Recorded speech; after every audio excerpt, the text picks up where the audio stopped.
weren't at this scene with this minor bump, and you can see as she pulls away, the tail light is well intact. So all of that is not going to hold water. People, it's over. Elvis has left the building. It's done. Over.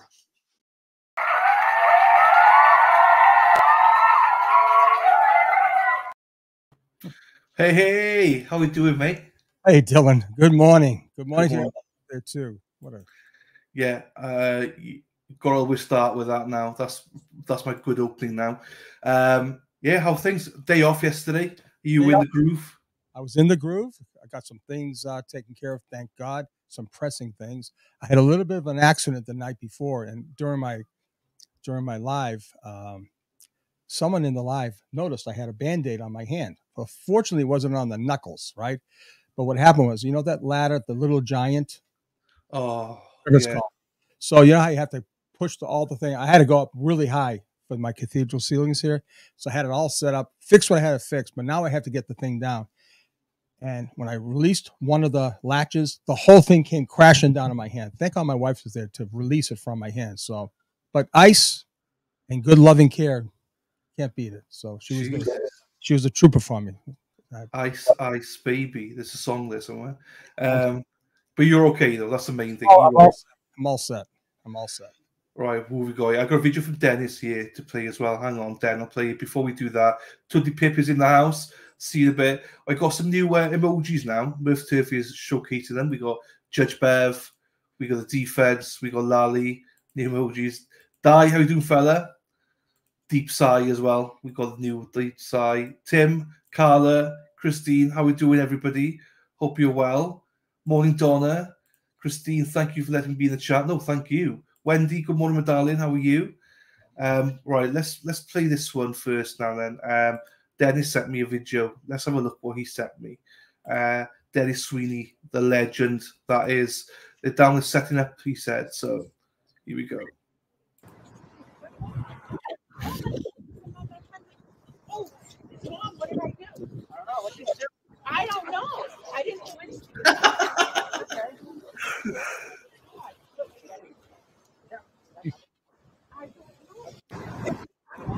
There you go. Thanks to Den. Dennis sends me videos and stuff. He's awesome. I just love that. Tom, what did I do? Tom. It's great. Dina, that's her name, Dina, right? Dina. I love her. I think she's fantastic. We got Tom here. Go on. One thing I did do, Dylan, yesterday, I got caught up on all my little things I record, I guess, especially the court TV segments. I was able to get to yesterday's opening statements with that girl, I forget her last name, Julie, who's been very critical of Karen Reed in the defense. However, yesterday, she made the comment, this is a travesty. She said law school, first-year law student could put on a better opening in case to this point than ADA Lally could. And I thought that was remarkable. And she's hitting it right on the nose. I mean, she's trained. She sees what you and I are seeing, and everyone out on the chat and the live here is saying. There is something not right about this prosecution. No. On the other hand, we now know from all the pundits, from our own observations, we now know in the early stages, the defense has chosen Jen McCabe to be the first casualty in this trial. And it couldn't happen to a better person. Yeah, that's a true story, that is. I remember when I first streamed with you, I said, I just feel like there's more evidence to arrest Jen McCabe than there is for Karen. I've always said that. Again, I don't know what, evidence tampering, whatever. I'm not saying murder, but there's more evidence against her for the searches, the way she conducted herself. But hey, Julie Grant. That's right. Donna says. Elizabeth says, good morning, handsome gentleman. Good morning, Elizabeth. How are you? Jody, good morning. How are you? Mike Bradford in the house. Hello. Suzanne, sorry. Morning. Hey, Suzanne from Italy. Italiano. Trez, good morning from MD. Where's MD? Maryland. Maryland. Hey, Yeah. Trez. How we doing, my darling? I love the Maryland house. That's the first place I stopped coming back from Boston. I love it. Love the Maryland house. UDF is very much a guilt. Karen Reid is guilty. He's saying she wasn't saying Karen Reid was not guilty. Just said the prosecutor sucks. Oh, that's right. And if you suck now, you're going to suck worse later on. You suck for bringing the case to the court in the first place. That's the problem. Absolutely. No doubt. I was watching Natalie Lawyer and stuff like that. Every lawyer on YouTube says the same. Why are we even taking this case to trial? It's disgusting. And I agree with them. This is absolutely disgusting that this is even going to court. So, fuck you, mass prosecutors. Sorry about my language the first thing in the morning. I'm riled up now. You got me riled up now. It's contagious. You know. Hi, guys. Hey, Rich the Italian plumber. Rich the Italian plumber. Hey, guys from Central Mass. Hey, Rich. How you doing, fella? Catching Jen on dash cam entering the house is huge. Yes. Wasn't that eerie? How he just said, "Officer, look here." Right? Since you didn't see it live, and you should be controlling that scene, I'm going to show you what you missed, officer. Whatever, you know, Sarah. Also, Sarah, can you hear Karen's own words? No. Well, everyone else in the court can. Everyone nationwide, internationally can. Why can't you understand, not hear the words that she's saying? You liar. Absolute liar. I could tell you by the time the defense, if they ever get their chance to put their case on, they will have that tape, that audio, crystal clear. I think Microdots has already. He's done it. He's done it. Absolute crystal. Once Karen arrives, I might go and grab it and play it. Dana Leonard in the house. Mr. I've never tried lamb before in my life. Leonard is here. Hey, Dana. He hates Julie Grant. Yeah. He hates her. But she might be coming on side. And my darling here. Here she is, my little darling here. Lady Law. How are we doing? Morning, boo. Hello to you, Lady Law. Hope everything's well. Hope your journey into work is going well as well. Let's go, Lady Law. Julie says morning, afternoon. Paula, ciao. Is that ciao? Ciao. Hello. Ciao. Ciao, bella. Ciao, Ciao, Paula. La cella bella. Cella bella. Ciao. Sean and Dylan. Paula, good morning to you and Julie as well. Kerry, good morning from Western Mass. Free Karen Reid. Good morning, Kerry. Why is it half day today? It's a half day today and half day tomorrow. So there's a sightseeing tomorrow, isn't it? I guess there is, yeah. In the morning. So only court in the afternoon, I believe. That would make sense. Good morning, Lorna. How are we doing, darling? Resting bitch faces back in the house. Good morning from Cape Cod. Hello. Free Karen Reid. Fuck you, mass prosecutors. Yes. I've already been stricken today, so I might as well just swear. So I don't condone swearing. It's just more of a sometimes when Sean gets me riled up, I sometimes have to let loose then. So Jill in the house. Good morning, Sean. Good morning, Jill. Good morning, Jill. Hey, how we doing? Cousin Jill. Cousin Jill. Pixie's in the house. Pixie's from Australia.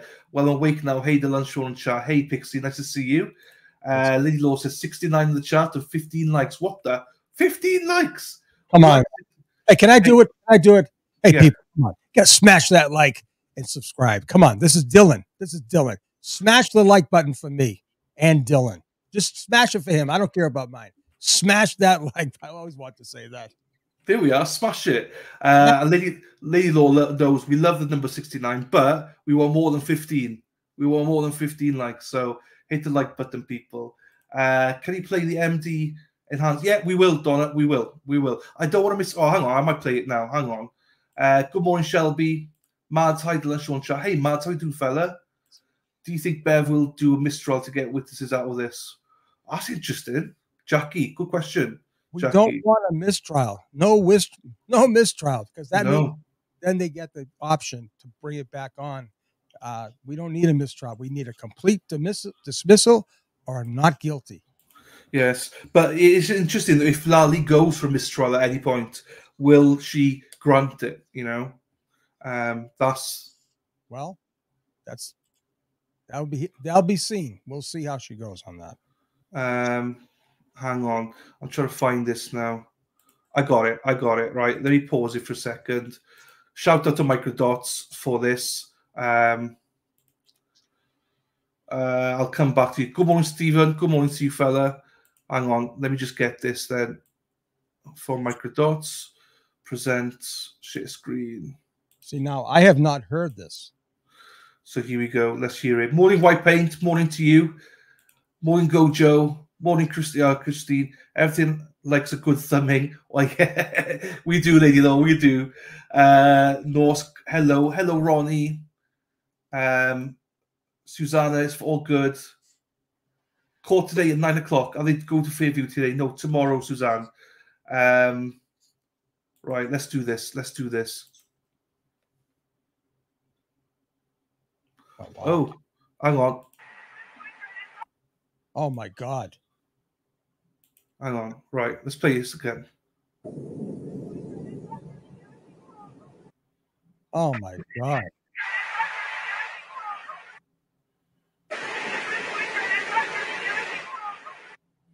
There you go.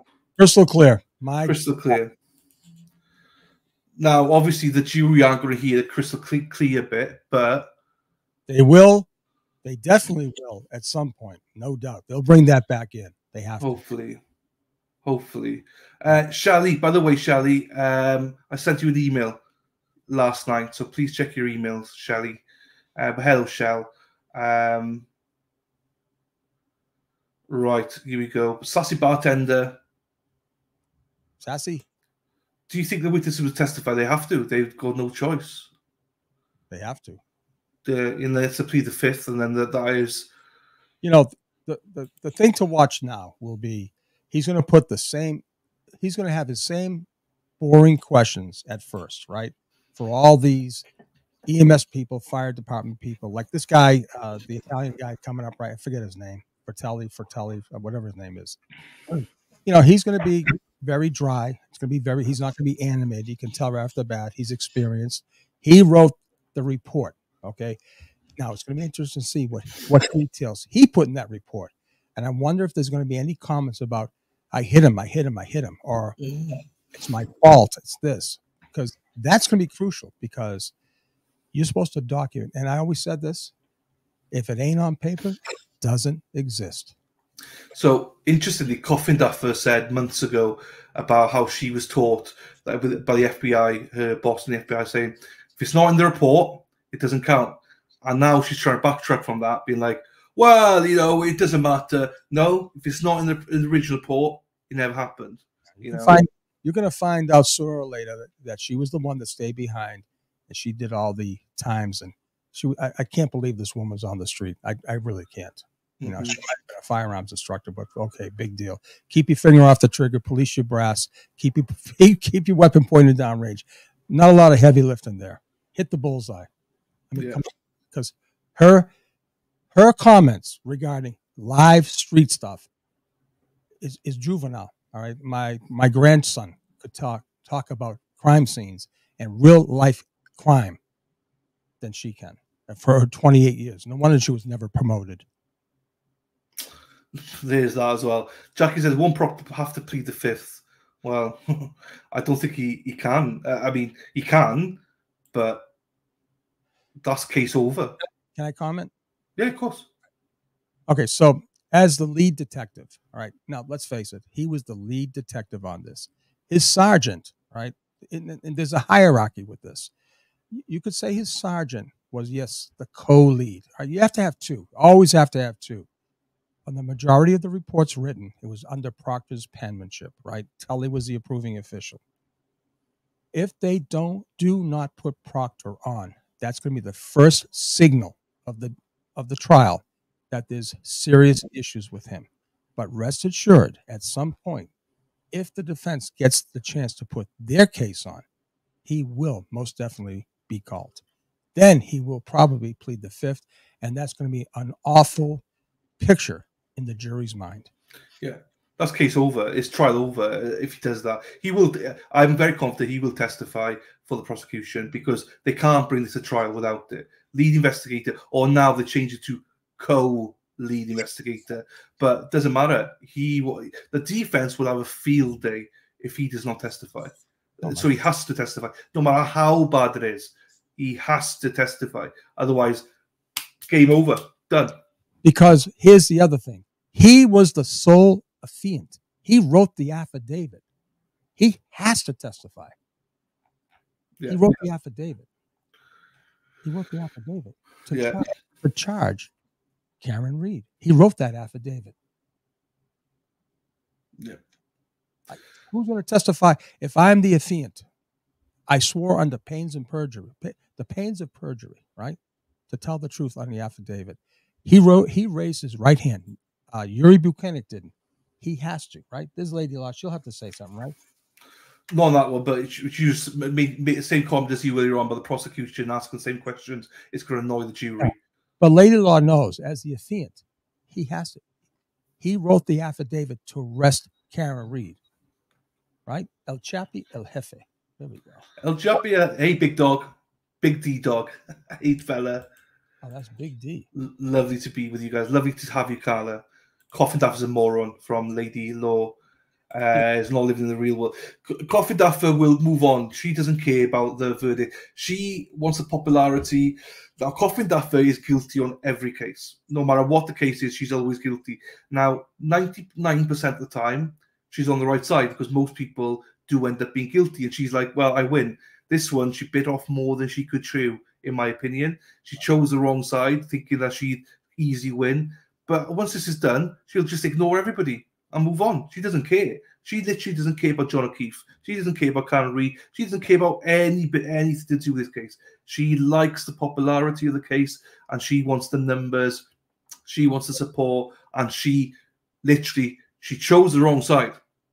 Chose the wrong side. So she chose the wrong side of history. She'll be known for that. She'll go down in the annals of the FBI as a failure in this case.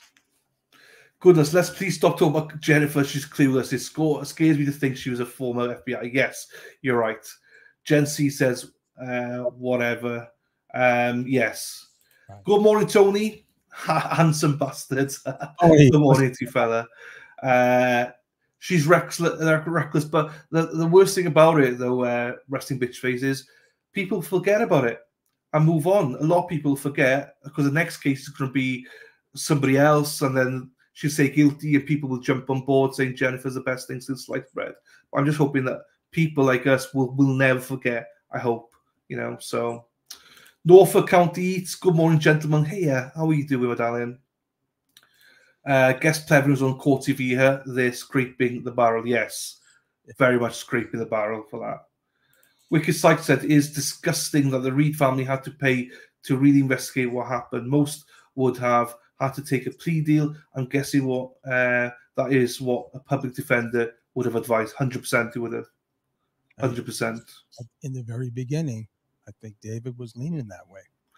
Most people do.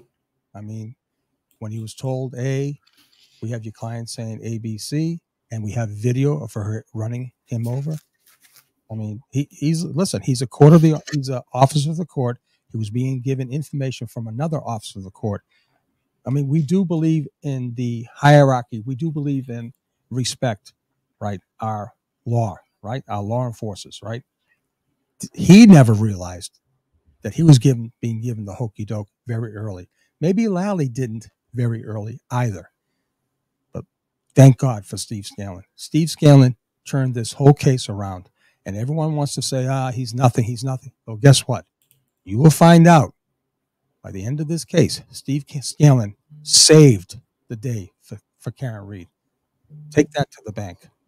Yeah, I totally agree with you. Trump 2024 says, good morning, guys. Good morning to you. There you are. They'll bring them all down, I know. She'll block, that's sure. Life has caught up to Proctor. Lona, absolutely. How are we doing?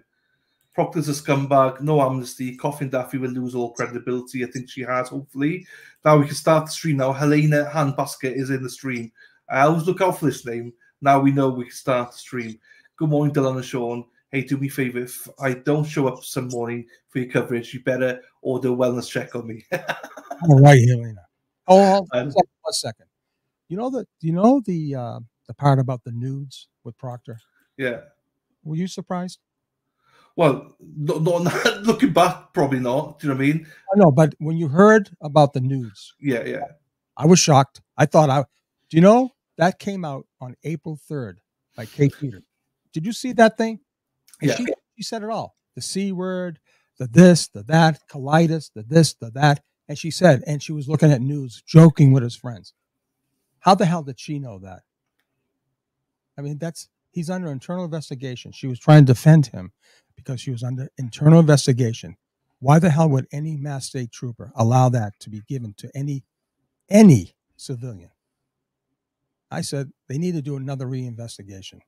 Yeah, because I saw it from you. You tweeted it, and I don't remember who found it, but yeah, it's wrong. I mean, people going about the Karen Reid PR team. Okay, Plevin. Well, how the hell did that happen? About dropping nuggets in and stuff like that. So he knew. He also knew. He did. Of course, he does. And you know something? He still gives the guy a pass. Well, that's like locker room talk. You know, cops do that. No, you're in the investigation of your life. It's going to make national world news. It's a huge stain on the prosecution and the Mass State Police. Go Joe says all a man has is his reputation. True story. That's it.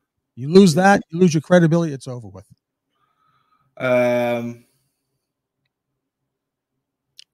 You just says, I haven't heard of this coffee daffer person, but go to check her out. Matt says, I don't get how this trial is supposed to last 6 weeks. I don't seem that complex to me. They're stretching it out because of the questionings and stuff like that. There's so many witnesses. Yeah. Do you know what someone mentioned the other day? And I thought it was, at first I said, I'm trying to think more and more. Everyone knows this is a sham, right? Maybe this one person said, I forget, it's a her, I forget her name, I hope. She said, do you think possibly they're just dragging this out so they drain Karen of every penny she has and then come up later on, when they know they've got X amount of hours logged, that they actually come out and say, oh, we're going to dismiss the case. When they know she is completely drained of anything left in her funds. I hope not. Hang on. Let's listen to this. This is Vinny. Hang on. Good job last night. Thank you. That was a good show. Really nice that you did that. Good job. It was a good show. Fiery debate. For us all about. Yeah. Respectful and Exactly. there's definitely two sides of the story. Always, every trial, there's two sides to the story. There is. Sometimes there's more. That's true. But this is really a one side of the story on this one. And there you go. It's not what they're being told. Is there a show So much tonight? another story. Yeah. We'll be, You are staying? I Yeah, thought you were leaving tomorrow morning. tomorrow morning. Ah. So we'll be at the Dead and House of Pizza tonight. Nice. Oh. Good place too. Good food. Yeah, that's what I heard. Yep, That's yep, what I heard. Have you tried the coffee and the bagels at the bagel place yet? No, good. Oh, they're good. Yeah. Good. They make good coffee. Blow your Yeah. mind. Fast. Come on, Pop. Hey, come here. This looks really good. Hi, Kitty. You are good. I know you are. You want to just hang with us. That's all right. Good morning, guys. How's it feel that we got it on you guys? Say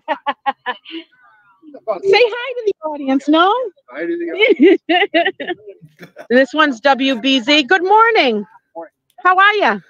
Good. So Channel 5's down. Right. I love Dina. She is great. And I'll get back to this one again then. Some questions here. I want to just fly through some of these. Hens, hello, my darling. Yes, half day today. Is unusual for a witness who's not allowed to go to court to visit. So yeah, allegedly Jen went and was at Paul O'Keefe's family home during or after court on Tuesday. Yeah, Gemma Cave, that is, sorry. Gemma Cave was at, no, she shouldn't be there. She shouldn't be watching the street. Look, we know that she's watching everything. All of them are watching the inside of the court. They're watching the live stream every day. They're not supposed to. They're not supposed to. That's correct. But they will be. So, this is now a textbook case to question everything. Jody, Good Morning America had a brief story on this. I thought you said good morning to us, Jody. I was like, yeah, good morning, Jody. No, Good Morning America. Okay. Had a brief story on this case this morning. They stated after a night of fighting and heavy drinking, Karen and John didn't have a fight that night. The mainstream media is awful. They are awful. Nash says, there's a ton of witnesses and experts and a lot that went on, Mads. Yes, there's a ton of witnesses for sure and experts. What about Jen McCabe? Well, yeah. Lightning Leaf, hello, Lightning Leaf. I hope we will get more weather questions today. Is this normal? It's normal because they got a set thing in their minds that Lally wants to put in their minds about the snow and, you know, the visibility. That visibility is so poor. That's why, you know, the plow driver, that's why he couldn't see anything. That's why no one saw the body, because the snow was so bad. Visibility was non-existent. You couldn't see. That's what they're trying to portray. But what fucks him over is the fact that John was there with just a sprinkling of powder of snow. So it can't be that bad. Or was he just placed out there for like half an hour? So, and he's cruising down Chapman at 35 miles an hour. It can't be that bad. Chapman's a normal street, and the speed limit is 35. So he never reduced his speed. Sean, is Steve Scanlon on the defense witness list? I don't know. No, he's not. No, you don't need him, because you know why? His information would hearsay. The person that told him, that's who's going to be on the stand.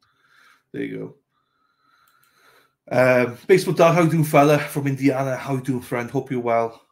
The timeline, Mark says the timeline on the videos will be revisited as well. Well, yeah, they need to be. Mimi says, what about Jen McCabe's statements to Trooper Prince? Olivia just posted about it. You know something? That's very, very, very strange. She did the most detailed report on Jen McCabe, Trooper Prince did, and she's nowhere to be found on the witness list. Very, very interesting. Donna 1 says, State Police were the foxes guarding the hen house. Yeah.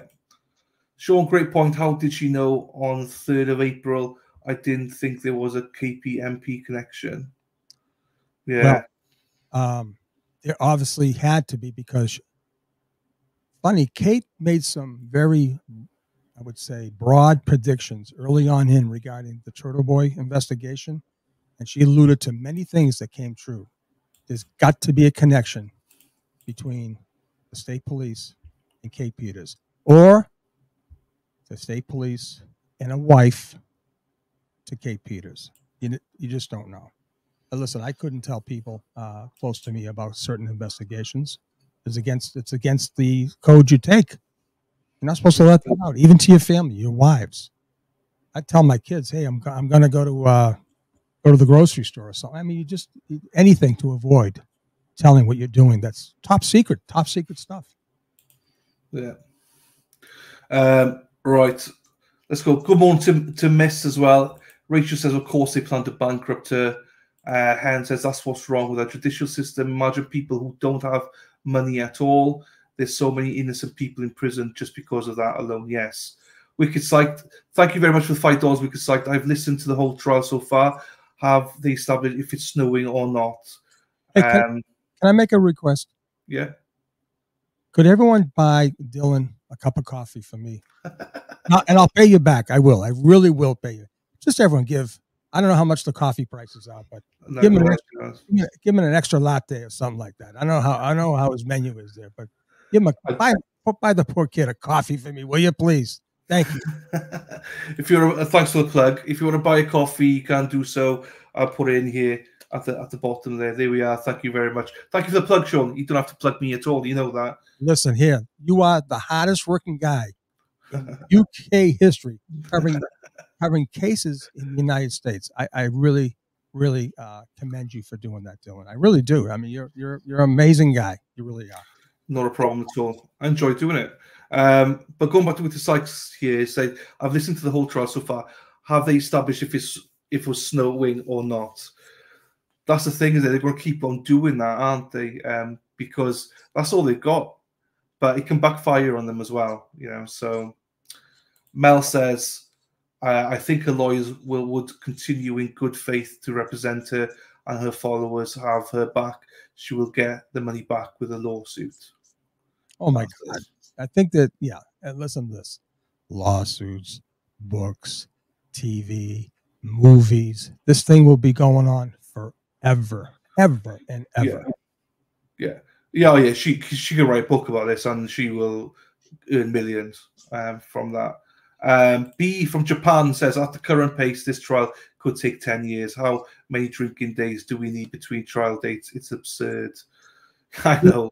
B, I'm sorry I didn't get back to you today, but you know I love you. I just, I got to get my, I got to answer people. There's 1,000 messages in that messenger, but I get back to you, B, for sure. Carl Masters, I love it, but I can't believe that he used Kevin's animated video. I know. Oh, I know. Oops. I saw that. Let's listen to a bit of this. The family were right.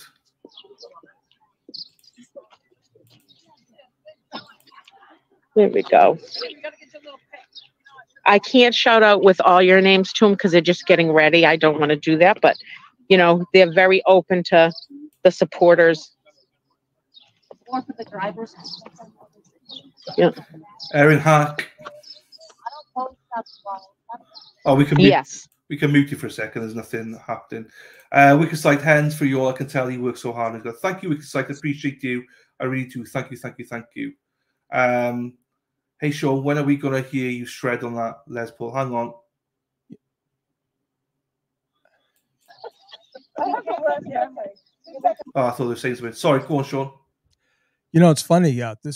This device I bought that I almost threw out the window the other day has a line in, right, for a guitar. So you may, on one of my lives, I may, instead of inputting, I might do a backing track with the Les Paul on it. I'm not sure. I like the Strat though. I'm a blues progressionist. I'm a blues guy. You know where I learned that word? From John Tobias, 1972, and he had a beautiful Gibson SG, beautiful. And I said to myself, when I grow up, I want that guitar. And I was always just begging for that guitar one time. And as life turns out, I told that story many times, but the person got it wrong that gifted me that Les Paul. And I said, wait a minute. I'm going to take this beautiful custom Black Beauty Gibson Les Paul. I'm going to tell you, but I never had the heart to say, I only wanted the SG, but I did get a 1961 reissue SG. But John was a fabulous guitarist. I don't know if he's still listening, but he went to the Berklee School of Music. He was a fabulous, and he told me about, check out Stevie Ray Vaughan, check out a lot of good blues progressionists, Eric Clapton, Roy. I'm going to tell you right now, Big Billy Carroll from Canton, Mass. was another guitarist. His whole family were like, he and his family could be like the Allman Brothers physically. They had the hair, they had everything. Big Billy Carroll and his brother Bobby.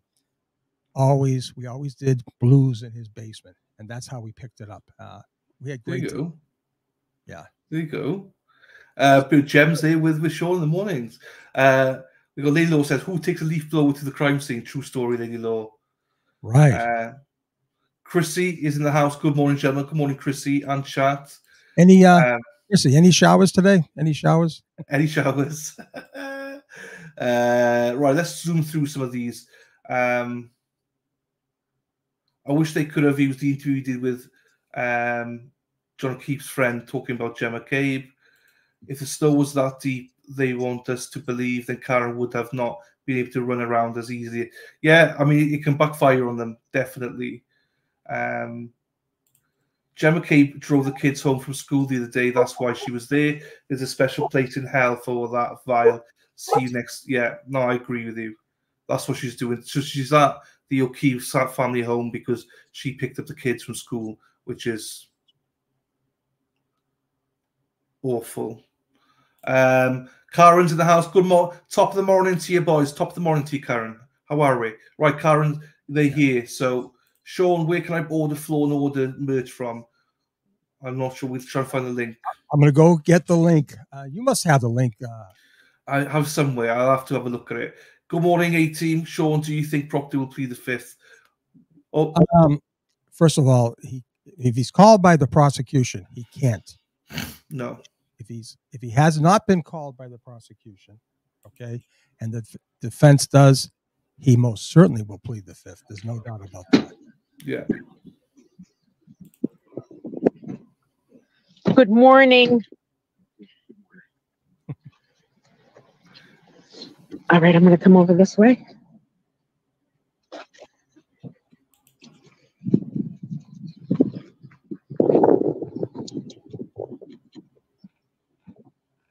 She knows it. She feels it. Trust me. They're grateful. Here we go. Good morning. Morning. I love her. Dina's like, good morning, everybody. Coming.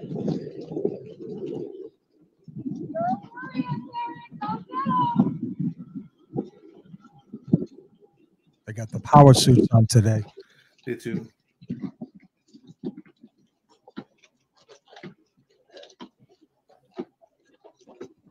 It's all business. No fun and games. All business. Look at it, guys.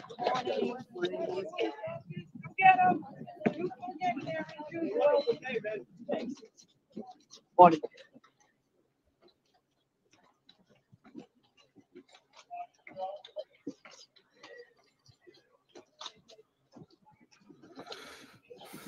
Please remember to go and support Tom's CPU as well. There you go, guys. It's nice. Rita's going in today. Rita's in.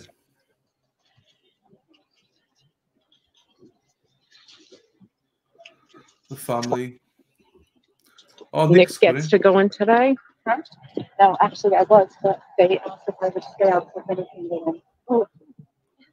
There you go. Looks like Nick and Rita are in. Sure, I got some questions here. We need to fire through. Sure. Here we go. Right, I'll put this up like this.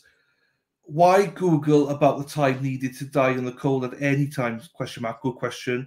As an EMT, upon hearing someone on the scene say they'd hit the injured party, why not ask about with what? So to assess injury. Spot on. So you will find out that when John arrived at Good Sam, their theory was he got hit by the cocktail glass. You'll find that out. And talk about cocktail glass, Wicked Sight says, if there was a broken cocktail glass where John was laying, wouldn't Karen, Kerry, and all the first responders providing CPR be kneeling in broken glass shards? Ooh. Absolutely. Spot on. What a great observation. Yes. I hadn't thought about that. Because no one looks like for your DNA here. Yes, please smash the like button. Do you think, E.G., hello, do you think the real killers will be arrested, and will it happen? Will it have to be brought by the FBI? What happens if the case is not further pursued? How does the public demand this case to be further investigated? E.g., the Federal Bureau of Investigation did not waste 2.5 years investigating this case, coming up with at least 3,000 pages of documents regarding this case, and only gave up a small tidbit. If I'm the FBI, nobody from the state of Massachusetts is touching this case. From my opinion, they have enough right now for a very, very good conspiracy indictment.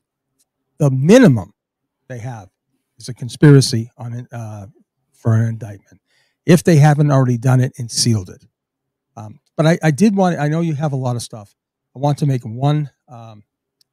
And go through your questions, and I'll get back to my no, it's fine. Hang on, I'm lost here. Hang on. Jesus Christ. Hang on, I'm lost here. Bear with me for a second. Well, then let me tell the story. It's only very real quick. If you saw my tweet and my posting on the corruption page, I made a mention, all right, that Lally cannot hide much longer from Jen McCabe. Okay. He knows he has to put her on the stand. She is the one that called 911. She's the one that's talking to the cops that don't remember anything what they said to her, right? Evidently. But he cannot hide from her. And if he doesn't put her on, you're going to know there's an issue. And like I said, they're going to bring her name up so much that they're going to force him to put her on. And you're going to see some serious, serious drama once she takes that stand. Right out of the gate, even for her direct examination, you're going to see her that she's not going to be the soccer mom that everyone thinks she is. And here's one more point I'll say. Kevin had a guest on who was this guy, Kevin Mahoney, right? Some defense attorney. In his first article, he couldn't even get Brian Albert's name right. He didn't even know the players. You know what he told Kevin on his own show? That after Kevin had to take 30 minutes to figure out how to use StreamYard for a Mac user. I gave him 2 pro tips. Always practice, right? Practice with your guest. Make sure you know what they're going to say. And if they're a Mac user, they have to, I always tell my guests, if you're using a Mac, you have to download Chrome from Google to get on StreamYard, okay? Couldn't do that. He couldn't figure that out. The biggest thing that Kevin Mahoney said, he said, I have a trusted source who I truly trust, that they have a bombshell about Jen McCabe. And the trusted source said, if I was on the jury and I heard this, I could never, ever convict Karen Reed. Yeah. Think about that. That was Kevin's own guest saying that. So we know it's coming. We know it's coming. Right. Before I get to the questions, that clip, I've seen that clip actually. It's your favorite time. Before we get to the questions, let's go to your favorite time. Oh my God. Here we go.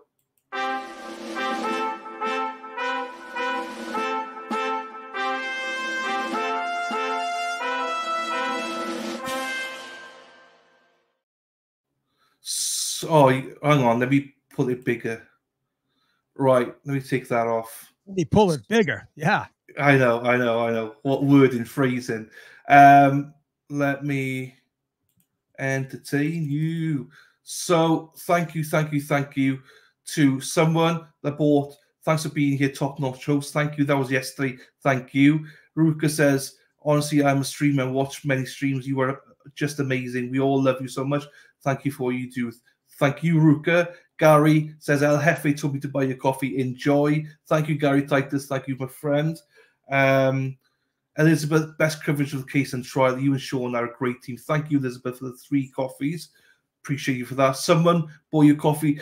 I don't know who you are, but thank you very much, whoever someone is. And Matilda bought a coffee as well. Thank you very much to you as well, Matilda. That's very nice of all of you. I appreciate every single one of you.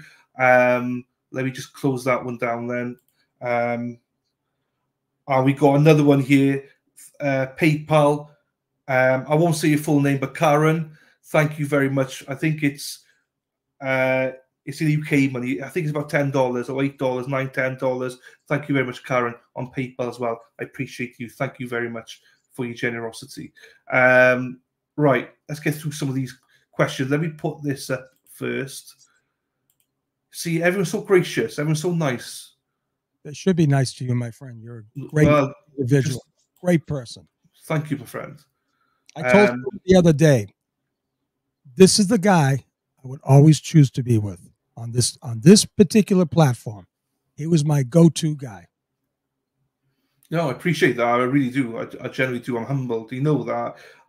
Yeah. You know how I feel about that. So thank you, my friend.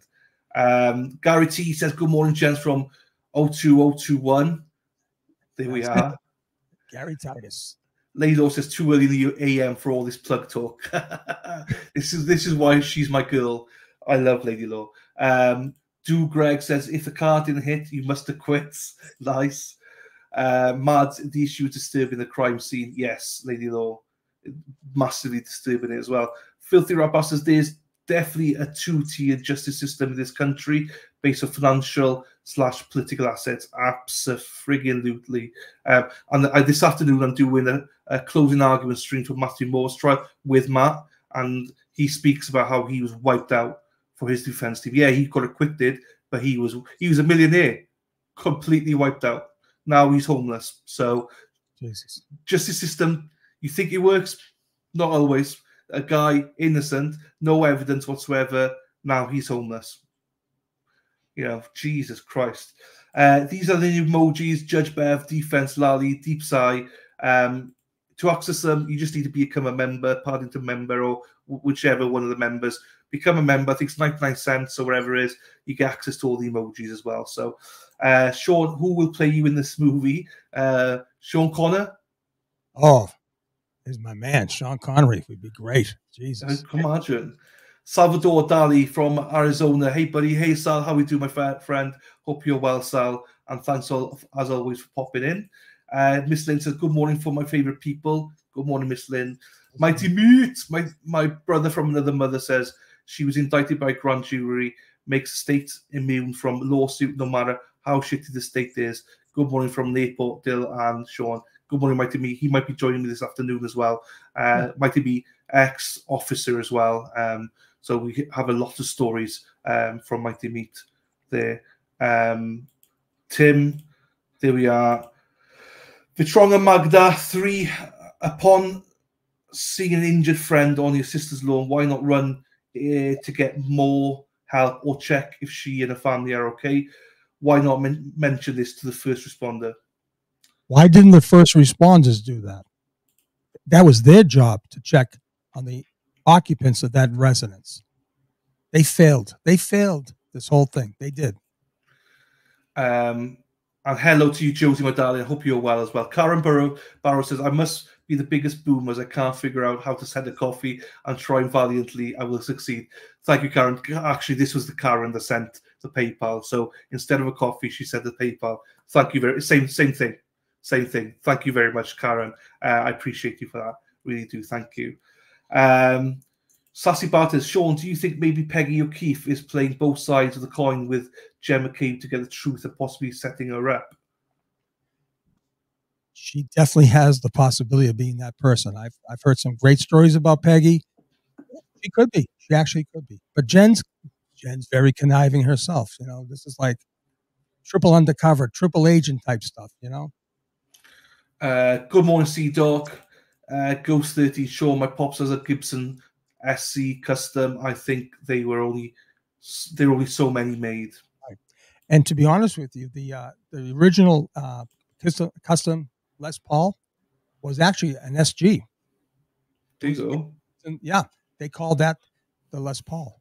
And Josie said, will they be caught today after field trips tomorrow, Josie? So we'll hear today whether they'll be caught in the afternoon or not. But field day is tomorrow morning. They should be. They should be. I love that Vinny gave Nick Rocco the last 5 seconds and he completely dunked on Plevin. He did. Yeah, he did. He did. Pam McCarthy, good morning from Canton, and thanks for all you both are doing. Thank you, Pam, for being here. Our pleasure. Sean, you are a big music fan. You're going to see the Stones on their current tour. You know, I saw them way back in the day. Listen, I think they're great. I just, they're not the vintage. Yeah, no, I'm not going to go out of my way to see them now, but I give them a lot of credit. Lindo says, have you checked out the treadmill murder case? Well, do you know what? If I wasn't streaming this, I would be streaming it. I cannot believe no one's streaming it. I might actually stream it this weekend. We'll see. There's a treadmill murder case of a child. I might actually stream this weekend just to catch up on it. We'll see. We'll see. But I can't believe no one else is streaming it, to be quite honest with you. Janice says, good morning. Good morning, Janice. Brian Stockmore, sorry I'm late. I've got a note from my mum. That's fine. Bring it to the front. It's fine. You won't get the cane. Did they actually have the cane in your days in schools? They did they? My God, not the cane. They had the rulers, the yardsticks, knuckles up. Oh, God. Some of my people in St. Angela's remember Sister Veronita and, oh, God. Knuckles up. You know, you could take it on one way, but the knuckles up. Oh, my God. No. Mrs. Cops on bike. Casey said, good morning, gentlemen. Good morning, Casey.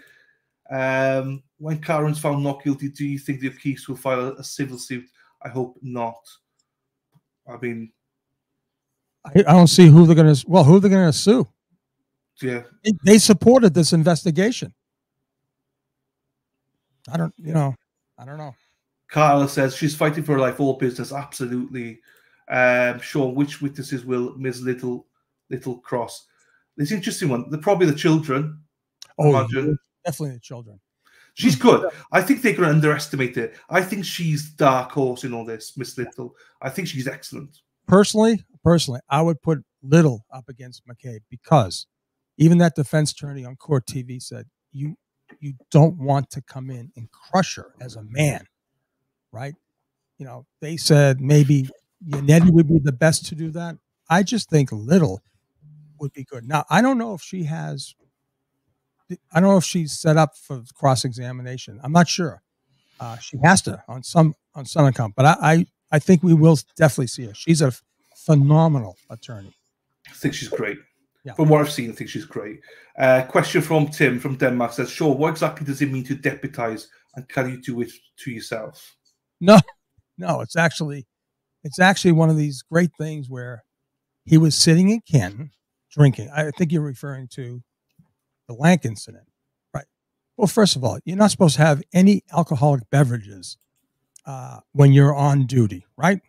So when the defense came out and said, okay, Mr. Lank, after taking 4 beers, puts his cop hat on and deputizes himself, that was just a little tongue-in-cheek thing where they said, okay, he's now going to be he's going to go from drinking a few beers to his cop position. I mean, there was all kinds of problems in that whole thing, but I understand that he's got a lot of explaining to do in many things. So, no, that's what that meant. And he was completely wrong to do what he did. We are so far behind here. Robin says, people are saying Brian Albert is testifying, ? Yeah, and also... I don't believe in those rumors. They're saying Fox 25. Listen, here's my thing on all this stuff from this time forward. Believe half of what you see and nothing of what you hear from this point forward, unless it's from the horse's mouth or you see it live for yourself, because rumors now are getting crazy right now. And it's all a ploy to get us all fired up and then laugh at us. So, yeah. Hello, H-Bag as well in the house. H-Bag, good morning. Aaron's like, Dylan's lost. Yes, I'm absolutely lost. Jackie says, I love listening to you, Sean, but she saved us up by saying, both of you are good, just love Sean's thoughts. Thank you, Jack. You saved yourself there, Jackie. No, I'm joking. I absolutely agree with you, 100%. Everyone's here for Sean's thoughts. He's amazing. No, it is. Your insight's amazing, honestly. We're blessed to have you. I'm definitely blessed to have you. Thank you very much. Right, let me just skip through a lot of these. Kim W, hello. Darcy, you can use Proctor. I'm just going to skip. Sorry, guys. I just got to skip some of these because I'm way behind. Sweating Bullet is in the house. I don't think they were planning or blaming Karen. Boz, El Jefe, what do you think Yannetti was referring to on the year's opening? We will hear and see other evidence showing Gemma Cade made the search. I believe it's from the FBI Quantico that did their own independent search with the company that they are tied to the hip with, Celebrate. Jennifer Pickard says soccer mum defense is stupid. Soccer mums do anything and everything to protect families, especially the kids in the family. Jury isn't stupid. 100%. 100%. Mark in the house. Hello, Mark. Hello, Keith. Mrs. Ash, hello. Nice to see you. Eric says, per Plevin chat the other night, the obvious trolls were stating Gemma Cade is ready for the stand. She's more than prepared, and the defense cannot unravel her. She has no idea what's coming. Yeah, I know. That's true, Aaron. Thank you for all the support. Yes, Cynthia. Good morning, Cynthia. Keith. People actually watch the more on Plevin. I know. Jody. Yes. Darcy. Okay, I'm going to have this. Darcy, good morning. Hi, Dylan, Sean. Darcy. We love Dylan and Harvey. Thank you. 20 Pip, back from your swim. Hello, my darling. Kevin, hello. How we doing? Good morning, gents. Another day closer to justice being served. God bless Karen. Absolutely. Let's go, Kev. Here we go. Boss says, yes. Where was JM Karen on Saraf's dash cam at the same time? JM made the search on his phone. There you go. It's yet to be seen, right? Josie, my awesome mod, El Chappie and El Jefe, the dynamic duo. Absolutely, everyone says that. Who says we're more useless investigators? Yes. Dylan's genuine and hospitable nature came through the very first time I talked to him. I'll always be a fan. Always be you, buddy. Thank you, Dana. Appreciate my friend. Even though Dana, I've never tried Lamb Leonard, but we'll rectify that, Dana. But thank you, genuinely, thank you. Obviously, the link for Resist the Silence is in the description box. And you know, Dana, even if you're at work, Dana, you know you're more than welcome to pop on anytime you want, my friend. Hey, Erin. Right, morning all from the Boxer Brief. Erin Hack, oh my God, that's hysterical.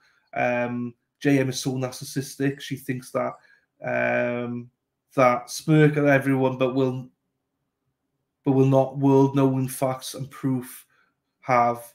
I've butchered that. I'm sorry, Boxer. I butchered that. Yeah, the new emojis are there. Erin Hack, thank you for the gifted memberships, Erin Hack. Always generous, Erin Hack is.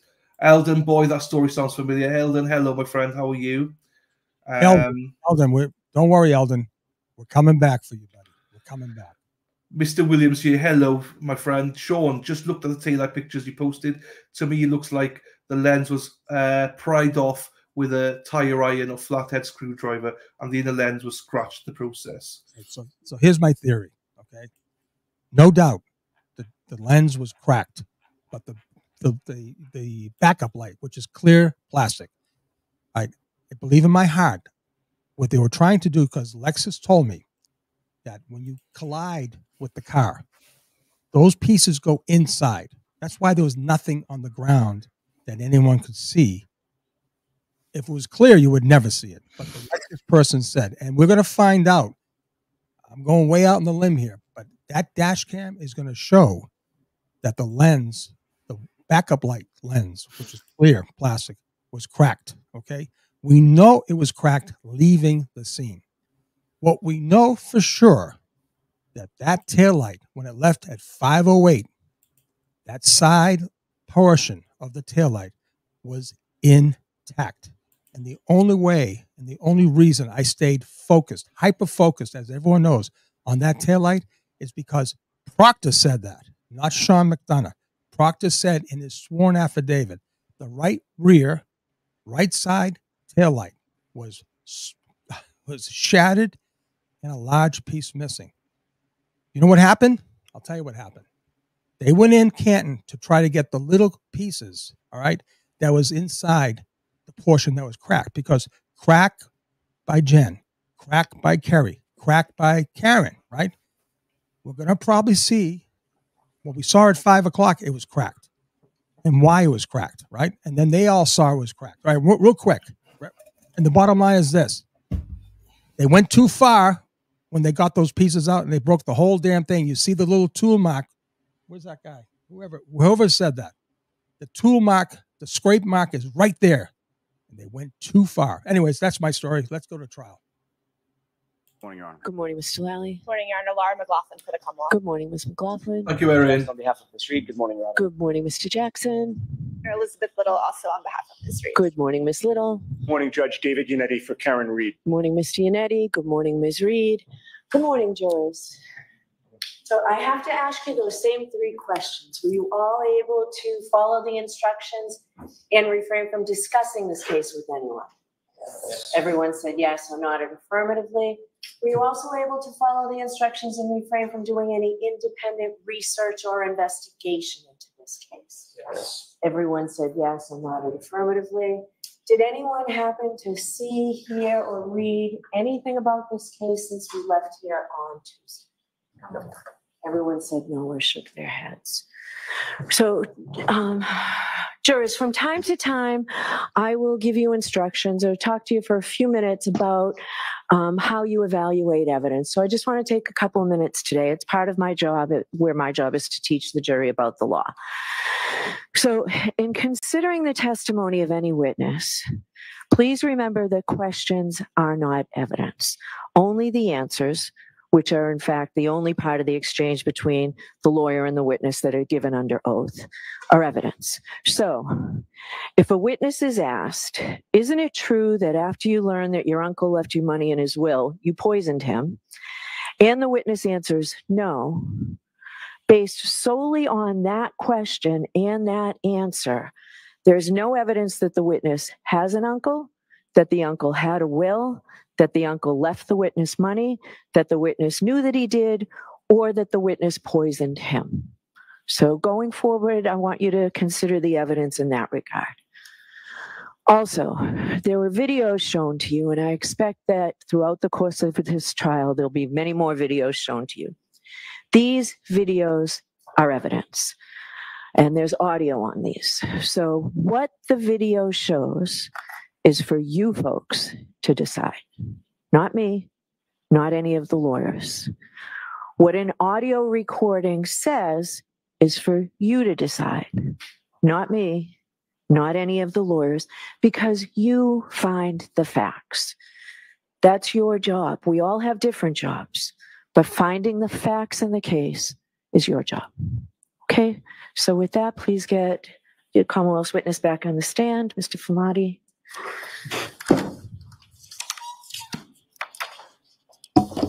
Sorry to everyone I missed. I've marked all the questions. We'll ask Sean questions at the break. So if you've got questions, keep them coming. Apologies, I haven't got them yet. And hello to everybody that I missed. Hello. Just watch your step one. Nice to you. Raise your right hand one more time. Do you solemnly swear the evidence you give the court and jury the case now and here should be the truth, the whole truth, and nothing but the truth, so help you God?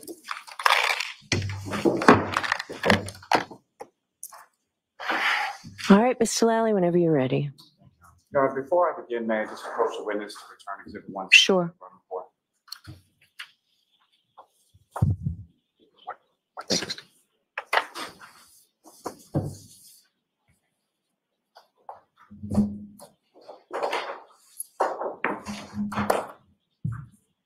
Good morning, sir. Good morning.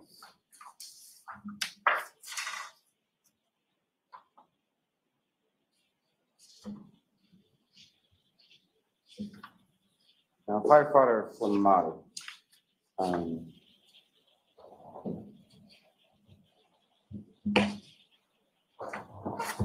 believe when we had left off the other day, you had arrived in the area of 34 Fairview Road. Is that correct? Correct.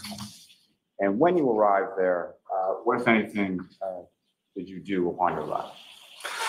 So on arrival, positioning the apparatus is going to be our most important thing, trying to figure out where our patient is and parking our apparatus close enough, especially at nighttime, that we can light up the scene as well as we can. Try and figure out how to approach a scene, because if we have to trek equipment farther distances, it can slow our response down. So we try and make sure our arrival and positioning is as best as we can put it. And as far as positioning in reference to when you first are sort of pulling up on the scene, where are you in the ambulance again? So I would have been the passenger of the ambulance. Usually the tech that's leading into the call will sit on the passenger side to try and mentally get ready for what's going on, whether it's reviewing protocols or just trying to assess the information coming across the radio so you can update your treatment plan as much as you can before you even see the victim. And when the ambulance comes to a stop or it's parked in your position, where is, what if anything do you see sort of as far as the scene is concerned? So we have our fire apparatus that are helping light up the scene, but we also have two female parties going by to the victim on the side of the road, and going back and forth between that person and the side of the road. And from the position when you first arrived, are you able to see the person on the side of the road? You can see a shape of a person, so we know that's where the patient is, because we reported that there was a party on the side of the road. So seeing a body shape, that clued us that that was where we were headed. In addition to the ambulance that you're in, how many other vehicles are on scene when you get there? When I get there, I believe it is engine 3 and car 5. And beyond sort of the vehicles from your department, what, if any, other vehicles do you see when you get there? If I remember correctly, it was just a personal vehicle. I don't remember if there's any police cars on scene at that time. And from your orientation when you pull up, where is the body positioned? To your left, your right, or something? To my left. And so after the ambulance is positioned, what do you do? So then it's going to be bringing all the equipment over to the patient's side to be able to extricate them from that situation, whether it's a house or a street or a road. We assess where they are and then the best tools to get them out into the ambulance to be able to work effectively on the patient. When you proceed over to, now again, at some points subsequent later on, are you able to identify who the person on the ground is? Yes, we will try and get a general idea of the age of the patient, the positioning of the patient, how they were found, and then when we get them into the ambulance, we can start identifying ways to register that patient in the emergency room. So identifiers, whether it's a license or witnesses, or we try and figure out who they are so they can get registered at the hospital. At some point, were you able to identify who this person was? That's correct. His wallet was in his pocket and we were able to grab his license. And who were you able to identify? That was John O'Keefe. And so with reference to Mr. O'Keefe, when you first observed him on the ground, how far away from the street or the roadway is he? I'd say approximately 10 feet away from the road. And how is he positioned as far as how is his body positioned on the ground? I'd have to review, but I believe he was supine on his back. Just in general terms, first, when you're responding to a call of this nature, what are some of the protocols or that you were speaking about? What is it that you're seeking to do or assess when you first arrive? So we're trying to determine if it's a cardiac arrest, that whether it's a viable transport or workable arrest. We have certain protocols within the Massachusetts protocols for whether we work the patient or we relieve the patient on scene if it's a police matter, if there's injuries not sustainable with life. So we're trying to make that assessment before we make any decisions. Let me stop you there just for 1 second. You do use the term as far as cardiac arrest. Based on your training and experience, what do you understand that term? So cardiac arrest, to the best of my knowledge, is just the cessation of electrical and mechanical activity in the cardiac muscle. So the cardiac muscle pumps blood throughout the body, and when that stops, all life stops after that. Now, in particular reference to the conditions, the weather conditions that you find yourself in, what, if anything else, is sort of on the scale or spectrum in regard to diagnosis? So cardiac arrest, depending on where they're found, we try and figure out what led them to be at that point. So we're looking at weather conditions as well. That can also affect viability of resuscitation. So due to the extreme weather, extreme cold, we'll attempt resuscitation on that patient due to the fact that it'll prolong viability of the arrest or ability to recover from cardiac arrest afterwards. So weather is definitely a key factor in where they are found. And you're familiar with the term based on your training experience called hypothermia? Correct. And so what, if any, sort of relationship does cardiac arrest have? Well, let me ask you this first. What is your understanding of the term hypothermia? Exposure to extreme cold that lowers your core and extremity temperatures down to below 95 degrees, usually. And what, if any, interplay is there between hypothermia and cardiac arrest? So like I said before, it'll prolong how long, it'll preserve the body after arrest. So if somebody's found in like a cold water situation, there's been multiple reports of patients recovering after being drowned in cold water for up to an hour. So viability is definitely improved by the cold weather. As far as viability is concerned, you talk about doing your assessment. What are sort of the steps that go into your assessment? So we're looking at obvious signs of death. So we're looking at exposure of brain matter. We're looking at traumatic injuries, decapitation, things that would basically be non-life sustainable. We're looking at signs of lividity and rigor to basically show us how long the patient has been down for. And the age of a particular patient, what, if any, relationship does that have to your assessment? So it'll show the extent of frailty the patient has. If somebody's an elderly patient, severe cancer patient, their ability to sustain a cardiac event like that is less. So somebody that's younger or middle-aged will have a much better chance of recovery afterwards. But that would really be the only key that we're looking at. And what, if any, observations did you make of Mr. O'Keefe during your assessment of him initially? Just that he was a middle-aged male, and that was all we had. And as far as the other things that you're talking about, as far as viability or resuscitation, what, if anything, did you observe with reference to Mr. O'Keefe in regard to that? So with viability, we were looking at any rigidity or rigor in the body, or lividity or separation of blood. You would have a pooling of blood or bruising, it would look like, at the lower parts of the body, depending on how the person's positioned. Basically, if they're supine, you'd have positioning or pooling underneath the body, and then you would have stiffness of the arms, legs, jaw, neck to be able to move the body. We're looking to, if they don't have those things present, it's another check mark of saying this is viable, we can work this. And specifically as it applies to your assessment of Mr. O'Keefe, what, if anything, do you recall in regard to that initial assessment as far as viability? So his limbs were able to be moved, jaw was able to be moved. The posterior of his body was red, so not the indicative of lividity that we're looking for. So we termed it to be a viable arrest and continue to work. You mentioned as far as sort of gathering your equipment, bringing it over to Mr. O'Keefe, what, if any, equipment did you gather? So equipment initially is going to be our scoop stretcher to be able to pick the patient up, break apart, put it underneath him. We have a first in bag, an airway bag, cardiac monitor. We'll bring all that over to the patient's side to be able to do as much as we can in that situation. But due to the weather, we wanted to get him out of the weather, because that was one of the things that was hurting him at that point, is getting him into the warmer ambulance and beginning the warming process. So get into an area where we can assess the patient thoroughly with good lighting, and to be able to expose the patient, begin the warming process.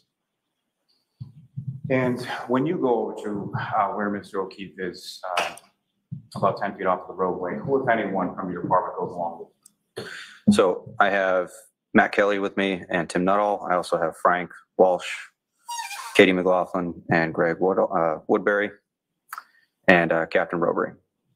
And as far as this sort of initial assessment on the ground with Mr. O'Keefe, what, if anything, were sort of each of those respective people doing with regard to Mr. O'Keefe?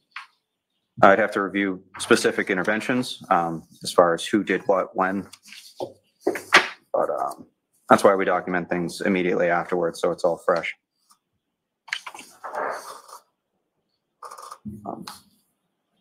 So CPR was initiated by me, and ALS assessment as well. So I can go over individual interventions if you'd like, but it's really cool. And for the record, sir, you're looking at exhibit number 160, and what page of that are you looking at? It says 2 of 5 of my EMS report, but there's also the NFIRS report on the top as well.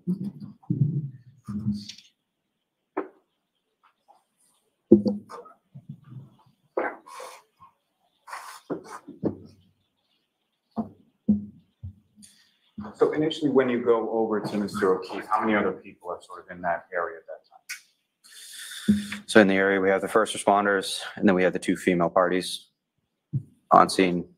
Where were the 2 females in relation to Mr. O'Keefe?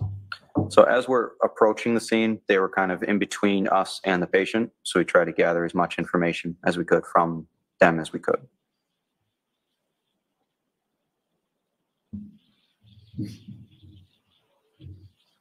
So once you make that determination as far as viability of resuscitative efforts, sort of specifically, what are you and the other firefighters doing in regard to those efforts with Mr. O'Keefe? So we're beginning CPR. We're trying to establish good quality CPR, get the patient onto our stretcher, begin an IO, start medication, start ventilating the patient. All this, all of the conditions that the body has, we're trying to remedy through intervention. So we're trying to breathe for the patient. We're starting to press on his chest to do CPR to cause his cardiac muscle to compress, spread blood through the heart, cardiac muscle, cerebral brain. And we're trying to reverse what's happening in the body. Now, as far as when Mr. O'Keefe, you observed him on the ground, what, if any, snow did you observe on or around him in that area? So the snow was probably up to the mid-axillary point. So we're looking at probably halfway up his rib point. Top of his body was clear. And do you know about how much snow was covering his body up to the mid-axillary? I'd say probably about 4 inches, 4 to 6 inches. Now, as far as your observations of Mr. O'Keefe when he's on the ground, what, if any, observations did you make as far as how he was dressed? For the exposure, I'd say he was pretty underdressed. Long sleeve t-shirt, jeans, nothing really substantial to be out in that type of weather. And at this point, or any subsequent point, what, if any, observations did you make of Mr. O'Keefe's footwear? By the time so our first priority is obviously going to be treating the patient. His clothes do matter, but it's on the list of priorities, not huge. So by the time we figured out he was missing one of his shoes, we were already at the hospital at that point. And do you recall which of his shoes he was missing? I don't. And as far as that missing shoe, was that something that you or any of the other firefighters, paramedics would have needed to have removed on scene pursuant to any sort of treatment? Nothing would have been done through the feet. It would have been just exposure of the patient to see possibly the extent of frostbite, if it had started affecting extremities, fingers, nose, that type of thing, of hypothermic reaction there. Would that be something that would have been removed by one of you or one of the other firefighters while he was on the ground? If it would have been removed, both of them would have been removed to assess that. It wouldn't do much good to just remove one and leave it there on scene.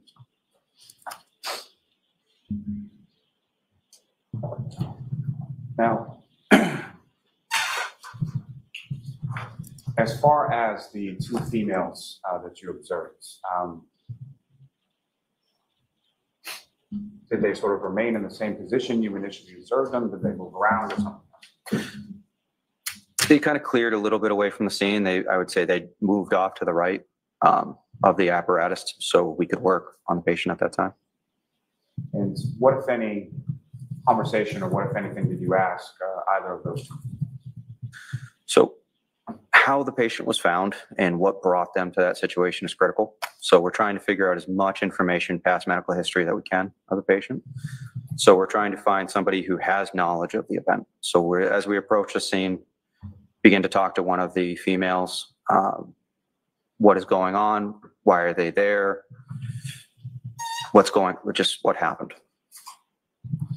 And you say you're speaking to one of the two females, is that correct? That's correct.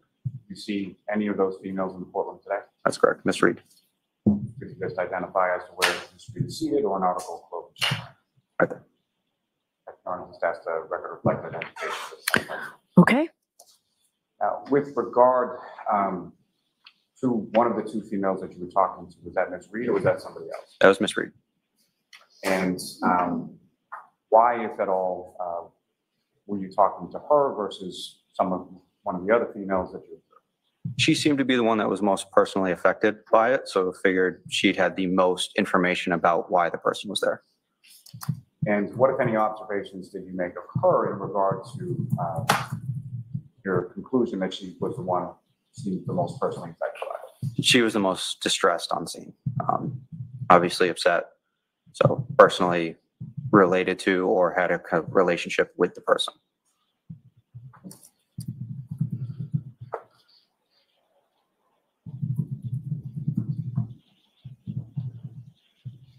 Before we get to conversations, what, if anything, did you observe Ms. Reed or any of the females doing with reference to Mr. O'Keefe's body when you first started to come up to this? So I would characterize it as an attempted resuscitation. She was attempting to do CPR, but due to the erratic behavior, she was running back and forth between the other female on scene and the body, back and forth, trying to press on his chest, wake him up, talk to him, just to no avail. And as far as your conversation with Ms. Reed, what, if any, questions asked in regard to the demographics or anything else? So do you have any information of who this is? How are they here? Tried to get any type of information we could from her at that time, but with no luck. When you say with no luck, what, if anything, what, if any, response did you receive from Ms. Reed in regard to your question? So the only response that we I was personally given was just, I hit him. Oh my God, I hit him. And when she's saying, I hit him, oh my God, I hit him, how loudly is she saying? So she was within 2 feet of me, but very loud. Any type of follow-up questioning, did you hit him with your hand? Did you kick him? What happened? She just repeated the phrase over and over again, I hit him, I hit him.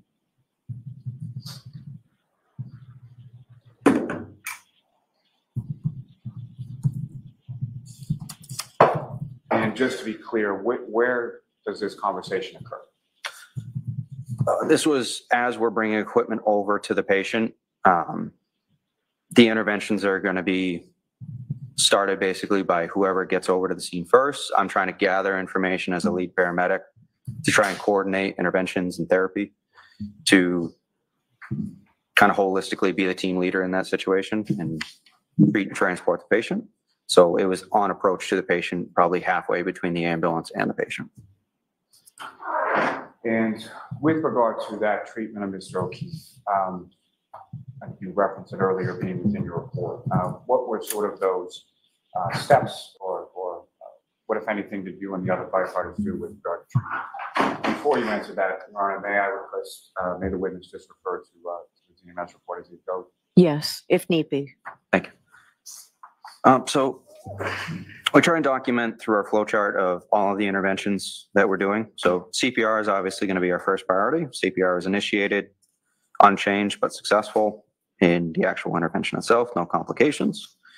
We do our ALS assessment that we talked about of any further indications of this is not a viable arrest. We determined it was a viable arrest and we move on. Then we're going to start, we refer to it as a bag valve mask at 15 liters per minute on oxygen. The patient's not breathing on their own, so we're trying to assist ventilating that with high flow oxygen as well. And easy IO, which is a needle we put into the bone of the tibia of the patient. That was on that right tibia was the first one we put in. We're going to be putting in warm fluid. We have a warmer in the back to be able to bring up the core temperature. Then we start with epinephrine, 1 milligram through that IO. If I could just stop you there for 1 second. When you say as far as IO, put it into the leg, how is that sort of inserted into the leg? So we have 2 different methods we can do. We have a drill, a power drill that drills through the outer layer of the bone into the capillary area of the bone, the soft, spongy material. So we drill through that, or we can do it by hand if that fails. And when it comes to the epinephrine, what is sort of the purpose of that medication? What are you trying to do with that medication? So that medication will improve, it's a vasoconstrictor. It'll cause the vasculature to constrict. So it'll improve the quality or effectiveness on the cardiac muscle, cardiac vasculature, and the cerebral area. So as far as the administration of epinephrine is concerned, is that something that's done once or more than once?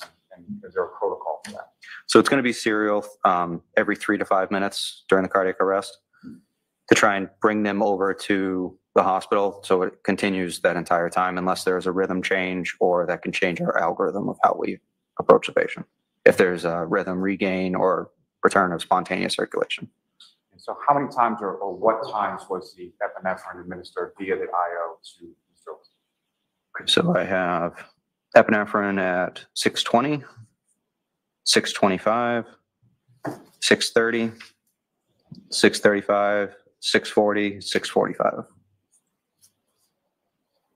And when was that first administered? Would that have been at some point when he was outside of the ambulance on the ground or in the ambulance or something else? It would be dependent on transport time.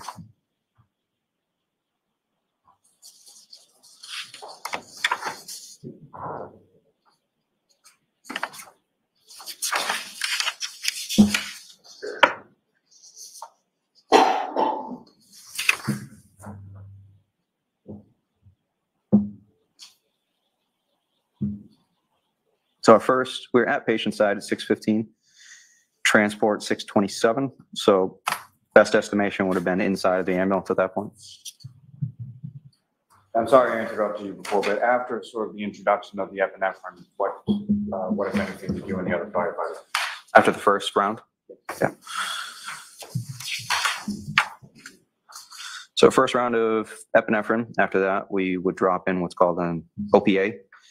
That would be to push the tongue out of the way, open up the airway to improve our bag valve mass, so it has an open air way to get the oxygen into the lungs. We begin external warming, stripping the patient, getting the heat turned up in the back of the ambulance. We would then switch over from manual CPR done by hand to a mechanical CPR device to ensure adequate, consistent CPR compressions of the chest. It was a Lucas device. Put that on the patient. And then we continue with another round of epi. Patient's starting to warm up at this time, so we would do suction at that point to try and suction fluid out of the airway to improve ventilation efforts. Another round of epi is done. We have another suction, this time through a deep suction via the endotracheal tube. Sorry, at 6:22 after warming, we intubated the patient. We have a 7.5 tube paced at 27 centimeters, and then verified through various means, through chest rise, auscultation, waveform, and tidal CO2. So we had complications listed as patient vomiting, aspirating. Suction was then done with a rigid tip suction device. After successful intubation, we then suctioned via French tube through the airway established. Jump back up to 6:31. Another IO line was established on the opposite tibia on the left side. And then another 3 rounds of epi, and then arrival at the hospital. What was the arrival time at the hospital?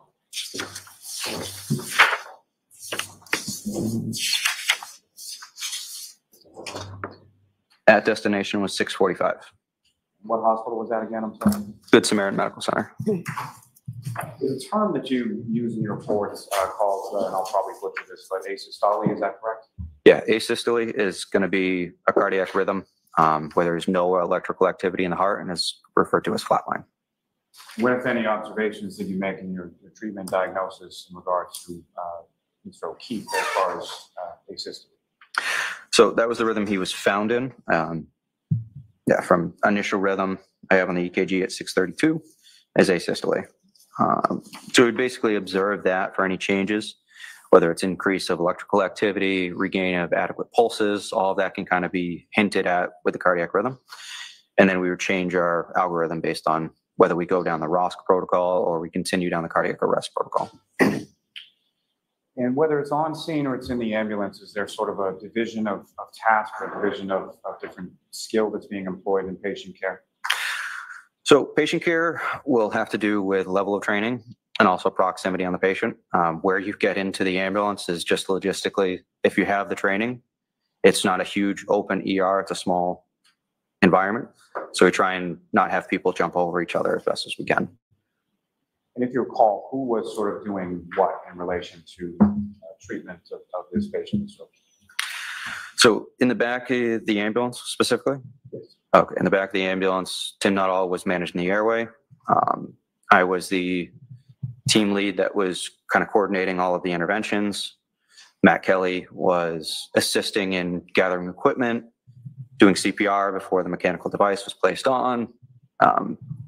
Basically, they act as an assistant to hand equipment, place things in strategic areas around so we can actually work without having to go get those physical things ourselves. Now, as far as you indicated removal of Mr. O'Keefe's clothing once in the ambulance, correct? Yes. What was it about the, sort of the condition of the clothing that led to the removal of that? So removal of clothing is actually pretty standard for any cardiac arrest, any traumatic injuries. We're basically trying to get further clues because this is all happening very quickly. So we're trying to get more evidence of why are they here. We're looking for extremity injuries, crush injuries, bruising, anything that we could document, that we could pass on to the emergency room staff and doctors. So we would strip most patients. And as far as were you involved personally, as far as sort of the cutting of the clothing and Yes. stripping the patient? Yes. And upon removal of the clothing, what, if anything, did you observe as to sort of the condition of the clothing or texture of the clothing? Condition seemed pretty well intact, but just wet and cold. And what, if any, relationship would the wet and cold clothing have to any of the diagnoses that you were running through in regard to this dose? It would really just be the exposure to the weather would be our biggest trigger off of that, or if you had protruding injuries through the clothing, compound fractures, things like that. The clothing was intact, but we knew it was wet, it was cold. So as we strip things off of him, we can see underneath basically if there are any not every fracture breaks through the skin, not everything causes obvious things, obvious signs. So as we strip the patient, we can begin to further assess. Take you back just for a second to outside of the ambulance. Yep. What, if anything, specifically were you able to observe with reference to any injuries Mr. O'Keefe had sustained? Injuries are pretty tough to see outside of the ambulance just due to the weather, due to the lighting. We have seen lighting on the ambulance as well, but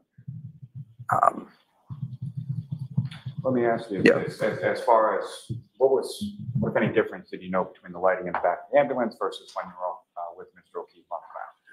So he was still out in the weather at that point, so bleeding wasn't really obvious at that point. As soon as we get him into the back of the ambulance, then we start noticing hemorrhage from different areas of his body.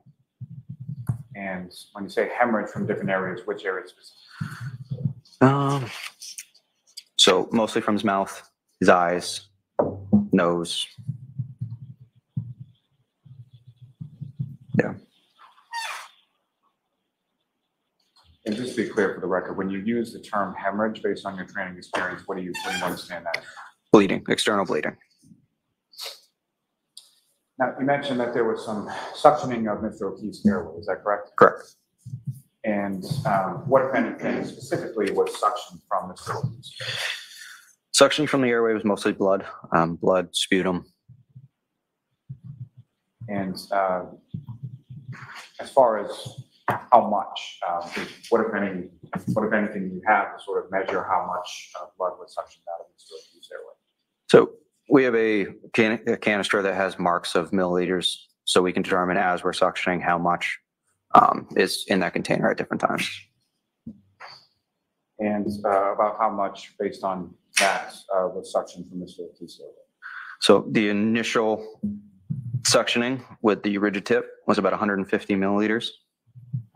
And subsequently, so that would have been above the airway, in the mouth, in that type of area. We established the intubation, and then deep suctioning with that soft tip through the intubation tube would have been another 50 milliliters of fluid.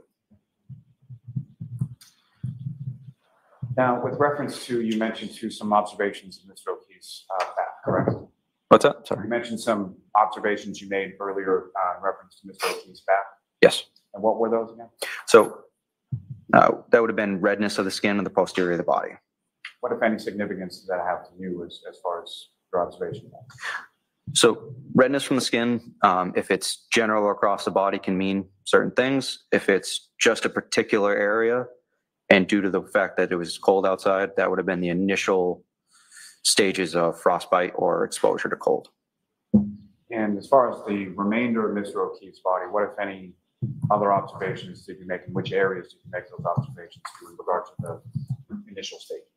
So for as far as the cold exposure, cold exposure, we're looking at the most exterior parts.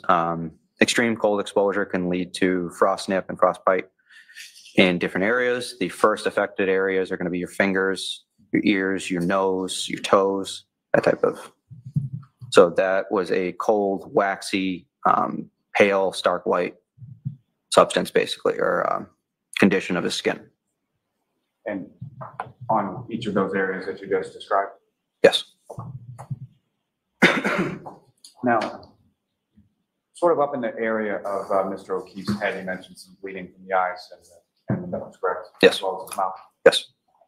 And beyond that, what, if any, observations did you make of any other sort of injuries to his head or his face? So his eyes were pretty well swollen. We were trying to clear areas of blood to figure out if there were any contusions around the head. I believe there was a contusion on his forehead. Also had some markings on his extremities as well. And just as far as your understanding, based on your training experience, when you use the word contusion, what do you understand that? Bruising. And before we get to the extremities, what, if any, observations did you make as far as Mr. O'Keefe's abdomen? Abdomen we noted as significant as distension or swelling of the belly. And what, if any, significance did that have to you in regard to Mr. O'Keefe?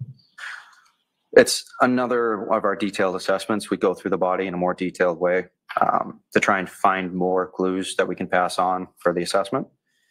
Distension in the belly could be due to trauma or bloating. It could be, those are usually our biggest triggers for distension. You mentioned as far as the extremities are concerned, what, if anything, did you observe as far as injuries to Mr. O'Keefe's? So we're looking at, so we had the cold, rigid fingers, hands, feet, and we had multiple dry blood lacerations to the right arm. Recall specifically where on Mr. O'Keefe's right arm? Would have been his upper arm. And you mentioned dry blood, is that correct? Yes. So these were not actively bleeding at the time that you observed them? No. Now, as far as being dry blood versus actively bleeding, what, if anything, does that indicate to you as far as sort of timing? So we had active bleeding from other areas in the body. So the fact that it had already stopped and clotted, I would assume that would have been several hours before the incident that led him to be there, but I would guess earlier in the evening.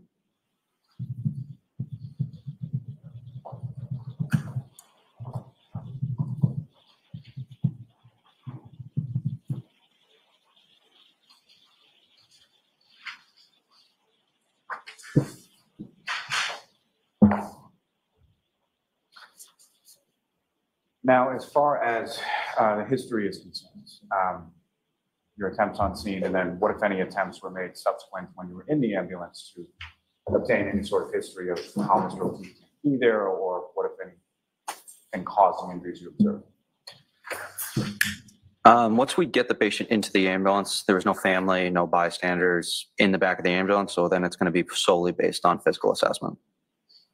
And within sort of the team of firefighters that you had, who, if anyone, did you direct to try and obtain that information while you were in the back?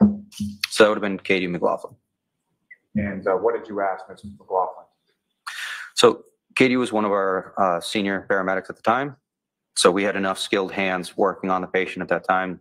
So to direct her, I wasn't able to get as much information and still had a skill to do, or still had a task to do, to run the cardiac arrest. So I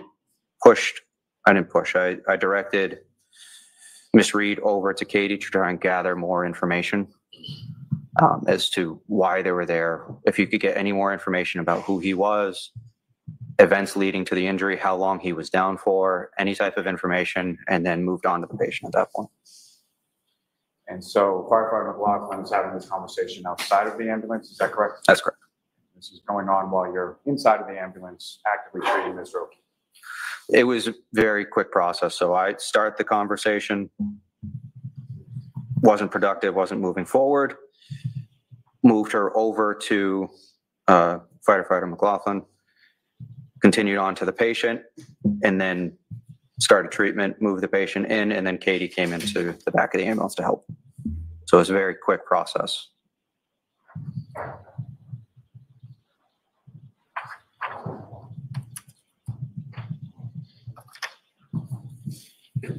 Now, as far as Mr. O'Keefe's eyes were concerned, what, if any, observations further did you make as far as Mr. O'Keefe's eyes? So both eyes were swollen and bleeding. What, if any, observations were you able to make of his pupils? I'm sorry, what? Pupils? Pupils. So I've documented as 4 millimeters and non-reactive. What, if any, significance is those observations as far as about the 4 millimeters non-reactive? So we're looking for equality between the two. So signs of bleeding can be demonstrated by unequal pupils, or if they were restricted, could lead us to believe it was as a result of an opioid interaction. But we're looking at whether they react to light as well. If there's brain activity, if there's still something causing the body to react, you'll have some type of pupillary response. So we shine light, there was no response, so it was fixed and at 4 millimeters. Now, at some point, you leave the scene en route to Good Samaritan, is that correct? That's correct. And who is continuing treatment of Mr. O'Keefe in the back of the ambulance during transport? So back of the ambulance and transport would have been Firefighter Kelly, Firefighter Nuttall, and myself.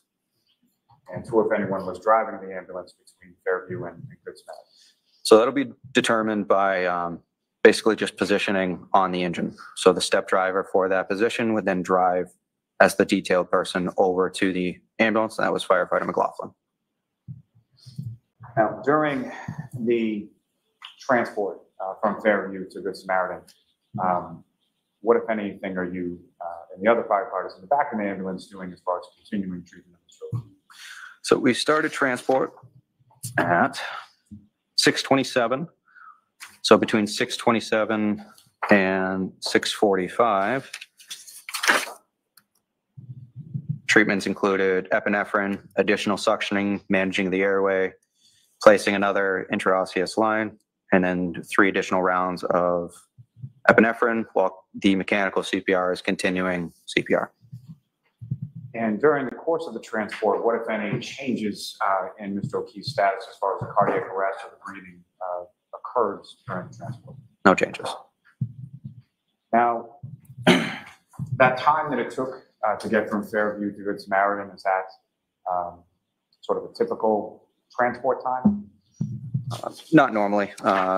Due to the weather, it was pretty slow driving. Even though the ambulance was a smaller vehicle than the engine, slow transport compared to normal.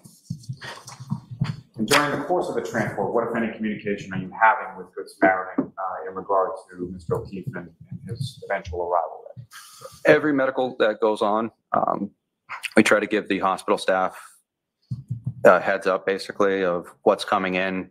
We'll have different alerts that we would give them, whether it's a cardiac arrest, a stroke, a STEMI, to have the certain appropriate teams come in and be ready, whether it's a trauma alert. There's different specialties within the hospital that'll treat those different particular cases. So we call them 5 to 10 minutes prior to give that team time to get down into the emergency room to get ready to work. When you arrived at Good Samaritan, with anyone were you met by, and sort of what happened with regard to Mr. O'Keefe? So we're continuing interventions from the ambulance through the bay into their code room. We're then met by registration, a registered nurse, and the doctor that took care of the patient, as well as a team of other assistants and CNAs. And where do you you physically go with Mr. O'Keefe, or how does that work? Yep, so that's referred to as a transfer of care. So there's different people, like I said, it's a team base where different people are in charge of different things. You'll have the nurse in charge that's in charge of documenting our interventions that have been done so far, time of down, the patient was down, and then she starts documenting all the different interventions that were done by the hospital staff as well. You also give a report to the doctor, who's then taking over as lead for the cardiac arrest. They're going to start issuing orders for the patient and treatment. And then you have registration that will get the information to register the patient that they can tie all of their interventions to. And during that sort of process of exchange of information and things of that nature, what, if anything, did you learn in regard to the sort of core body temperature of Mr. O'Keefe? So to add that assessment, I believe he had a core body temperature of 80 degrees. What, if any, significance does that have in regard to sort of the typical core body temperature? Typical core body temperature is going to be in the high 90s. Where body temperature being at 80 with a rectal temp or core temp is going to be extreme hypothermia. Now,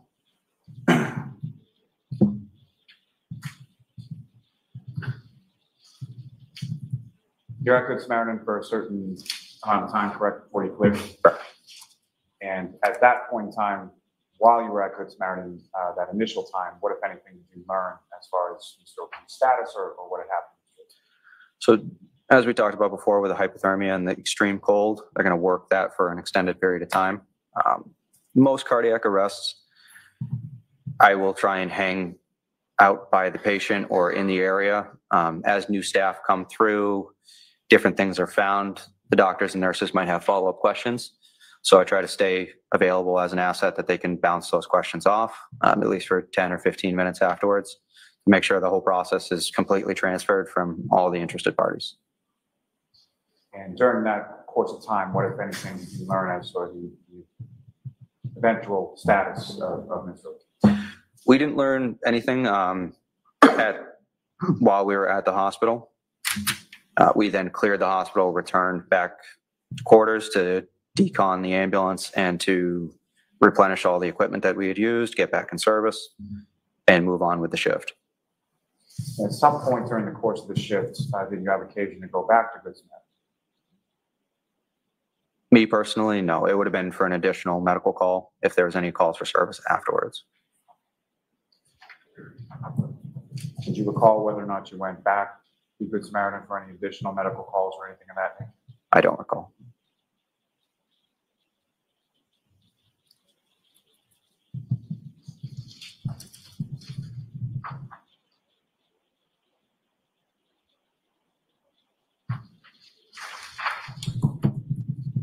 So if I could direct your attention to the screen just over there. Ms. Gilman, if I could please have exhibit number 9.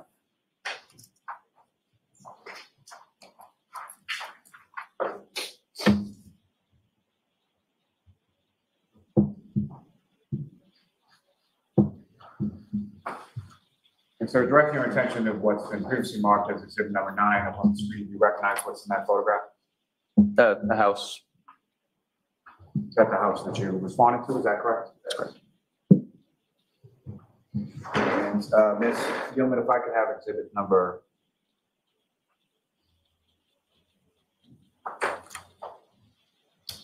Ms. Gilman, if I could have exhibit number 14.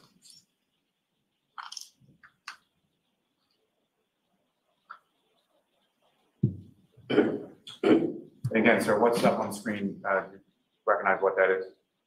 I see blood, snow, general area, not sure. And lastly, Ms. Gilman, if I could have exhibit number 18.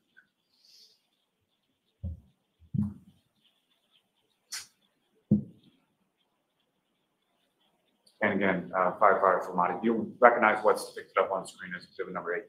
Yes. Can I approach the witness room? Yes.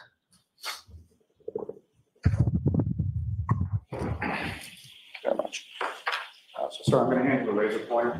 Basically, just press on this button here in this direction on the screen.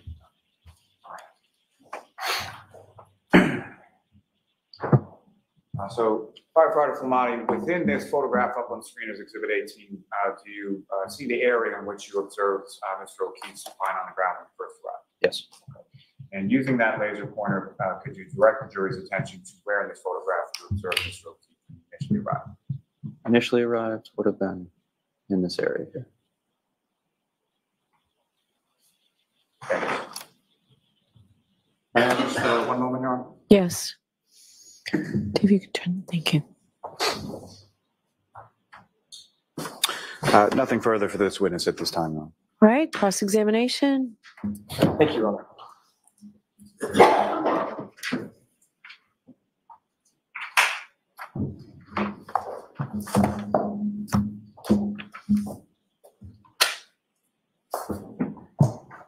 Good morning. Good morning.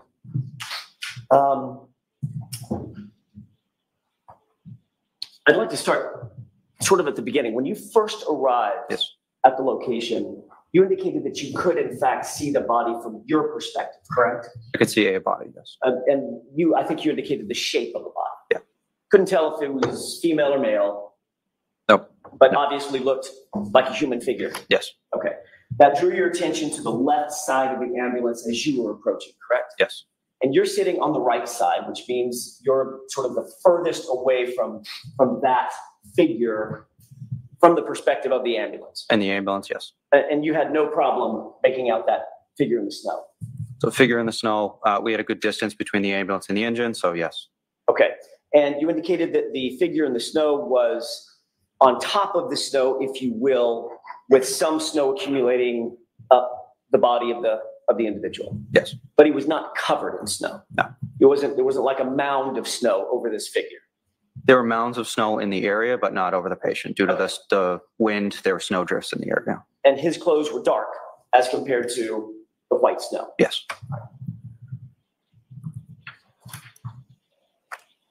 I want to ask you a couple of quick questions about some of the last conversation we had with Mr. Lally about the injuries. You did note that Mr. O'Keefe had a laceration over his right eye, correct? No, over his right eye? Over his right eye. There's a contusion over the eye. Okay, and your definition of a contusion is? Bruising. Was it also swollen? There was swelling around the eyes and a little bit of contusion and bruising around. Did you see an actively bleeding laceration over his right eye? I don't recall. You don't remember that?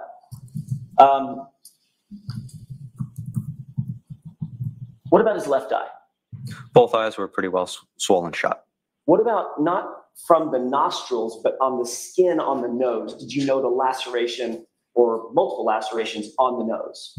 So due to the bleeding that was coming from the orifices, trying to clean the area and find exactly where it's from is sometimes difficult. So we can just say it was bleeding in that area. Okay, so you can't define, as you sit here, you don't remember if it was bleeding from the nostril or from a laceration on the nose? I believe it was the nostrils. Okay. Are you saying that there was no laceration on the skin of the nose, or you just don't recall it? On the top of the nose? No, I don't know. I'm sorry? On the top of the nose, I don't recall. You don't recall, okay.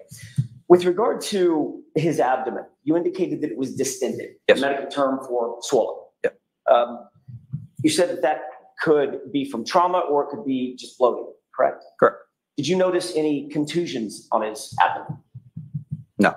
Any skin that was abraded? No. Or cut? No.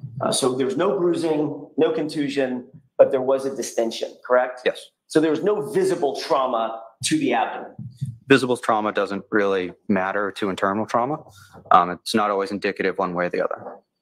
So my question was, did you see any visible trauma on his abdomen? No. Okay. But you did note that it was bloated? That it was distended, yeah. Okay.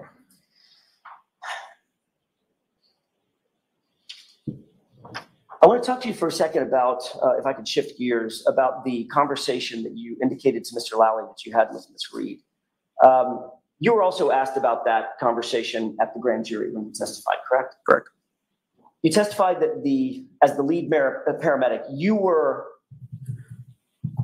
specifically trying to get as much information from my client, Ms. Reed, as you possibly could concerning the victim and how the victim ended up being there, correct? Correct. You indicated, in no particular order, that you asked questions like, how do you know him, correct? Correct. How did he get here? Correct. What happened? Correct. Is there any additional information you can give me about what happened to this person? Correct. Okay, so that was a conversation that you were personally engaged in with my client in order to gather as much data, if you will, about what you were dealing with, correct? Correct. But your focus was, when you first arrived, your focus is, I need to attend to the patient, correct? Correct. Like, conversations notwithstanding, I need to deal with what's in front of me, which is an unconscious man in the snow. Correct. Dressed inappropriately. Correct. And possibly freezing to death. Correct. But you did say that you had enough of a conversation with Ms. Reed that she answered you and said something to the effect of, I hit him, oh my God, I hit him. Correct. So then you followed up on that conversation, correct? As much as I could, yes. But in fact, you said that you asked her additional elaborating questions. Correct. Well, did you hit him in the face? Or did you kick him? Or did you hit him with your hand? Okay. So that's a conversation that you're having with Ms. Reed face to face. Correct. You're talking to her, you're looking her in the eyes, she's looking you in the eyes, you're standing still, and you're attempting as best you can to converse with this woman so that you can gather as much information as you possibly can as you attend to the victim. Correct. You indicated that that conversation lasted long enough that the conversation was frustrated by the fact that you weren't getting information that was helpful to you. So you turned that conversation over to Katie McLaughlin. Objection? Sustained. Ask it a different way. Sure.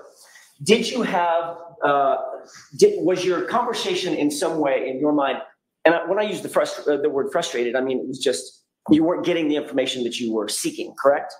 It wasn't productive. Okay, better way to put it. I'll use your word. That conversation was unproductive enough that you then moved the conversation over to Miss McLaughlin, correct? Correct. Firefighter McLaughlin.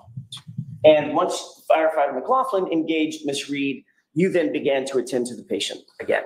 So the patient was already being treated by the other personnel on scene. Okay. I started the conversation, realized it wasn't going anywhere. I had other responsibilities.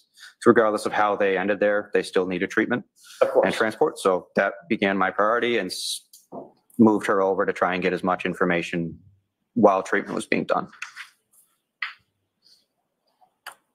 What part of the treatment were you responsible for? All of it. Sorry, that's a great answer to a very vague question. Yep. What physically were you doing with Mr.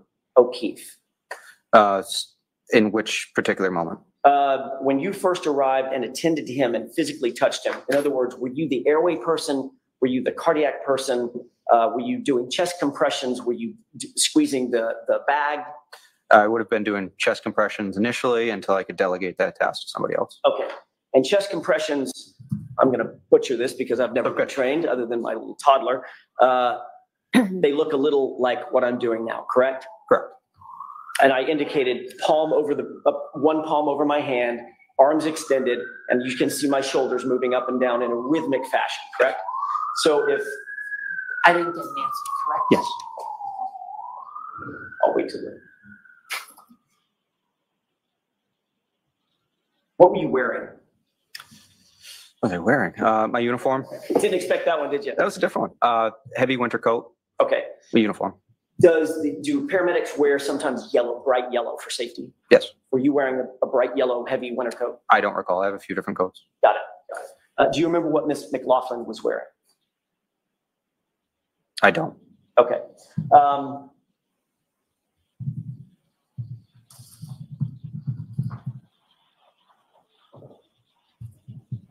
That conversation that you had with Miss Reed at the scene, that had to have lasted, I'm not guessing it was very long, but it had to have lasted a minute? At most, yeah. At most? Once you finished your conversation with Ms. Reed, did you then start attending specifically to the chest compressions and the high-level CPR that we've heard so much about from your colleague? Yes. As you're doing the CPR on the scene, that high-level CPR, high-quality CPR, was Mr. O'Keefe then moved to the scoop, which would then facilitate getting him on a gurney? Correct. That gurney was then moved between a couple of patrol cars, cruisers, and into the ambulance, correct? Correct. Once you were in the ambulance, the first priority is to get this person warm. Is that right? First priority is always going to be CPR. The secondary would be getting them warmed up. Okay. So obviously when you got into the ambulance, you can shut the doors.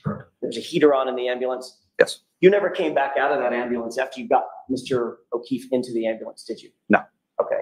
And you were in there with firefighter Nuttall at the time? Nuttall and Kelly. And firefighter McLaughlin was outside the ambulance doing whatever she was doing? Correct. Okay. Initially, and then she came in afterwards to assist. Yeah. And did I hear you correctly when firefighter McLaughlin got in the ambulance, she took over the driving responsibilities? So there's two different compartments. They're not connected. There's a little window between the two areas. So she assisted with interventions in the back. And then after we had established everything we needed to on scene to begin transport, she then got out and then started driving. Got it. Thank you. I'd like to play, but first I'd like to have marked. I think it's already been marked. Exhibit 379. It's a video, a snippet of a video. It's probably 3 minutes long. It's not that long. I'd like to play that portion of the video for you. And when it's done, Firefighter Nuttall, sorry, I'm looking at the wrong notes. Firefighter Flematti, which is not that easy to say. Did a great job. I'm going to ask you to show me exactly where on the video, if you can, that you had this conversation. For the laser pointer? With my client. Yes, you can use the laser pointer as you wish. This is just to orient you, if I may, Your Honor. The top, this, let me see if I can do this. There we go. The top is a dash cam from one cruiser. So I'm gonna see counsel at sidebar for a second, please. What's going on now? I guess we'll find out, but Jackson's he's a master. He is master. Questions right to this very competent witness. Put certain things out. I mean, it's just amazing. I don't know what the hell the problem now is. Did I see you say you emailed the judge last night? Turn the mic on. Yeah. Well, I emailed the court clerk. It's annoying. It is annoying. Her deep breaths. I'll email them again tonight. Because it's not right. She shouldn't be. However, I did get word from inside the courtroom. She is not amplified in the courtroom. So in other words, nobody can hear those sighs in the courtroom. Okay, good. For whatever that's worth, Well, it's worth something. Do you know what I mean? Even though I wish she just wouldn't sigh. She didn't sigh at all until all of a sudden Jackson's up and she sighs. I know. Right, here we go. For this, until we pause it, I'm going to ask you to focus your attention on the top dash cam video. Go ahead and play that.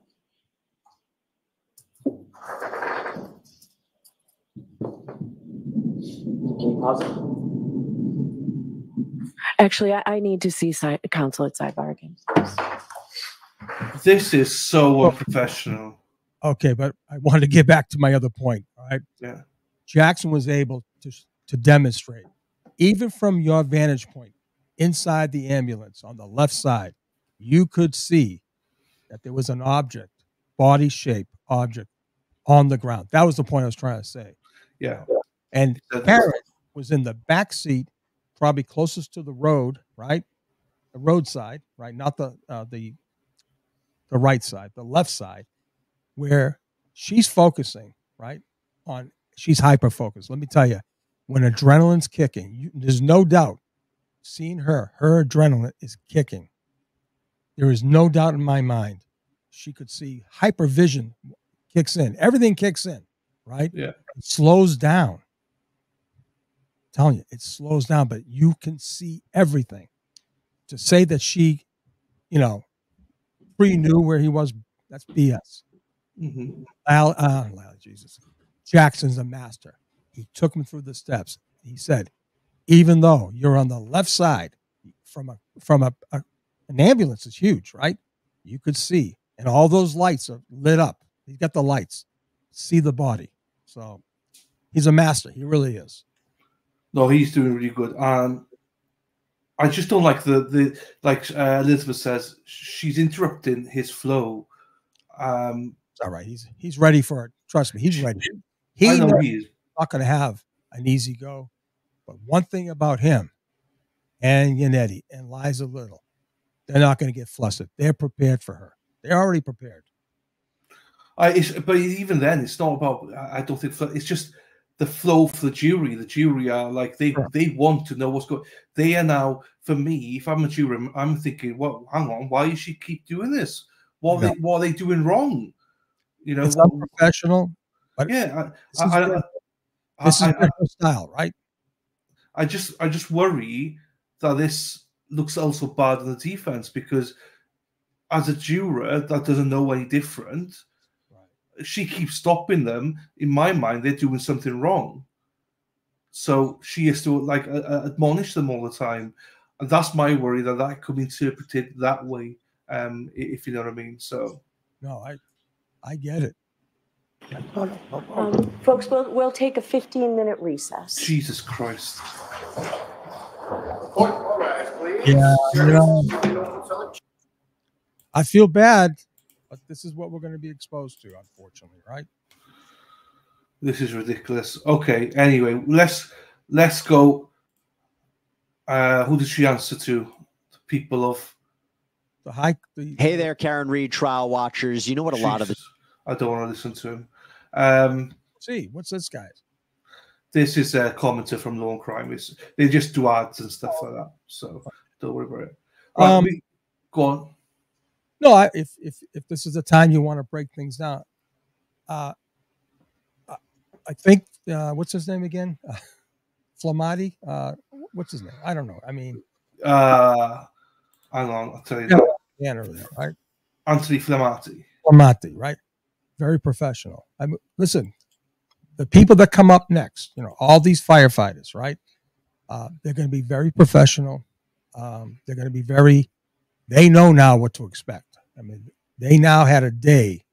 Lally and Company had a little meeting with these people, right? And they've now had a day to get their act together. They've been called out by all of us. They've been called out by the national media. They know what's going on. Lally is losing his case in the early rounds. And we don't even have the big bombs yet, right? But so Flematti, right? I have to remember. Anthony Flematti. We'll call him Tony. Very professional. You can tell he's a lieutenant. He's got his facts straight. He's on top of his game. I like this guy. I really do. Right? But just remember, he has zero skin in the game. He's doing exactly what he should have done. Okay? The only problem is, and I've seen this a lot in the comments, and I got to tell you, the people in the comments, the people in the chats, the people all over, all you civilians out there and cops and former cops and everything, you're on the right thing. I hit him. What would you hit him with? The car? Well, guess what? Car was never mentioned. Evidence on the scene is a cocktail glass. We will find out. I know at some point those documents that were listed in the charging documents will come to fruition. And they were saying, I hope Jackson says, what did you explain to the medical professionals that when you transferred care to the doctors and nurses at the Good Samaritan, what did you tell them was the cause of these injuries? That's going to be key, because everyone in the world saying, I hit him. Well, guess what? You know what they're not saying? What she said she hit him with. But someone said, we're going to find out that she hit him with a cocktail glass. And I hope they exploit that. I really do. I hope they exploit that. I don't know what this guy is getting. I'd love to know what Jack. Listen, this could be another bombshell. The one thing about, let's face it. We're going to hear the story. What time you arrived? What did you do? What's your whole game plan? Blah blah. We're going to hear it to ad nauseum. But don't forget, we're going to find out different nuggets. This video is going to tell us something, and it's not going to be pretty for the prosecution. No, I agree. Just to clarify, this just came up. But hello, Christy. How we doing, my darling? Most court cases I watch, the judge calls sidebars following an objection. If I was a juror, I would understand that as a judge being biased and objecting something for the prosecution. Fine. The only thing I'll clarify here is everyone or most people here, like you, Christy, myself, Al Jefe, all of us, we would understand it. My worry is that these jurors have never watched a trial before in their lives. So they have no idea what's going on. They probably don't know how anything is run. So I'm always maybe I'm overthinking things, but I'm always trying to think what they would think. Go on, sorry, Sean. No, I was just seeing that video being played. It seems like that Law and Order thing have more of a more video on that. I don't understand. But you're right. You're absolutely right. And it seems that she does all this, right? And she does when the defense is presenting their their cross-examination, which is kind of tainting the jury. I didn't hear any objections. It's the judge's objection. Why? Yeah. I mean, this is all free game, right? This is all free game. He has every right to question this lieutenant or head medic, whatever the hell they call him, on his actions that day, especially since it was brought up in his direct examination. I don't know what the hell she's objecting to. No, that's why. It's their video, right? It's their video. She shouldn't even be objecting. It's nothing to do with her. Exactly. It's, and Christy says that's true as well. There could be some plebeian jurors up there. There could be. That's scary. The other thing I want to pick up here, he did mention he only saw two people, right? Not three. So where's Jen McCabe during that period? Did you pick up on the fact that he saw a civilian car? Whose civilian car was on the scene? So yeah, I jump all over that too. I said, what the hell? He's talking about civilian cars. So we know at least 3 cruisers came, right? Now maybe it's possible that Lank came in his civilian car. I don't know why.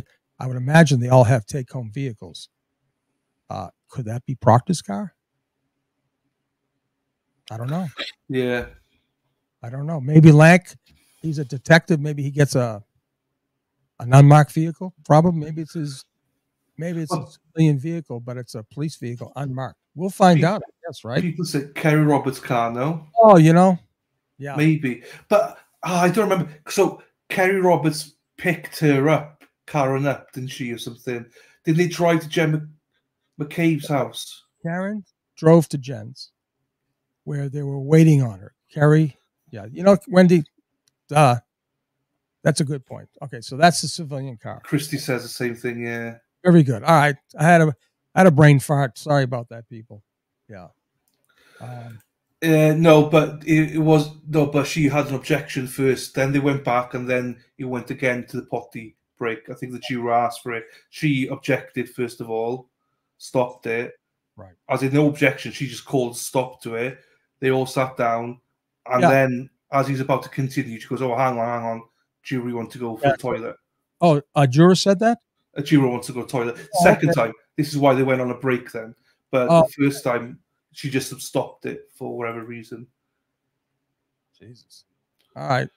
Well, the best theory I have seen this far as Plevin's chat is that EDB is siding with the defense because Alan Jackson got to her before she started streaming. They used to work together. Yes. I mean, this is ridiculous. I know. Okay. Before I go further, right, there's a couple of questions I want to go through.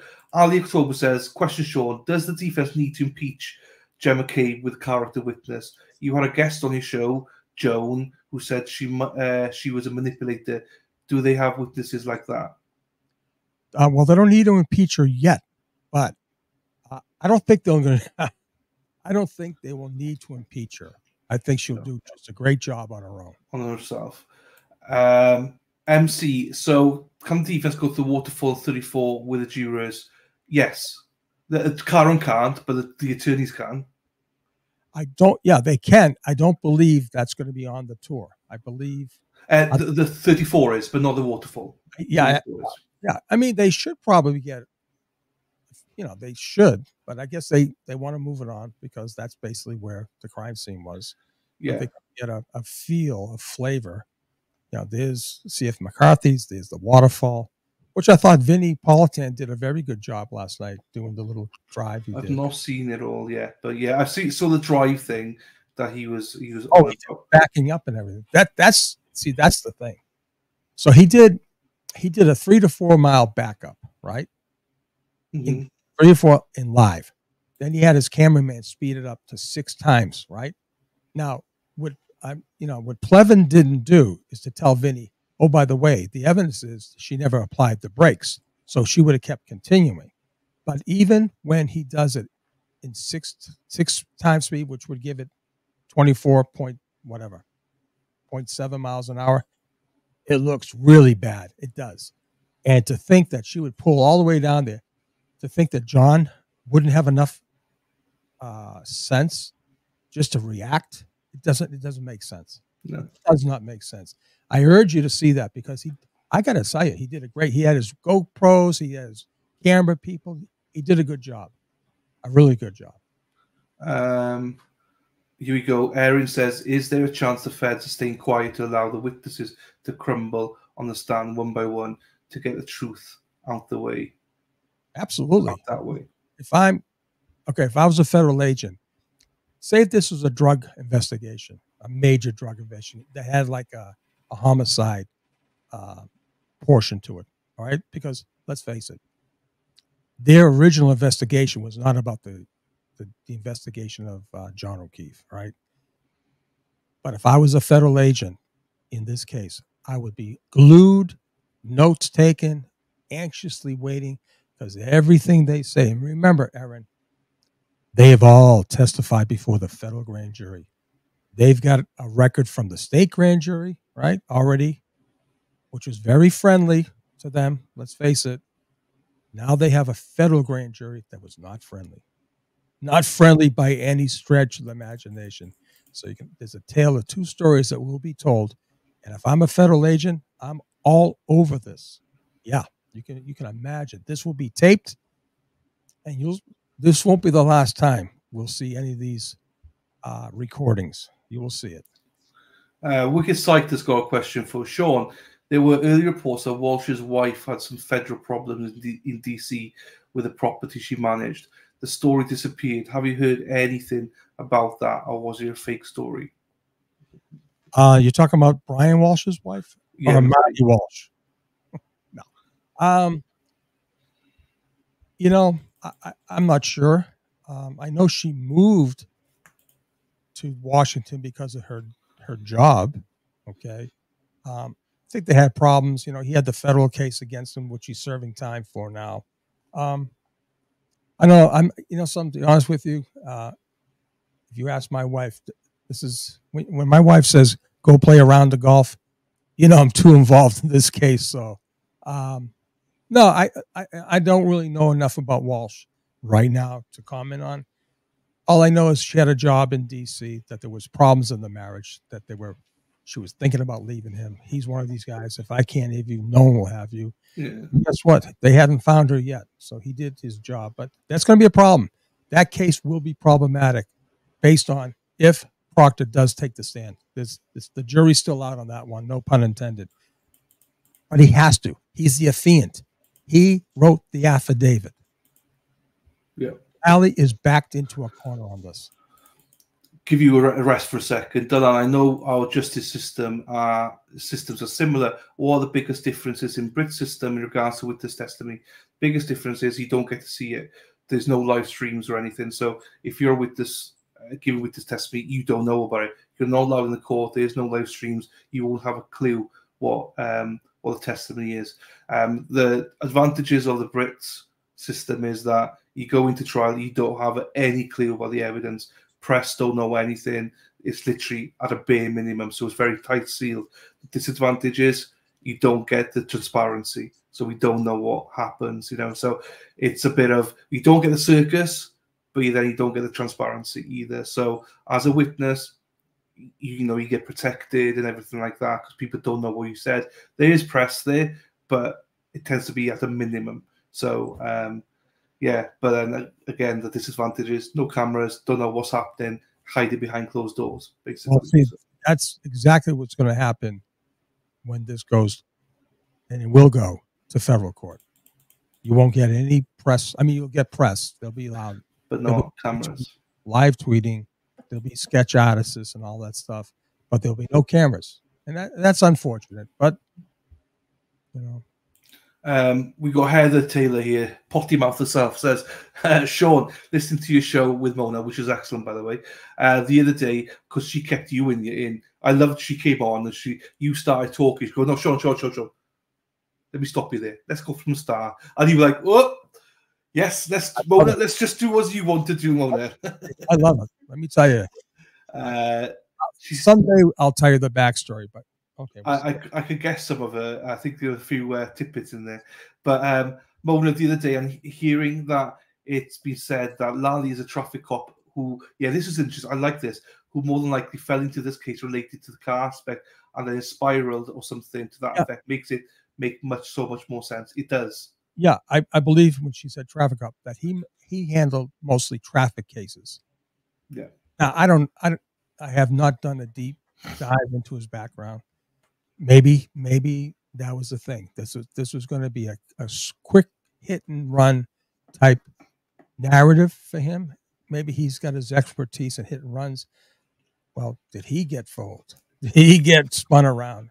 Yeah. Knowing that the feds were all over his case, and he didn't know it until a year ago this time when federal grand juries were subpoenaed, were given to all his witnesses in this case.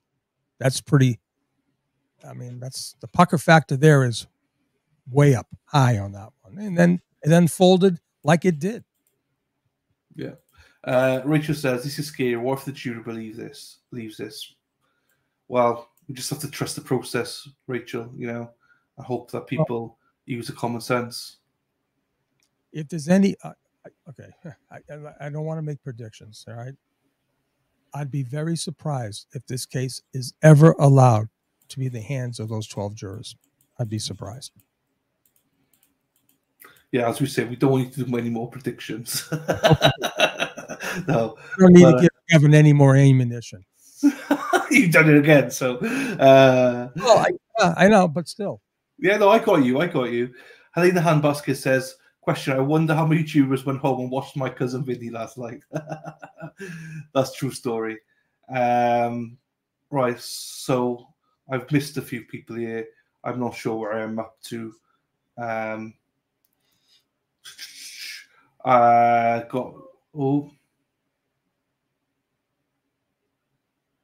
Okay, Sean, what happened to the police report that initially stated that this call was written in the log as not crime or no crime? Not a crime or no crime.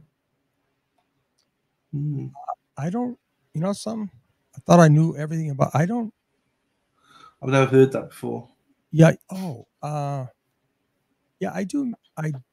Yeah, I do remember seeing like there's a box you check off and they forgot to either check it, like, they said crime or no crime. And that was no crime was selected. Yeah, I'll have to, Canterbury Tales. I'll have to look into that. If Olivia's watching, she probably knows. She probably knows. Well, hopefully. Well, she might be somewhere else watching, but hopefully she'll look it up. Wicked Slice says the waterfall has wicked good fish and chips. They should treat the jurors to lunch there. I hope it's you won't touch like the UK fish and chips. We have proper fish and chips here. You got the good chips with the vinegar, right? Yeah, vinegar, bit of salt on it, bit of lemon. Oof. Nice. Battered as well, not like this nice kind of less fat things. If they were having difficulty obtaining information from someone erratic and able to answer questions, why wouldn't they ask one of the calm women? Well, or the calm woman, because there's only one other woman there, allegedly, according to this guy. So there's only, what's her face? I don't remember what her name is now. Kerry?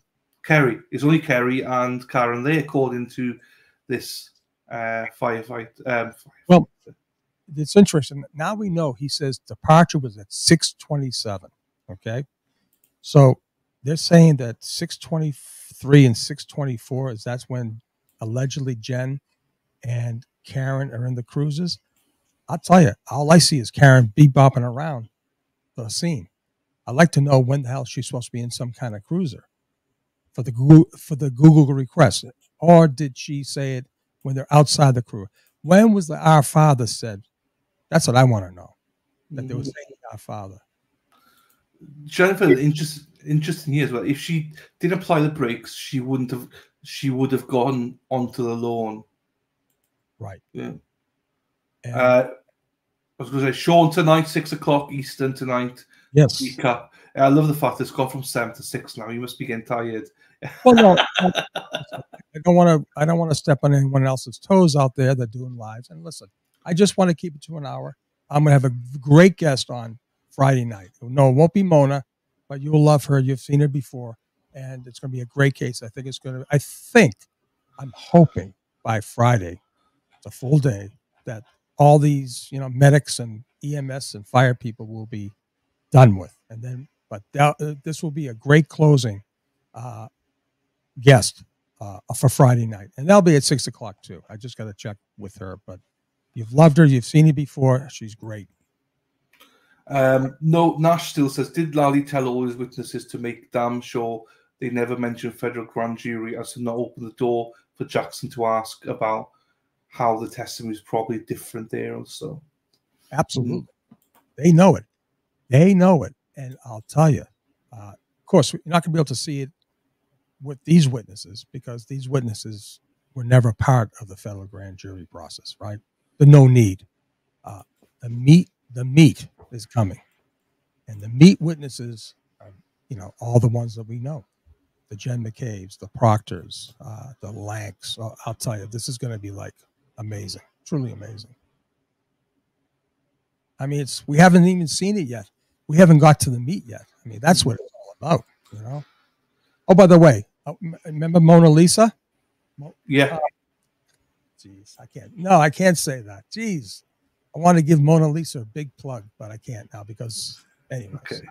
But anyway, I'd say Tudley Pip is from London. She says, you say that, but there were cameras all over Chris Richards' property when the police tipped the BBC off. Yeah, I mean, I don't mean that at all. I mean, when things happen in the UK, obviously there's going to be cameras there, same in the US. But yeah, the lead up to court, we didn't hear a thing about Cliff Richard or anything like that. So that's what I meant. In court, we don't know what's going to be submitted in court or anything like that. Yeah, if there's an incident, obviously there's going to be cameras, helicopters. I mean, it's say now we've had a few schools, some stabbings and stuff like that. The cameras have been there and stuff, but we won't know the details because they embargo everything, So I think that's more of what I'm thinking.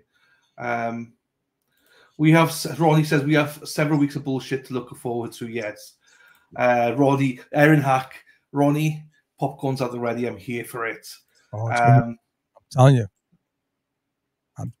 you, you have no idea how the defense is going to load up, wind up, and just let it fly. I'm telling you, just mark my words. Scriptus says, so far, Commonwealth is winning on this guy's testimony. Of course, Jackson will hopefully discredit him. Unfortunately, Bev is doing everything she can to keep that from happening. Yeah, if I had to call, if I have to call points, today is the first day they put a credible witness on that has not been rocked. But he's only gone through a couple of questions without Bev. But Jackson's leading to something. When you see that video, he's leading up to something. Brenda asks, question. Can the defense call Jen McCabe if Lally don't? Absolutely. They can call anyone they want. The problem is getting her to testify is the problem. That's a problem. Yeah, if you are a member, we have got a load of gifts in there. We got El Jefe, we got Karen, John, the judge, Lally, the defense, and a few others as well. So, how do you do that? You create them. You can't do it yet because you're not monetized. So once you're monetized, you can do it. I got several emails from YouTube saying, "Do you understand you're missing the boat? Do you understand that you were monetized the first night of your first showing?" Yeah, I don't know what the hell they're talking about. I don't, and I don't care. I want to be able to switch, and I want to come on. That's all I give a shit. Yeah, I know. But after this case, I'm going to make sure that you bloody become monetized because you deserve every penny coming your way. Tuddy Pip says, also call it tartar sauce to a mushy peas. Mushy peas is the best. The best. I'm not a massive fan of tartar sauce, but mushy peas I am, definitely. I love tartar sauce. Oh. I'm already. Wisconsinite. Hello, my darling. Why would they need to ask Karen what John's name was if they had his wallet in his pocket? Just verify. Verify. I mean, yeah, they had his ID, but I don't know. I don't see. Just conversation, I guess, right? Yeah. Maybe I don't know. Wasn't Jen in the house? Yes. This is what this witness has. He said no. Yeah. Okay, so the idea is We all knew Jen eventually went into the house, right? We knew this, right? Because we knew she went upstairs to talk to Nicole and all this stuff. What the video does is shows her little sneaky side, right? You don't see her saying, "Hey, hey, your officer, do you mind if I just leave real quick? I want to check in on my." See, this is the thing that kills me. The cops should have done that, not her. They should have said to her, "Oh no," but she didn't give him a chance. She never asked permission to leave that scene, nor did the cops take control of that scene, and that's why I truly fault the Canton police. I'm sorry, guys over there in Canton. All right. Someone has to step up to the plate and go over crime scene management. All right. You had an obligation to manage and to secure that scene. You did neither. You let us. I hate to say this, all right, because had you done what you should have done, all right, Karen would have been arrested on the scene for those statements, right? And then you would have had a real problem, right? Because the puppet master wasn't allowed to direct the show. Okay. I'm not talking about Jen McCabe either. But what I'm saying is, had you secured that scene and had you managed that scene and not let those witnesses leave, and think about our friend Seraph. If he ever did hear those words, clearly he didn't note it. But I'm telling you, all right, 35 years. All right, real quick, 35 years. If someone said, "It's my fault, I did it," and the guy's dead, she'd be in handcuffs right then and there. All right, that's it. That's fine. So many questions I'll get back to on the next break, guys. So just so you know. Right.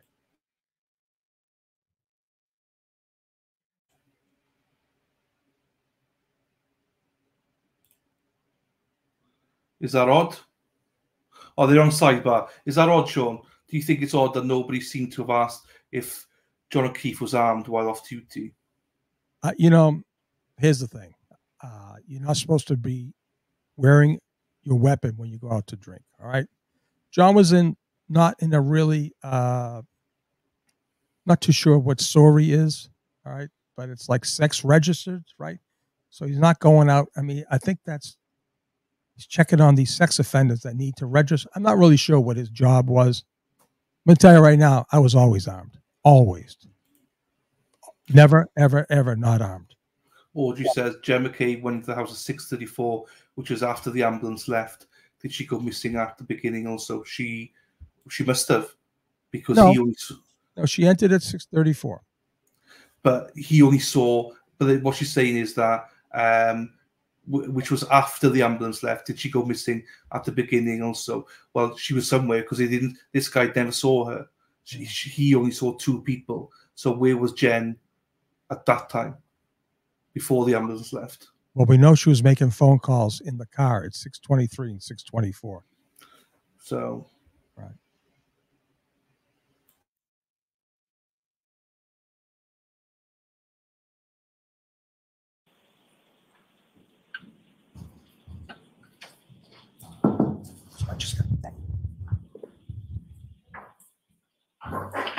Sure.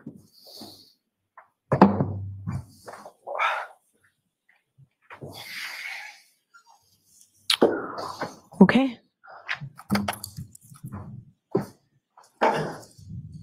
Thank you, Your Honor. Firefighter from Flematti, I want to draw your attention to the top video, and I may pause it and ask you a couple of questions.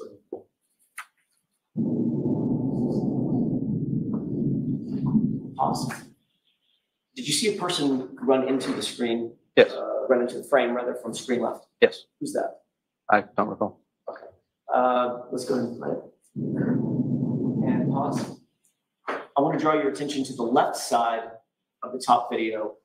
Did you see somebody wearing a bright yellow jacket? If you could rewind it, I'd look at that area. Why don't I play it forward? Okay. And see if you see that.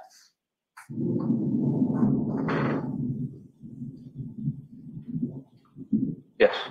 Pause. And do you recognize that person? I see a yellow jacket. I can't tell you who it is. Okay. Based on your memory, have you seen this before, by the way? No. Okay. Based on your memory, is that the approximate position that Mr. O'Keefe was in when you or your colleagues made contact? Approximately, I'd say a little bit more to the left. That would be my guess. Okay. Go ahead and play it.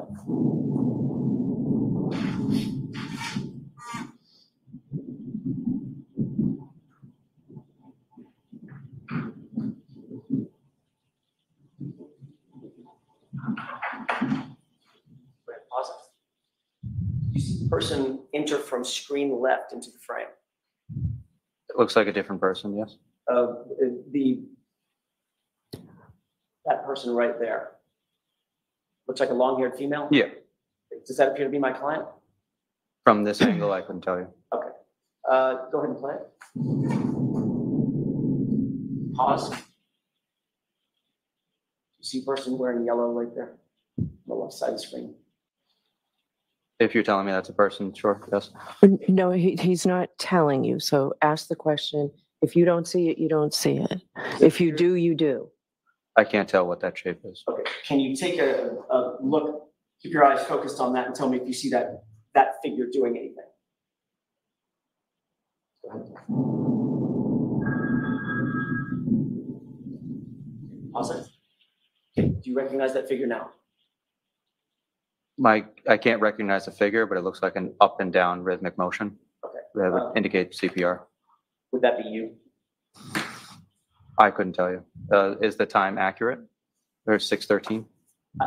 I'm just asking you what you recognize on the video. I couldn't tell you if that was myself or not. Was there somebody else doing CPR? Multiple people rotate through CPR, so yes. Who's responsible for doing the chest compressions? Whoever's closest to that area, we're all trained for that skill. Okay, I'm asking in this particular case, yes. I know everybody's trained. Mm-hmm. Didn't you testify earlier that you were the one doing the chest compressions? I said I was one of them, yes. Okay. Does that appear to be you doing the chest compressions? It could be, I'm not sure. Okay, let's go and play. Okay, stop it. Do you see the person basically in the middle of the screen there? Yes. Does that appear to be my client? Can you tell? I can tell. Go ahead and play.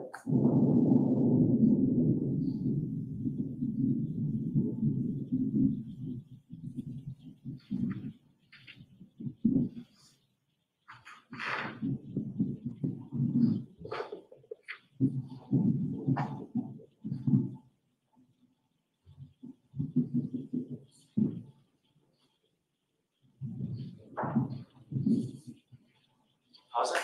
You see individuals entering from screen right. Yes. What does that appear to be in the yellow jacket? That build would have been probably, it could have been firefighter Kelly or it could have been McLaughlin. Okay, and who's the person trailing the gurney? Right. I can't tell. Okay, let's go ahead and play.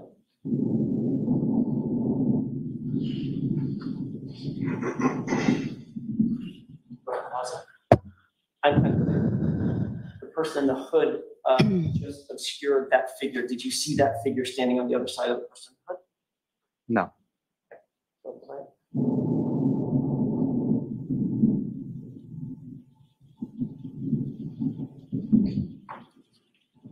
Awesome. The activity that's going on just to the sort of left side of the SUV in the frame, can you describe for the jurors what that activity is? So that would be lowering the stretcher to get ready to load the patient on. Okay. And now pause it. Now, this person now appears to be facing the camera. Do you now recognize that person? I don't. Go ahead.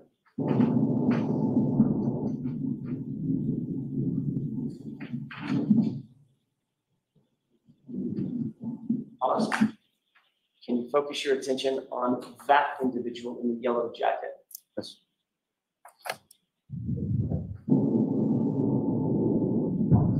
What does that person seem to be doing? CPR. Which part of the CPR? Chest compressions. Sorry, I didn't mean to talk over you. It's okay. Chest compressions. I want to make sure that Nancy can get down what we're both saying. So which part of the CPR? Chest compressions. Thank you. Is that you? I don't know. Okay. At this point, you have no idea whether or not you don't remember whether you were the one doing chest compressions when he was moved from the ground to the gurney? I don't recall. But you did earlier testify you were doing chest compressions. I did at some point during this call, yes. Okay. In the entire length of this video, did you see anybody else trade off from that person doing chest compressions from the time the person was on the ground to the gurney? Or is that the same person? It could be the same person. I'm not sure. Okay. Would you say that's probably you? Objection, Your Honor. Sustained. Okay, go ahead. Jurors disregard that.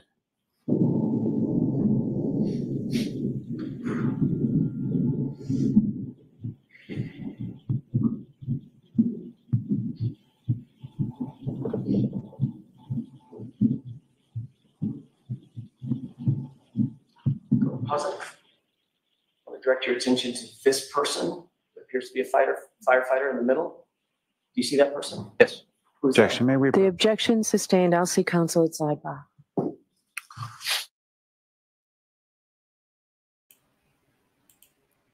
Oops. Well, okay. Well, okay. Here we go.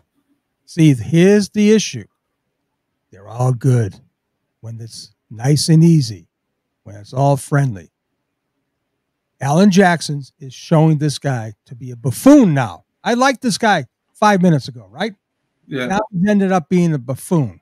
He's the only one in a yellow coat. He's the only one giving chest compressions. I heard him testify. He was the one giving compressions. Okay. Yeah. And guess what he's doing? He's saying to you, to all of us, Karen Reed did not have a conversation with him. Yeah. That's what this whole thing is about. Where he doesn't want to say that's Karen Reed. Of course he knows who Karen Reed is. And it's now showing in this right here that she never went over, right? He's over there on the side. She's over here in plain view, right? And it's now he's going to come out and say, at what point did my client tell you I hit him? There's the ticket.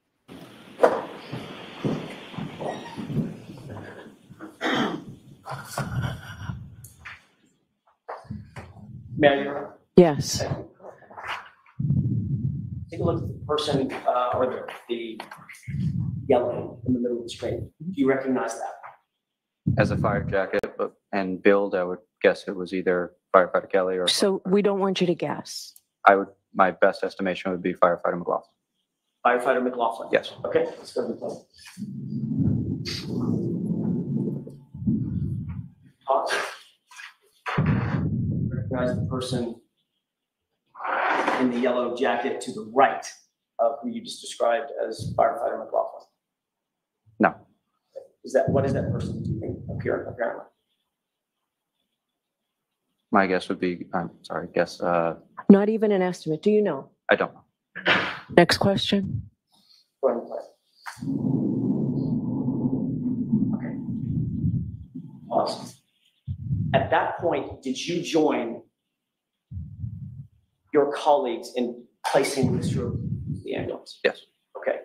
Based on that, did that appear to be you following the gurney in the yellow jacket over to the ambulance? Yes. Okay. And who is the lead firefighter? When I say lead, I mean the one to the right, leading the gurney on the front side of the gurney. I'm not sure. Okay. One of your colleagues, though. Yes.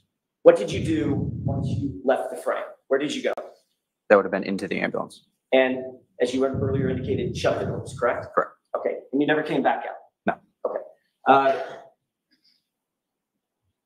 I'd like to draw your attention to the lower video. Okay. And we're just going to let that play for a couple minutes and see if you recognize anything.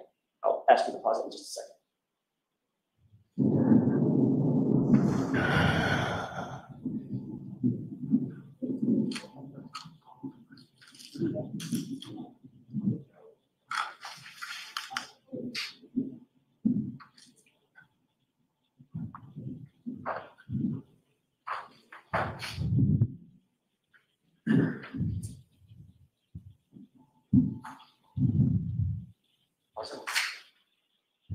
I'm going to ask you to look up to the top video. You see what appears to be a person wearing yellow to the right? Yes. But that's who that is? No. Go ahead, play.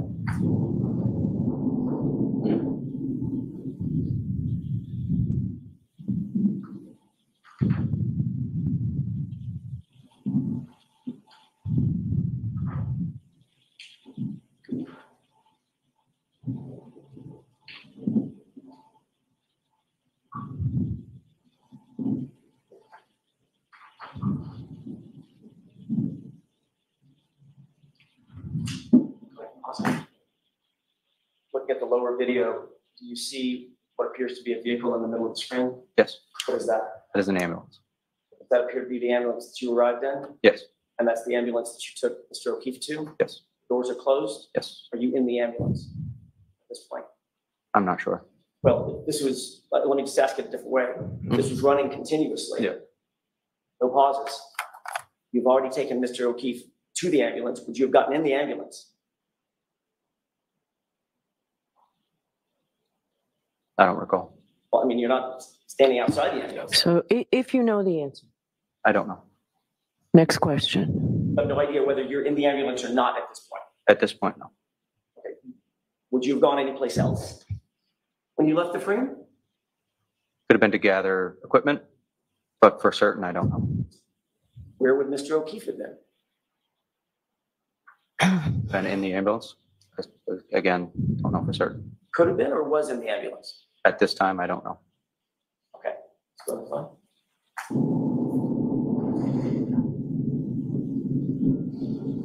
Stop. Okay, taking a look at both screens, you see the group of people, including the individual with the yellow jacket at the bottom screen? Yes. That appear to be the same from a different angle, same group of people, including the person with the yellow jacket on the top screen. Yes. Who was the person that was directed to get the medical history from my client? McLaughlin. You believe that's Miss McLaughlin? No. You don't think that's her? I'd have to rewind to know where she went. Well, let me ask you a couple of other questions. Looking at the bottom screen, you see a police officer? Yes. You see a woman with long hair standing next to the police officer? That appeared to be my client? Yes. There's an individual with a fire jacket on, right? Yes. And she was, Miss McLaughlin was directed to get medical history and interview my client, correct? Yes. Does that appear to be what she's doing right there? Objection, Your Honor. Sustained. At this point, where do you believe you were now? I don't remember. Think you might have been in the ambulance? I don't remember. You testified earlier, and this has been a continuously running video on the top, testified earlier that when you left the screen with that gurney, you got in the ambulance, correct? We headed that way, yes. So firefighter Flematti, it's not a trick question. Where did you go when you left the screen? It would have been to either gather equipment or to put the patient in the ambulance. Okay. When did what equipment did you need to gather? It would have been anything that was left by the patient's side, whether it was a first-in bag, airway bag, any other equipment, basically. You were doing chest compressions. I didn't state that. You didn't say that? I said I did chest compressions at some point. I didn't say I did them continuously throughout the call. So you just put John O'Keefe in the back of the ambulance and went to look for some equipment? Not what I said. So chest compressions were done continually throughout, whether they were done by me or by another provider. I can't tell you specifically. So when you left the screen and John O'Keefe is on the gurney, you're engaged in vital, life-saving, a vital life-saving endeavor, correct? Yes. That had to have been your focus, correct? That was at the time, yes. And you wanted to get him out of the cold, the weather. Yes. Because it was inclement, it was freezing out, correct? Yes. So you wanted to put him in the ambulance, right? And you wanted to continue CPR because in your words, you testified on direct examination, you believe that there might be some viability left. Yes. So CPR and life-saving measures were absolutely vital at that point. Yes. You didn't go find equipment, you got in the ambulance, didn't you? Yes. So at this point, you're in the ambulance, correct? At this point, I don't know. You indicated you never got back out of the ambulance after you got in, correct? I don't believe so, no.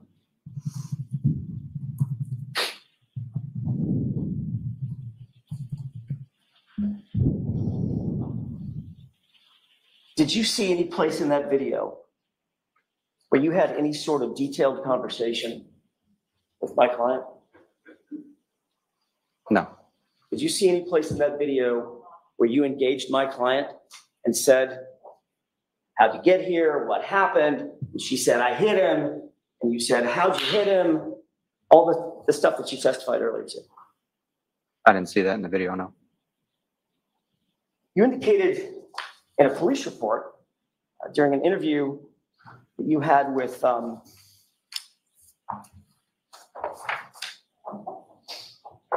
Yuri Butnik on February 8th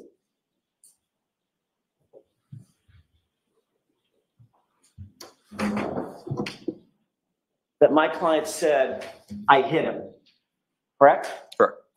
You remember having that conversation with Sergeant Butnik? I don't recall the conversation, but I'm trusting that your records are accurate. Is it true that during that conversation, you indicated to Sergeant Butnik that, quote, Katie spoke with Karen Reed. Katie is Katie who? McLaughlin. Katie spoke with Karen Reed, collecting medical history for the victim, and was also told by Karen that the last time she saw the victim was at 1 a.m. that morning. That is when Anthony, who's Anthony? Would have been myself. That is when Anthony heard Karen say, I hit him, I hit him. Is that what you told Sergeant Butnik? I don't recall. Does it appear that this is the time, firefighter Flematti, that Katie McLaughlin is getting a medical history from my client, or attempting to? I can't tell from the video, no. You do know, however, that during this time, you're in an ambulance, probably 30 or 40 feet away, with the doors closed. I don't know. Well, you certainly don't see yourself in that frame, do you? Doesn't appear to be, no.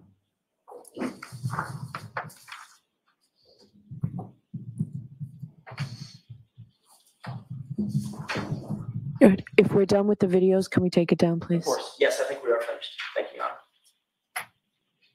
Honor.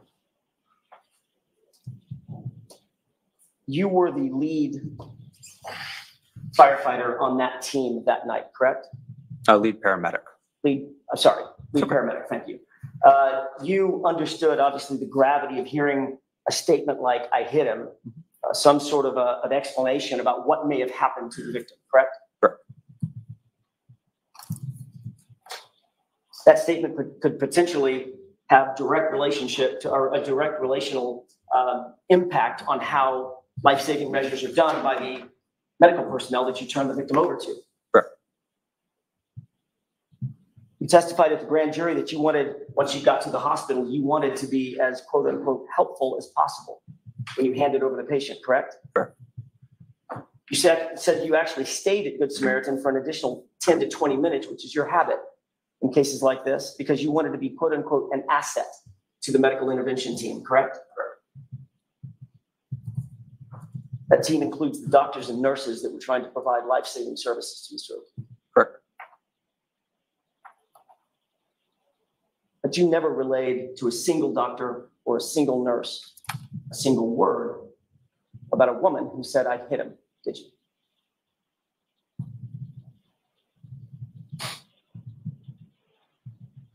So documentation for us ends at transfer of patient care. As far as my memory, I do remember relaying that information to the doctors and nurses. You do? Yes. Have you ever testified about that ever previous to this? Never been asked about that. Oh, nobody ever asked you, so you didn't tell anybody? In the court setting? No. Testified in front of a grand jury, didn't you? Yes. Shalali asked you a bunch of questions. Yes. During the course of that conversation that was under oath, did you ever disclose that you told the doctors and the nurses that you heard a woman say, I hit him? I recall telling the doctors and nurses that there's a question of that the patient was hit by a vehicle or we don't know, is what I directly said to the doctors and nurses. You directly told the doctors and nurses that there was a question about whether or not he was hit by a vehicle, right? Yes. Have you ever said that in any context, either to the police or in a grand jury before today? I don't recall. You were asked a bunch of questions yesterday, the day before yesterday, and this morning by Mr. Lally. Yes. Did you say it on your direct examination? I wasn't asked that question. So since Mr. Lally didn't ask you, you just left it out that you told the doctors, the medical professionals, that in fact you described that this patient was likely hit by a car. Objection, Your Honor. Sustained. You wrote a report as well, correct? Yes. We talked a little bit about that report. There's an area in the report for a narrative. Yes. About your observations, your experiences with this patient, correct? Correct. Your job as a lead paramedic is to be as detailed as possible, correct? Correct. You want to provide and impart the most detail you possibly can about an incident to assist in medical intervention, correct? Correct. Take a look at page 3 of 5 of your report. Yes. You see that narrative area? I do. Can you point to that portion of your report where you indicate that my client said the words, "I hit him"? It doesn't say that. Can you point to your report, the portion of your report where you indicate that you told the doctors and nurses that she said, "I hit him"?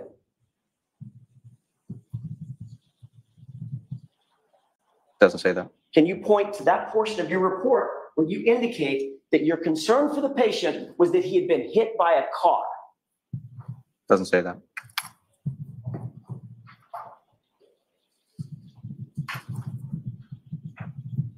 You indicated on direct examination that you were, quote unquote, looking for anything that we could pass on to the emergency room that would assist. Yes. I think it might have been an assistance to the emergency room personnel to indicate that you believe this person had been hit by a car. Objection. Sustained. Do you believe that that would have been an important piece of information to pass on to the emergency room assistants? Objection. I'll let him have that. Thanks. It would have been important, yes. And it's nowhere in your reports, correct? It's not in the reports, no. You didn't tell that to the police when you were interviewed 8 days later. I was not asked about how or what I was. My question is, did you tell the police 8 days later, or 9 days later when you were interviewed? And you didn't tell the grand jury that, correct? No. And you didn't mention that on direct examination in front of these jurors, did you? No. I have a moment, Your Honor. Yes. That's all I have, Your Honor. Thank you. Hey, Mr. Lally.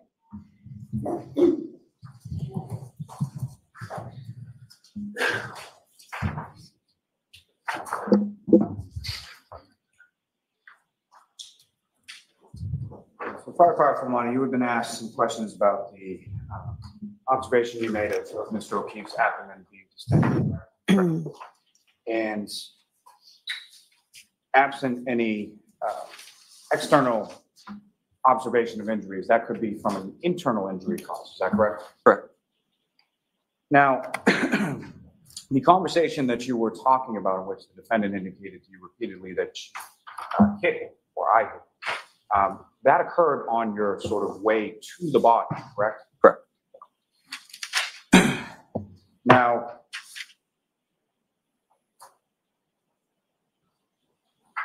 turning back to sort of when you're coming to the scene and arriving at the scene, you've got a call or dispatch in regard to an unresponsive male in the snow, correct? Correct. So you know that going, correct? Correct. And where you sort of bring the ambulance to a stop, there are other vehicles already in that area where Mr. O'Keefe is, correct? Correct. And it's from that vantage point that you're able to then see Mr. O'Keefe's body off the side of the road about 10 feet or so into the lawn. Correct. Now, when it comes to chest compressions, your department, any department, as far as sort of the medical field that you're in, is there any sort of policy or protocol for how long one person should be doing those at a time?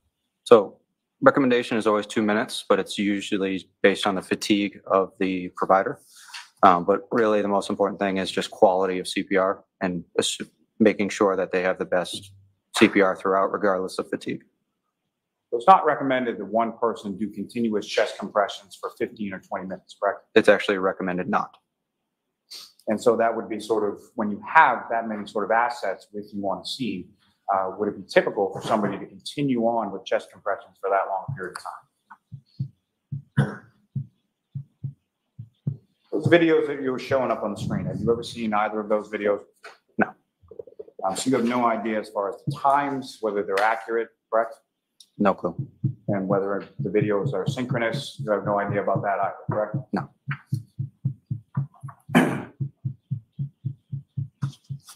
The conversation in which you heard the defendant say, I hit him, and the conversation that firefighter McLaughlin had in which the defendant told her, I hit him, those are two separate conversations, correct? Correct. Happened at two different times, two different locations, and you weren't even present for Ms. McLaughlin's statement, correct? Correct.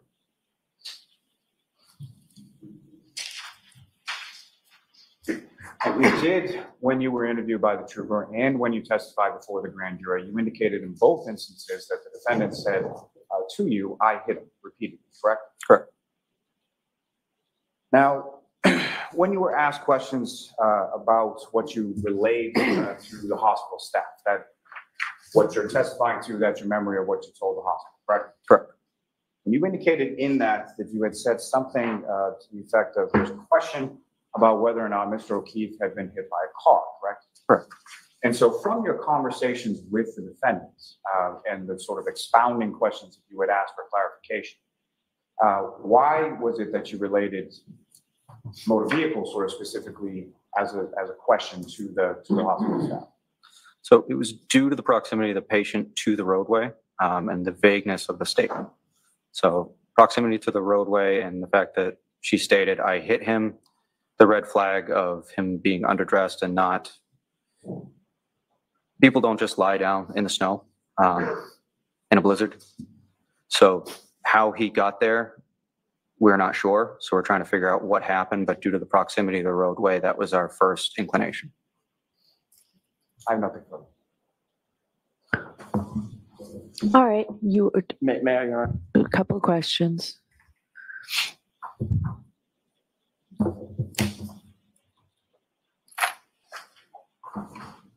You indicated that it's not recommended that someone do chest compression for 15 or 20 minutes. Correct.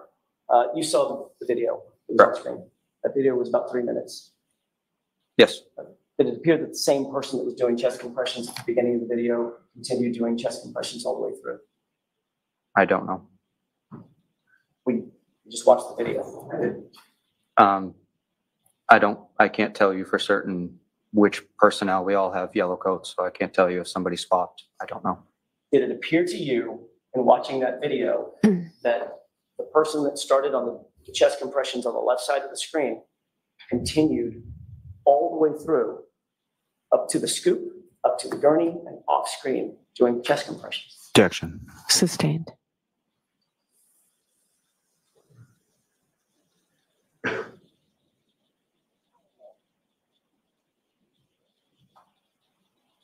You indicated that when you heard this phrase, I hit him, that your response was, did you hit him with your hand, right?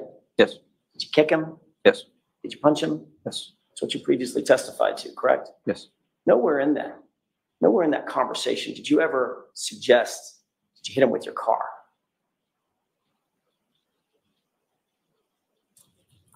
I don't recall if I asked her specifically about that. So now you don't recall about that either. Objection, Your Honor. Sustained. And for the first time in any forum, you're telling this jury that you then thought, based on that conversation that was attendant to the video that we just watched, you believed that Mr. O'Keefe had been hit by a car and that she said she did it. I did not say that. So what, am I allowed to respond? Yes. Yeah. So I left it open-ended to the staff of the hospital that these are both possibilities of what happened to the patient. And of course, if you had said that to the staff of the hospital, the staff of the hospital would certainly put it in some of the medical reports, correct? They don't have to. It's really up to them. And you're aware that none of those have that statement? I'm not aware. All set? All right, you are all set, Firefighter Flematti. Or paramedic Flematti, thank you. Who is your next witness, Mr. Lally? Yes, Your Honor, the Commonwealth will call Mr. Mathew Kelly. Okay. That was atrocious. You know, may I approach just to retrieve the exhibit? Sure. I think it's Listen, this could happen. I'm telling you, clean on direct.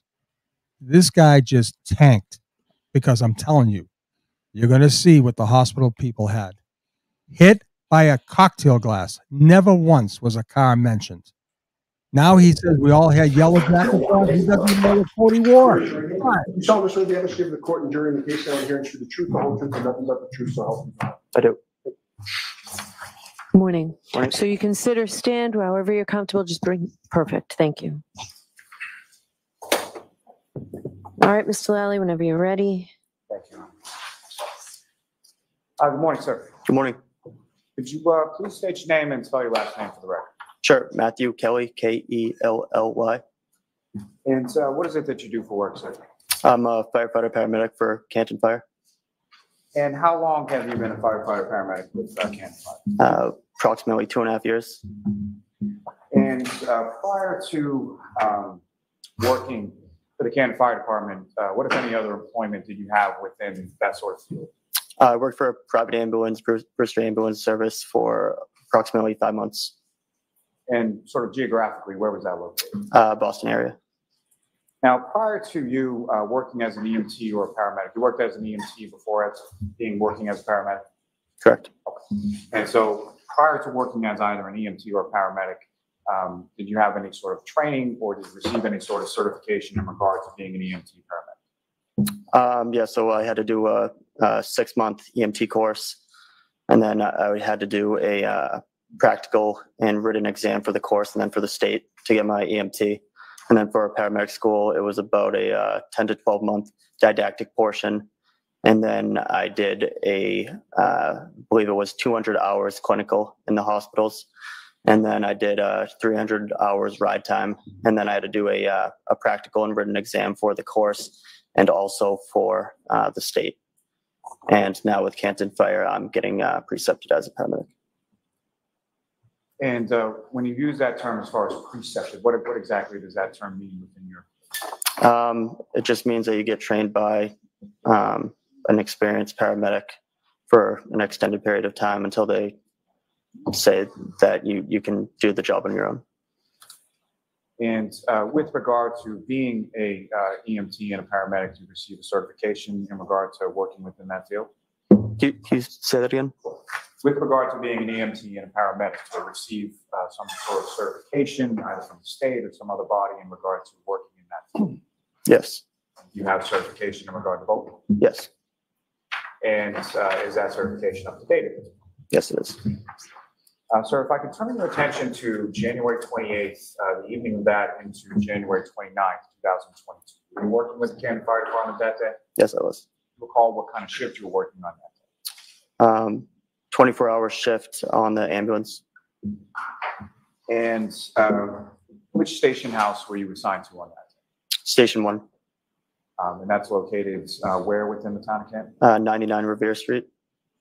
And you were assigned to the ambulance, is that correct? Correct. And who, if anyone else from your department, was assigned to the ambulance along with you? Paramedic Anthony Flematti.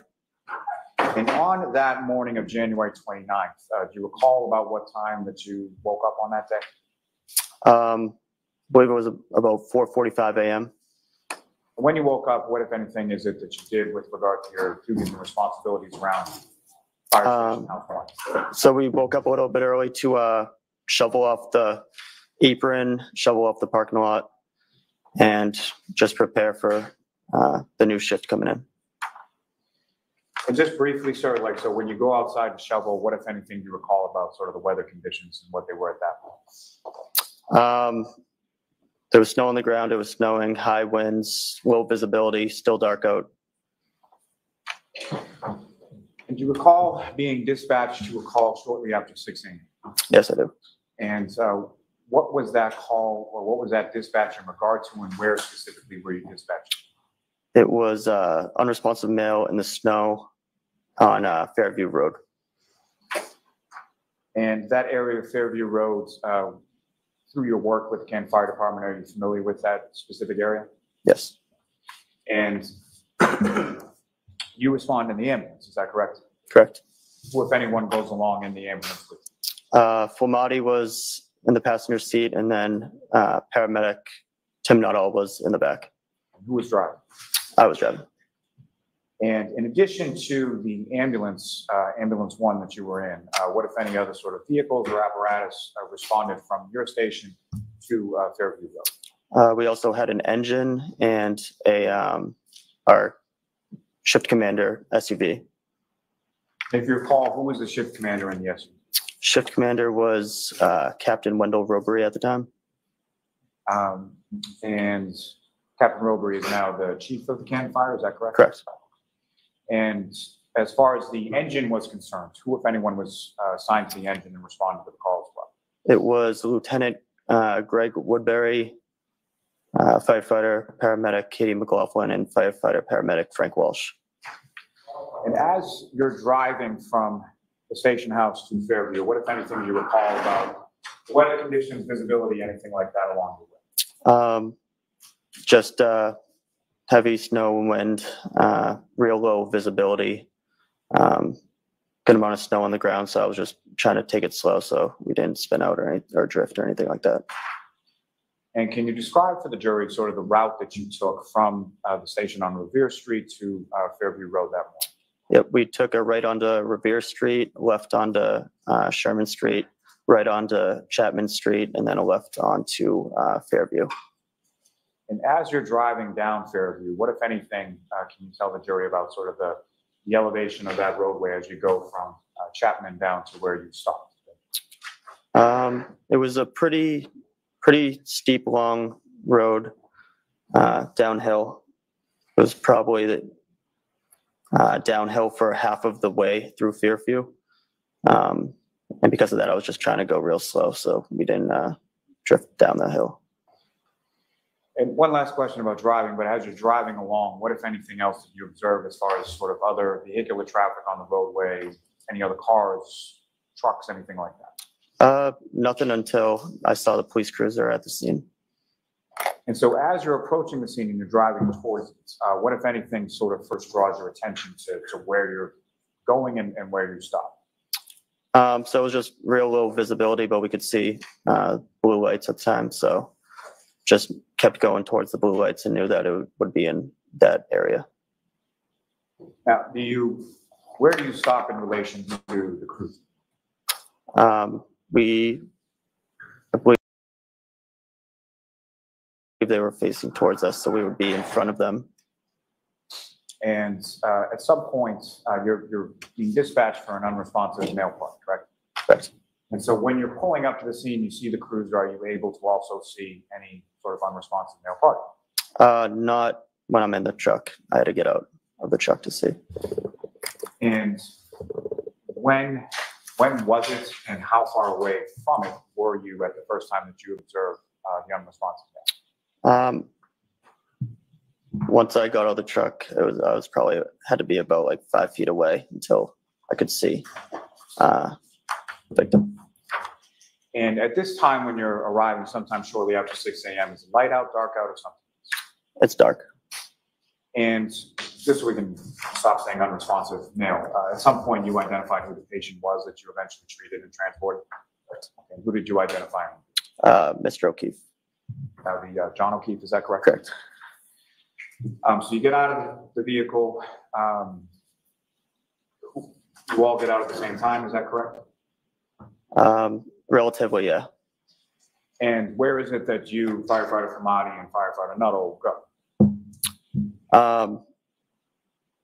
So we first go to pick up some of the bags and stuff that we would need to conduct a arrest, and then we just go straight over to the body and some people that were around there.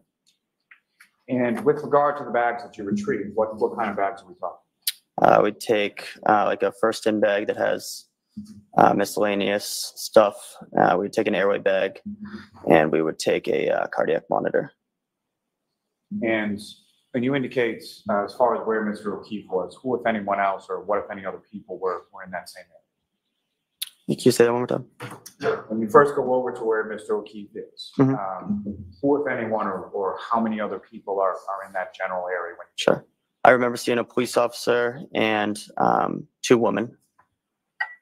And as far as where Mr. O'Keefe was, first of all, how was he positioned in relation to the ground? He was on his back, probably about around a fire hydrant, probably about 5 or so feet from what I saw would be the street. So you believe about 5 or so feet in from the road, correct? Correct. Now, with regard to Mr. O'Keefe, when you first come over, what, if anything, did you observe as far as snow on him or around him or in the area where? I don't really recall. You recall how Mr. O'Keefe was dressed when you first get over there? I believe he was wearing a hoodie, like a sweatshirt and jeans, and remember he had one shoe on, but forget which shoe it was. You don't recall which shoe it was, but if there was one shoe on his foot at that point? Correct. And when you first arrive at this patient, at Mr. O'Keefe, what is it that you and the other firefighters are doing in regard to treatment at that point? So the other firefighters were checking for a pulse. And then after that, while I was getting some of the supplies, and then we would start compressions and start moving them into the ambulance so we could get a better look at them and what we were doing. When you say start compressions, what kind of compressions are you referring to? CPR. Chest compressions, yes. Correct. And based on your training experience, is there some sort of protocol as to how long one individual should be doing chest compressions? So we want early and continuous chest compressions for as long as the person is pulseless. We will take breaks in order to check for a pulse and check for any rhythm changes. And so when breaks are taken, is that one person that's doing those same compressions the entire time, or is it switched off or something else? We try to switch off every few minutes. Now, when you first approach where Mr. O'Keefe is on the ground, what, if any, sort of injuries, if at all, did you observe on Mr. O'Keefe at that time? On the ground, I didn't observe any injuries or recall seeing any injuries at the time. It wasn't until got him in the ambulance that I saw some injuries. And so from that sort of initial assessment and initial sort of treatment of the patients, what exactly does that sort of assessment and treatment consist of when Mr. O'Keefe is on the ground? Basically just checking for breathing and if he has a pulse. It was pretty dark and very low visibility, so we wanted to get him out of the conditions and into the ambulance to kind of further assess them. And from your sort of initial assessment, did he have a pulse and was he breathing? No. And so want to get him out of the conditions, and how was that accomplished? I believe we used a scoop board or a scoop stretcher. It's just a backboard that breaks into 2 pieces that you can slide underneath the victim or the patient. We used that, and then we had picked him up and put him onto our actual EMS stretcher, and then just put the stretcher into the ambulance. And where was the stretcher sort of placed in regard to where, or in relation to where Mr. O'Keefe was 5 feet off the road? I don't recall.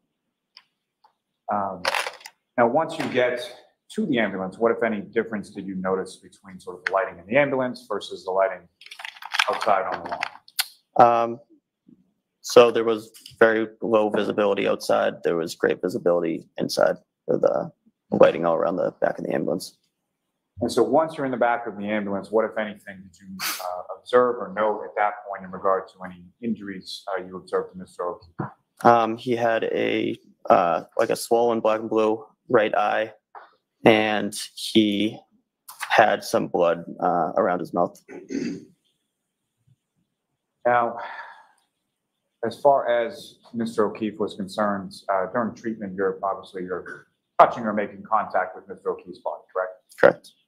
And during the course of that, what, if any, observations or what, if anything, do you know in regard to sort of tactile observations of Mr. O'Keefe? He was very cold to touch, very stiff, almost frozen-like. Yes. Now, at some point during the course of your treatment in the back of the ambulance, are his clothes removed? Yes. Is that, why is that? It's just so we can try to examine his full body for any other injuries. And there's some concern for cardiac arrest, correct? Correct. Can you explain, are you familiar with that term? Yes. Can you explain to the jury what your understanding based on your training experience is as what is cardiac arrest? Sure. It would be when a person has a lethal cardiac rhythm where they no longer have a pulse. Now, once the clothes, as far as being removed, how are they physically, sort of, how are they removed? I believe they were probably cut off with trauma shears.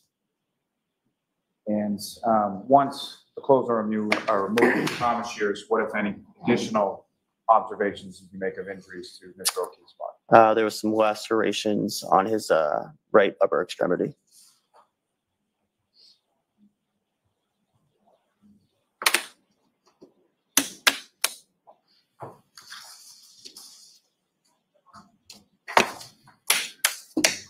Now, the chest compressions that you were talking about, was that continuous sort of throughout the patient care with respect to Mr. O'Keefe? Yes. And in addition to that, what, if anything, was done with respect to body temperature for Mr. O'Keefe once in the back of the ambulance? So we did some rewarming. So we did heat blankets and warm fluids. And as the chest compressions continue in the back of the ambulance, what, if anything, did you observe with regard to Mr. O'Keefe's nose or mouth? I remember that there was some blood or vomit or bile coming out of his mouth.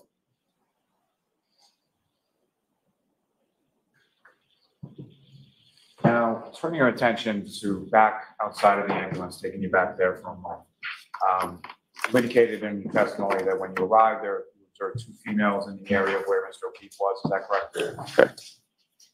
Can you describe anything as far as what they look like or anything about those two females that you saw?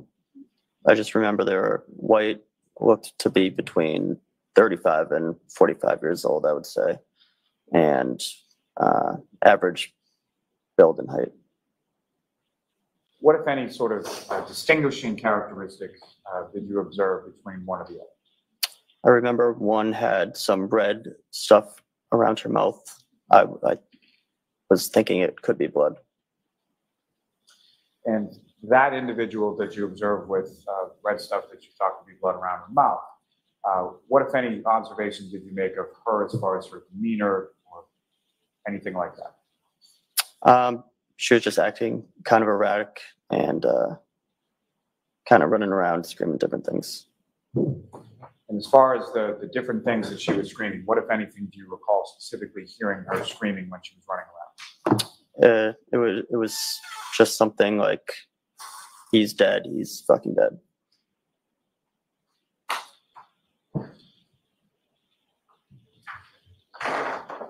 Is that something that she said once or more than once or something? At least twice. As far as that sort of phraseology, was that consistent throughout? I would say so, yes.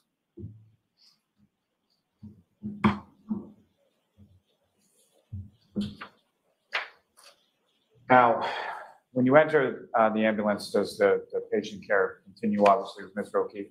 Yes. And if you recall, who was sort of involved in that patient care in the back of the ambulance? Me, Nuttall, Flematti, Woodbury,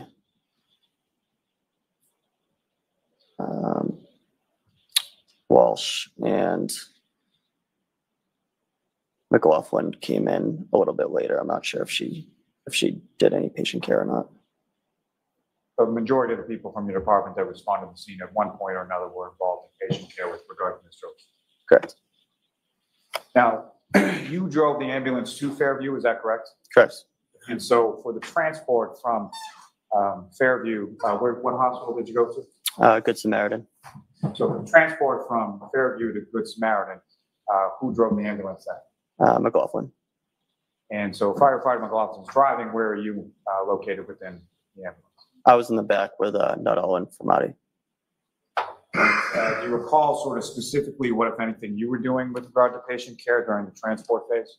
So I was just helping them transport phase. I was doing compressions before, but we had switched them over to a automatic compression device. So I was just involved in helping ventilate and suction. And was there who, if anyone else in the back of the ambulance was also sort of working on the airway portion? We've Nuttall, and I forget who else. Now, during the course of transport from scene when you arrived to Good Samaritan, what, if any, change did you note in reference to Mr. O'Keefe as far as heart activity, respiratory, anything of like? No changes.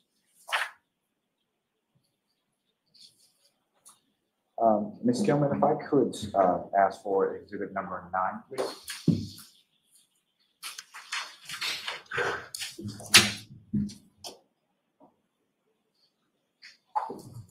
Firefighter Kelly, I'm just directing your attention to the screen and what's been marked as exhibit number 9. Do you recognize that? Yes. And what do you recognize that? The location of the scene. For the house that you responded to on January 29th, is that correct? Correct. And Ms. Gilman, if I could also have exhibit number 18.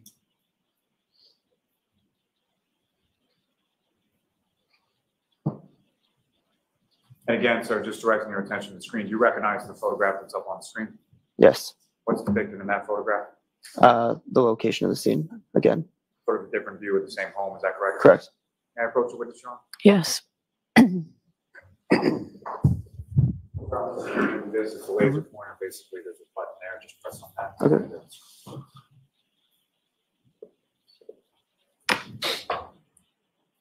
Firefighter Kelly, with using that laser pointer that you have now before you, if you could, please direct the jury's attention on the screen to whereabouts you located Mr. O'Keefe in that supine position when you first arrived. It's about this area right here. Thank you. I have nothing further to this witness. All right, cross-examination. Yes, may we approach for a minute? Okay. Jurors, remember, you can stand up and stretch anytime and go to someone. There you go, Sean. Look at Grant.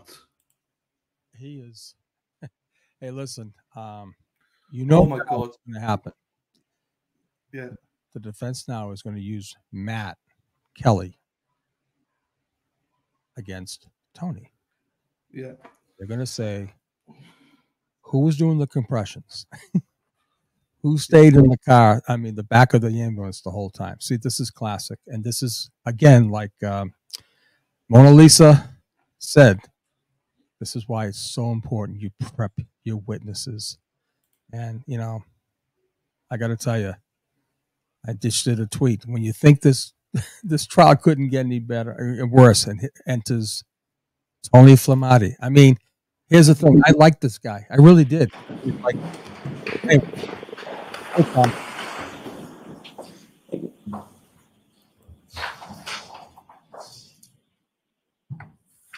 Good morning, sir. Mr. Kelly, you and I have never met before, correct? Correct. We've never had a conversation? Correct. In or out of court? Correct. Now, with regard to the clothing that John O'Keefe was wearing when you came upon him, I believe you remembered that he had on a pair of jeans. To the best of my recollection, yes. And you remembered that he had a hoodie sweatshirt? Yes. And what also stuck out in your mind is that he had only one shoe on, correct? Correct. From your memory, you're not sure if it was the left or the right shoe, but it was one of those, correct? Correct. And you did not see another shoe or the matching shoe in the area anywhere around where he was lying, correct? Correct. And to your memory, you never saw that other shoe, correct? Correct. Now, with regard to the removal of the clothing, I believe you testified before this jury on direct examination that trauma shears would have been used. Is that accurate? Yes. And what do those look like? How big are they? And if you could describe them. They're about this big, so say 6 inches, and they have usually like a plastic or metal handle, and then just kind of 2 curved blades that are used to cut. And are they essentially a large pair of scissors? Yes. And are they sharp in terms of the blades? Yes. And they need to be somewhat heavy duty, because you don't know what type of clothing you're going to have to cut through, correct? Correct. Where was it that the trauma shears were used in order to start to remove John O'Keefe's clothing that morning? I don't recall. Do you recall if it was before he was put into the ambulance, during the ambulance ride, or after he was at the hospital? I believe it would, I don't recall, but I believe it would be in the ambulance. I'm sorry, there's a little bit of noise. Could you repeat that? Sure. I don't recall, but I believe it would be in the ambulance. In the ambulance. And you wouldn't have waited until you got to the hospital, because there was a reason why you were taking the clothes off, correct? Correct. And what was that reason? To look for any other injuries that the patient might have. And that was a priority as you were treating, correct? Correct. You don't think that you cut off his clothes before you put him in the ambulance, correct? Correct. And you don't think that, and when I say you, I mean your team. Right. You don't think your team cut off the clothes after he was out of the ambulance, correct? Correct. So it was sometime during the ride. Correct. Do you recall who it was that actually used the trauma shears along that ride? No. Do you recall at what point during the ride? Would it have been sort of the beginning of the ride, or would it have been toward the end? Toward the beginning.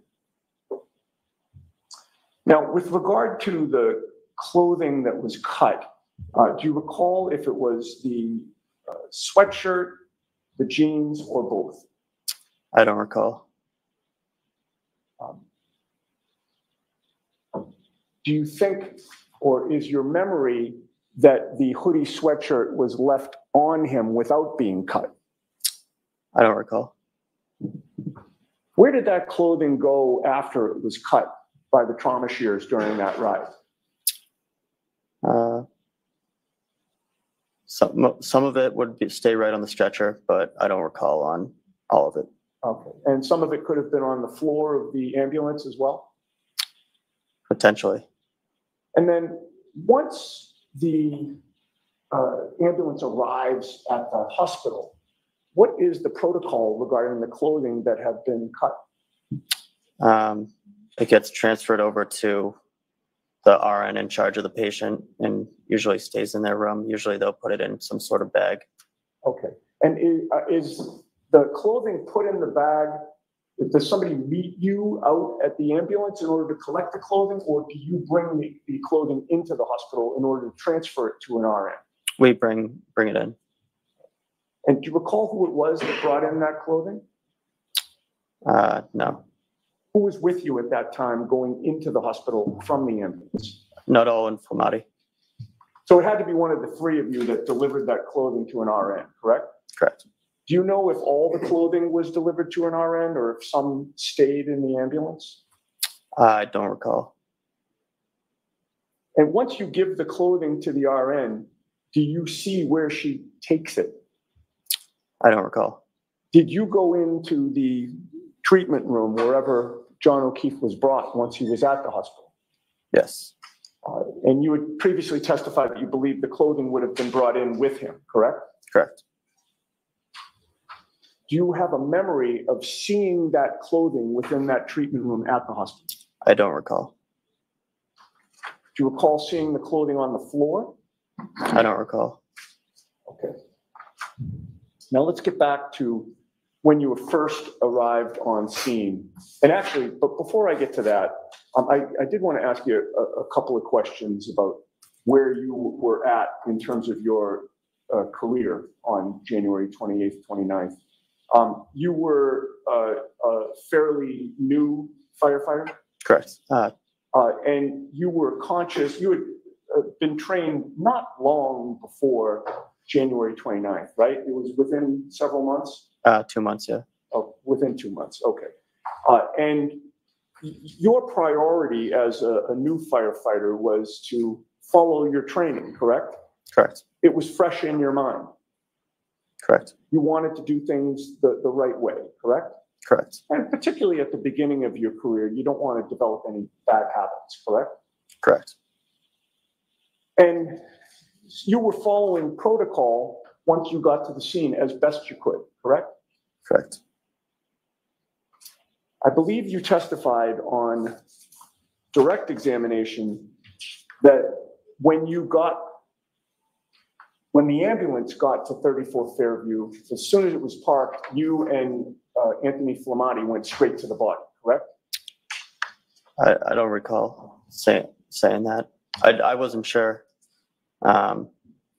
who went straight to the body. I said some of us got some supplies. Okay. I thought your testimony, correct me if I'm wrong, but I thought your testimony was that you may have gotten some supplies, but then you and Flematti went straight to the body. Yes, so we did, me and Nuttall. Got supplies? Me and Nuttall went to the body. All right, where was? But we didn't go straight there. We got supplies first and then went to the body, or I got supplies first and then went to the body. Okay. How long did it take you to get supplies? Probably within a minute, I would say. Okay. And where was Flematti when you were getting supplies? I don't recall. Once you got to the body, who assisted you with regard to treating John O'Keefe? I believe it would be the people who were on scene with me. Who would that have been? Flematti, Nuttall, Walsh, McLaughlin, Woodbury, and Robery. Okay. So is it your testimony that your memory is that 5, 6, however many people were there with you, all were hovered over John O'Keefe doing treatment on him? Not treatment, but getting supplies, getting the stretcher. We're all working together, but we weren't all in the treatment portion. Sure, and the treatment was essentially CPR, correct? Correct. Chest compressions? Yes. And dealing with his airway as well? Correct. Which of your coworkers and or you were directly involved with the CPR, the chest compressions, and the airway issues? I recall that I was doing compressions and helping suction and ventilate in the ambulance, but I do not recall who else was partaking in that. Okay. So let's talk about when John O'Keefe was put on the scoop stretcher and then ultimately taken to the ambulance. Who was with you when that was occurring? So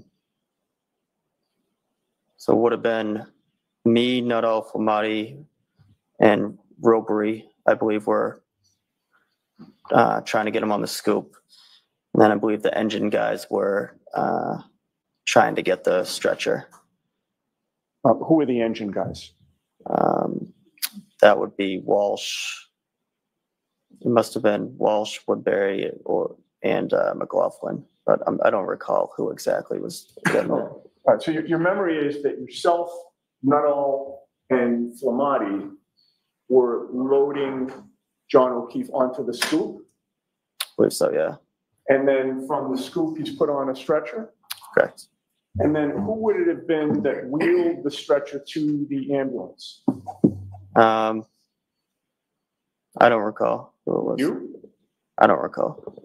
So you have no memory of who would have taken John O'Keefe on that stretcher into the back of the ambulance?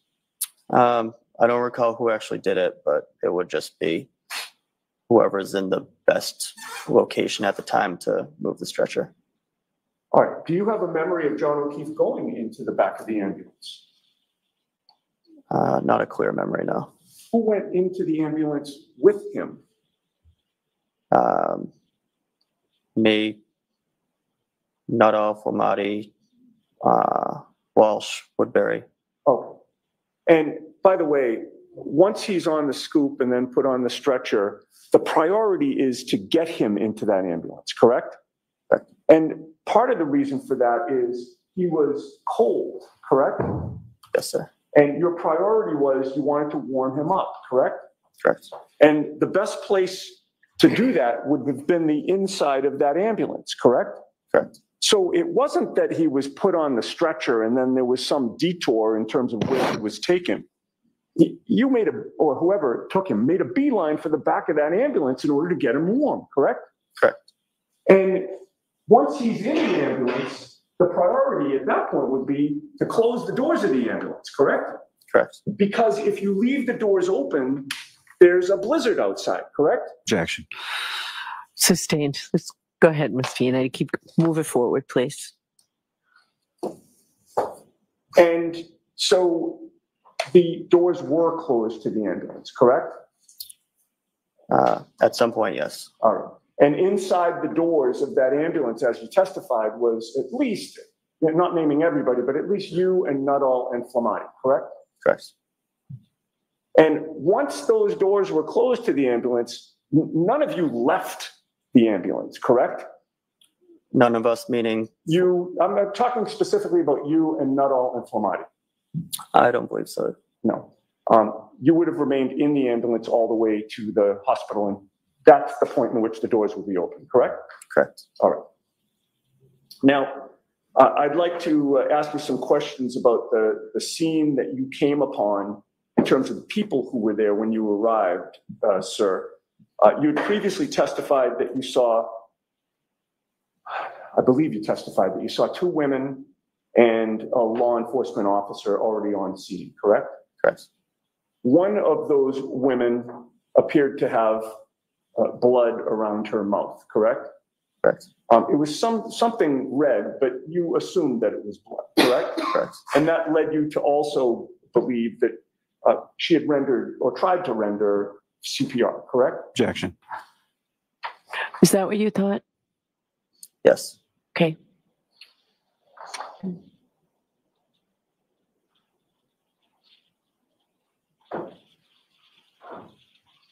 And while you were on scene, it was the woman who had the blood around her mouth who appeared to be most upset, correct? Correct. She was really upset, correct? Yes. Would you go so far as to say she was distraught? Yes. Hysterical? Yes. Frantic? Yes. And you heard her say, he's dead, he's fucking dead, something like that, correct? Correct. And she didn't say it in the tone of voice that I just said it, correct? Correct. She was screaming when she said that, correct? Correct. It was very easy for you to discern that her words were, he's dead, he's fucking dead, correct? Correct. And she repeated it more than once, correct? Correct. And it's fair to say that at no point in time did you ever hear her say, I hit him, I hit him, I hit him, correct? Correct. And you would agree with me, sir, that you have been extremely consistent in terms of your memory of what she said, correct? Correct. You've been asked these questions not for the first time by Mr. Lally or me in court today. There have been other occasions where people have asked you, what did the woman with the blood on her mouth say when she was on scene, correct? Correct. You were asked that by Trooper Proctor on February 9th of 2022, correct? I don't recall. It's probably unfair of me to say the date, but you do recall speaking to a state trooper not long after these incidents, correct? Correct. And to that state trooper, you told him that what she said was, he's dead, he's fucking dead, correct? I don't recall. You don't recall saying anything differently than that, do you? I remember saying a lot differently, but I might have also said that. I just don't recall. Well, you don't, and let me rephrase that. You don't recall changing her words at all. You recall, you've always said he's dead. He's fucking dead, correct? Correct. That was not only to the state police on February 9th, but then in April of 2022, you were in a grand jury setting, correct? Correct. There was no defense attorney there on that day, correct? I don't believe so. You don't remember seeing me there? No, I didn't see that. Mr. Lally was asking you the questions, correct? Correct. And there, you also said that what the woman with the blood on her mouth said was, he's dead, he's fucking dead, correct? Correct. And you've testified to that today? Yes, sir. You've never changed that story, correct? Correct. And that is because the truth does not change, correct? Correct. All right. At this point, I'd like to play a 15-second portion of a video, which I would offer as the next exhibit, Your Honor. Okay, so we'll watch it and then you can offer it. With no narration, right? Never. And before you start, I'm not as interested in the video, sir. I'm interested in the audio. So if you could listen as best you can. Sure.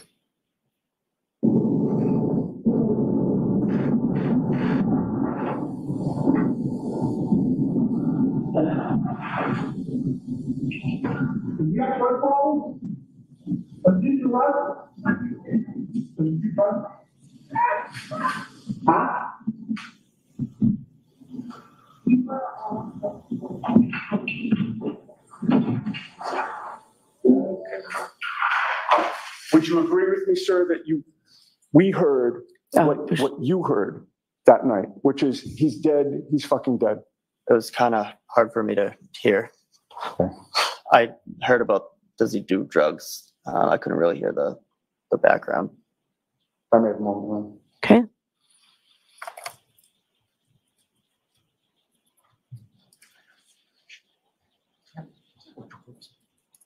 May we approach?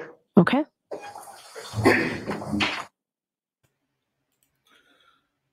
Very good cross, Sean. Yes, and I don't know why they're not allowed to have headphones in that courtroom. Most courtrooms, I don't know, you probably have more experience and you see these things. They should have headphones. A lot of it, they don't want to alter anything. They just want it to be natural. They don't want any enhancements or anything. Right. It's ridiculous. Right. It's ridiculous. But some judges won't allow it because I imagine the Commonwealth do not want this video in at all. So the microdot video, for instance, that could never be played in court. No, right. It's been enhanced. So you can never do that. And that's why they don't want anything to help. Right. Really, but well, you would hope. Well, I guess I don't know. I would have thought they would have had access to headphones to hear this. It could be the court, the way it's built and stuff. That's why. You know what I mean, I don't really know.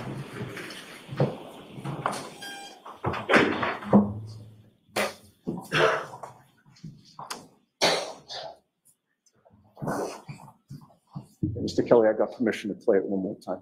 I'll try my best. So again, and by the way, before it's queued up, I would direct your attention more toward the beginning of that 15 seconds. As there are things that happen, I think, that you heard at the end, but you tell us if you can hear or what you can hear. Okay.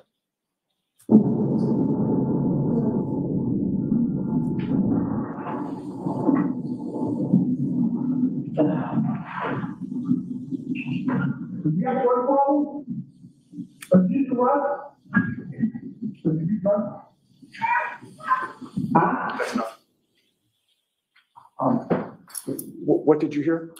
I heard someone say fucking dead. Thanks. Okay. Any redirect? Just briefly on.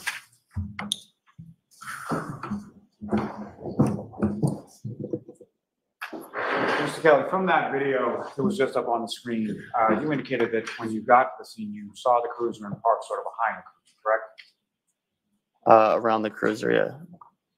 So from that video, you didn't see the ambulance that you were driving anywhere in, correct? Correct.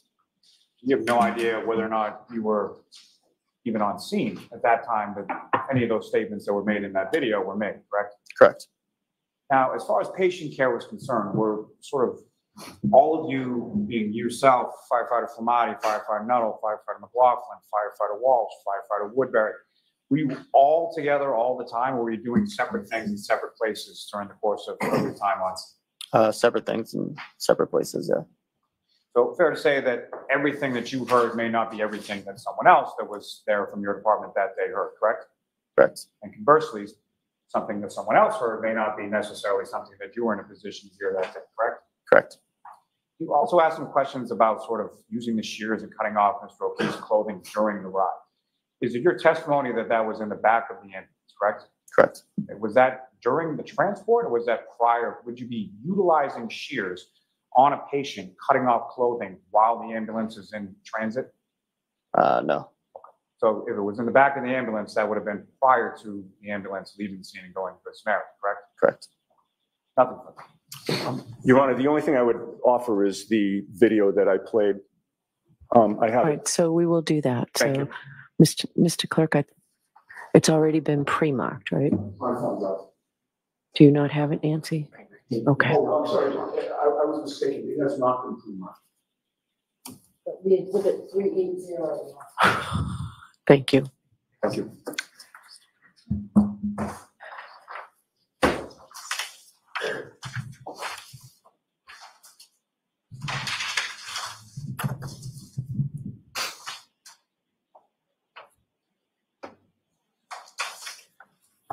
All right, so we're all set? Yes, thank you, Your Honor. Okay, thank you, you're all set. Thank you.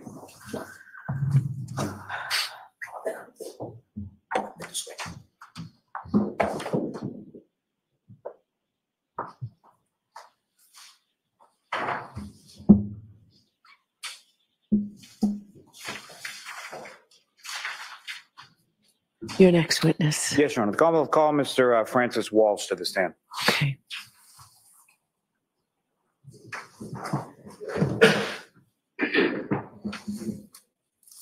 Tori, what do you have for today? Numbers.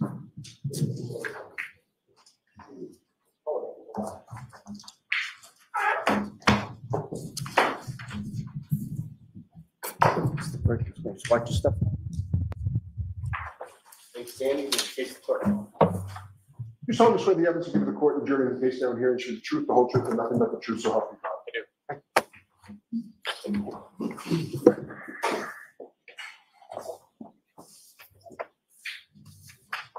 Okay, whenever you're ready, Mr. Lally. Thank you. Good afternoon, sir. Good afternoon. Could you please state your name and spell your last name? Francis Walsh, W-A-L-S-H. And what do you do for work, sir? I'm a lieutenant paramedic with the Canton Fire Department. And how long have you been a firefighter paramedic with the Canton Fire Department? Just shy of 10 years. And you indicated that you have the rank of lieutenant, is that correct? That's correct. How long have you been a lieutenant with Canton? Since September of last year. Now,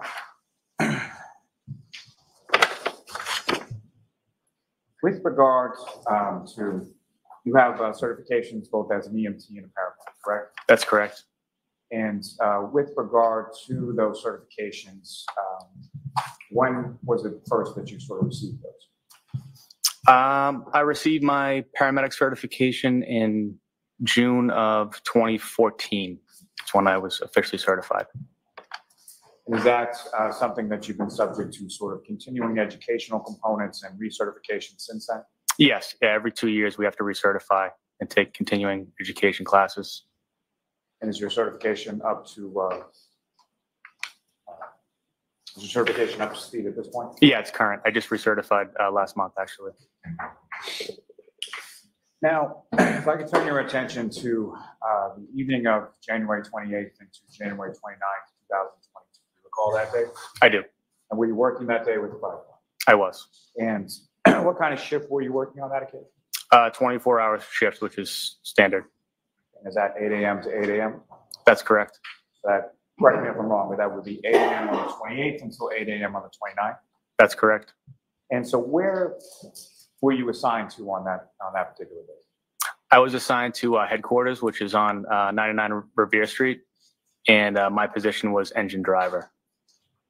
So fair to say people within your department get different sort of assignments on different apparatus based on the different shift that they're working. That's correct.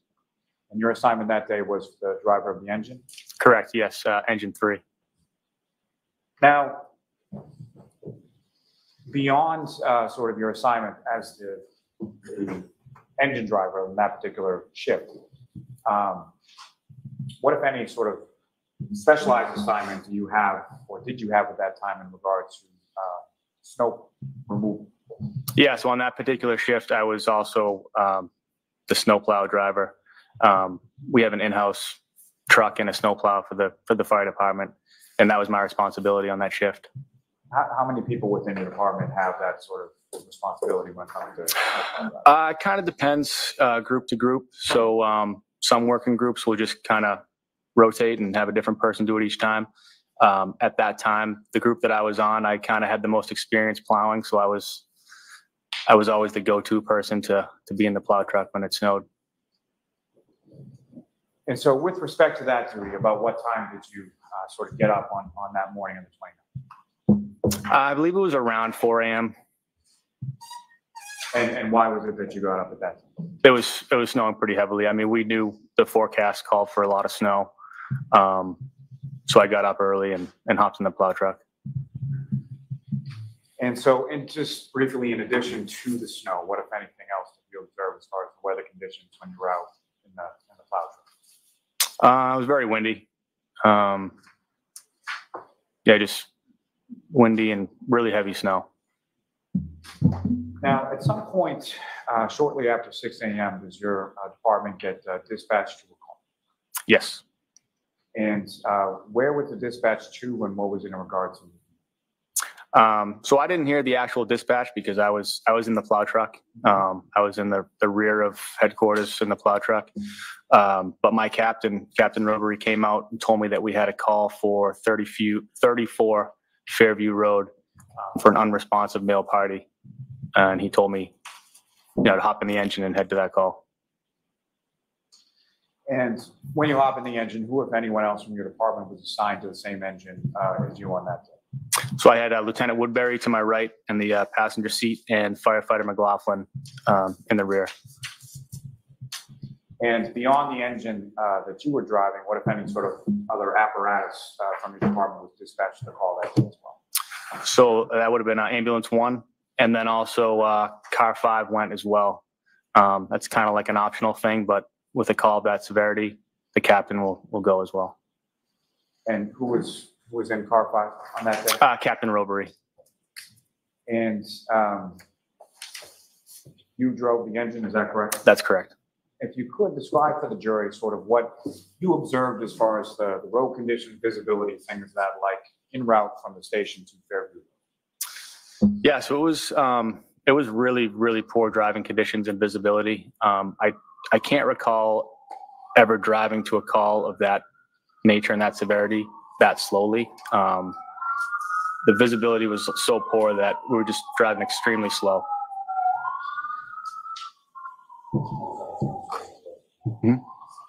Let's go further away. Okay. And from, if you could describe to the jury sort of the route of travel that you took from Station 1 to Fairview. Sure. So out of Station 1, take a right onto Revere Street, and then a left onto Sherman Street, a right onto Chapman Street, and then a left onto Fairview. Now, if you recall, what was sort of the order? You're all sort of dispatched and you're all sort of responding around the same time, being car 5, the ambulance, and the engine, correct? Correct. And if you recall, what was sort of the order of the vehicles in response? So engine 3, we were the last vehicle for the fire department to arrive on scene. So when we arrived on scene, ambulance 1 and car 5 were already on scene. And if I could ask, just sort of as you're turning onto Fairview Road and you travel down, What, if anything, do you know about sort of the elevation of the roadway as you're driving down to it? It's a downhill grade. Yeah, it gets a little bit steep at one point.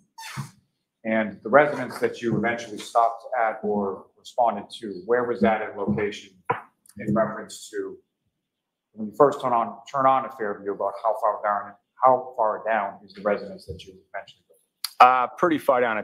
I believe it's one of the last houses on Fairview. And the residence that we're talking about is, from your perspective, when you're driving down there, is that on your left or right or something else? Left. And as you're approaching the scene, what is it sort of that you see before you? As you know, how do you know where to stop and where you're going? Yeah, so I mean, like I said, visibility was really poor, but there was ambulance 1, car 5, at least a couple of police cruisers on scene before us. So it's kind of hard to miss that. So that's how we knew where to stop. Now, in regard to you're responding to an unresponsive male, correct? Correct. And just to be clear, at some point you were able to identify, or you were told what the identity was of that unresponsive male patient, correct? That's correct. What was his name? John O'Keefe. And so with respect to Mr. O'Keefe, as you're approaching the scene, when was the first time that you were able to sort of see where Mr. O'Keefe was on scene when you arrived? It wasn't until a little bit after we actually arrived on scene that I could see the patient, because as we pulled up, the ambulance was blocking our line of sight to where the patient was. So I couldn't see him right away. And what was sort of the I know you talked about visibility, but as far as, had the sun come up yet? No, it was pitch black. And so when you arrive on scene, what is it that you and sort of the other people on your engine are doing in relation to patient treatment? So at that point, I got out of the engine and I started walking towards where the ambulance crew was. But at that point, firefighter McLaughlin was coming around to the rear of the ambulance to get the stretcher out.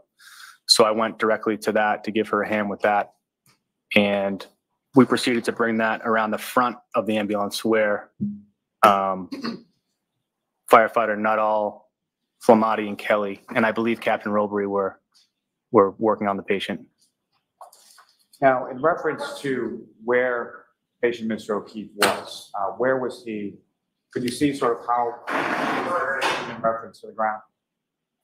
I could see the other firefighters and captain that I just mentioned had just put him on the backboard at the first time that I saw him. I'd say that was like roughly 10 feet in from the road. And to that point, how were you able to say that it was approximately 10 feet in from the road? Just an estimate. Let me ask you, as far as the stretcher was concerned that you and firefighter McLaughlin retrieved, where did you place that in relation to where Mr. O'Keefe was when you first brought it over? So we placed that. We decided to leave it on the street and get it as close to the grass or snow as possible. It was unspoken, but we knew that we didn't want to put the stretcher onto the snow because it would be too unstable. So we put it right up against the curb. So right at the edge of the street where the street meets the yard. And so you put the stretcher basically right up against the curb, and Mr. O'Keefe was approximately 10 feet from that. That's correct. And with respect to positioning the stretcher, was that parallel with the curb or perpendicular to it, or how was it? Parallel. And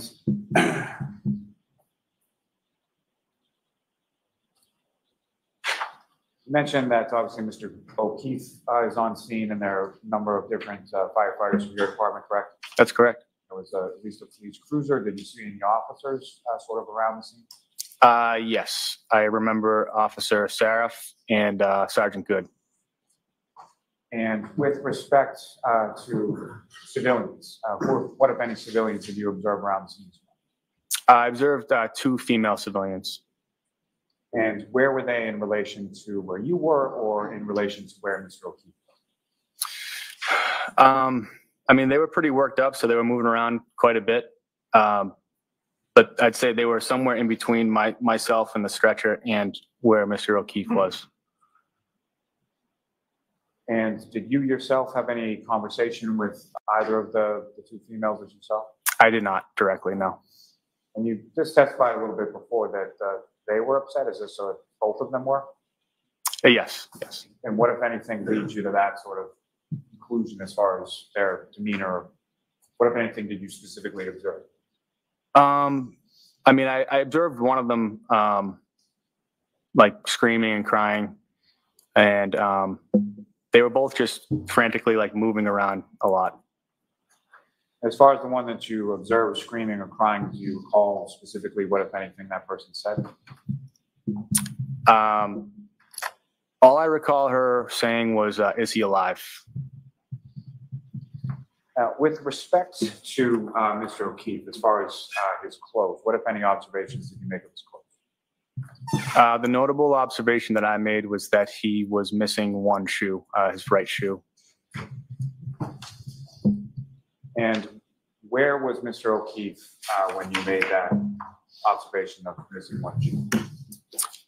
It was when we put the stretcher into the ambulance, the stretcher lifts up, so it's kind of right at my face, and that's when I noticed it. So at the time he was being placed in the ambulance, you only had one shoe based on what you saw? That's correct. Now, once Mr. O'Keefe is in the back of the ambulance, where did you go? So I stayed down at the feet. I was positioned right by his right leg.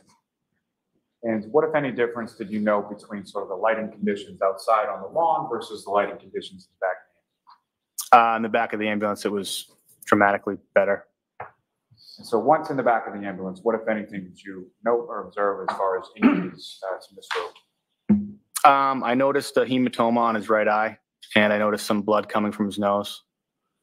And just to be clear for the record, so when you say hematoma, based on your training and experience, can you explain what your understanding of that term is to the jury?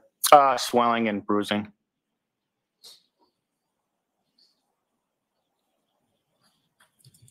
Now, at some points, with respect to the clothing that Mr. O'Keefe was wearing, what, if anything, did you or other firefighters or paramedics from your department do with reference to Mr. O'Keefe's clothing? We removed all of his clothing. And let me first ask, how was that removal sort of accomplished? Can you repeat that? When you removed his clothing, how did you do that? Oh, with trauma shears, basically scissors that cut clothing. And once sort of, was that pursuant to some sort of protocol, or yes. Why was the clothing? Yeah. On any trauma call, it's protocol to expose the patient so you can see all injuries and you don't miss any injuries. And once the clothing was removed with the trauma shears, what, if any, additional injuries or anything did you observe? I noticed some scratches and lacerations on his right arm. Now, in reference to treatment in the back of the ambulance with regard to Mr. O'Keefe, what, if any, sort of role in that did you sort of assume, or were you sort of assigned by the lead paramedic? Yeah, so I was responsible for the IO drill and access. It's an intraosseous access. Can you explain to the jury sort of what that is and how that's accomplished? Yeah, so you do that instead of IV access. So when somebody's in cardiac arrest, it's really hard to get an IV. So what you do is you actually drill into a bone, and you can administer medication and fluids like into the bone marrow space. And so pursuant to, so Mr. O'Keefe was undergoing cardiac arrest, correct? Correct. Can you explain your understanding of that term based on your training experience to the jury? What is cardiac arrest? There's no cardiac function. His heart isn't pumping blood anymore. And so what, if any, sort of protocols are there as far as medication administration is there in reference to a cardiac arrest? Yeah, so the frontline medication for that is epinephrine. That's what we gave through the IO access. What is the purpose of the epinephrine? Epinephrine, I mean, basically in layman's terms, it gets the heart pumping again, if that's a viable option. And in addition to the epinephrine, what, if any, other medication was administered through the IO? I believe that was it. As far as when I was on scene, it was just epinephrine. Do you recall anything about salines? Oh yeah, saline as well, but you know, it's not a medication. But yeah, we also administered saline. What is the purpose of the saline? Saline is just to increase blood volume. Now, as far as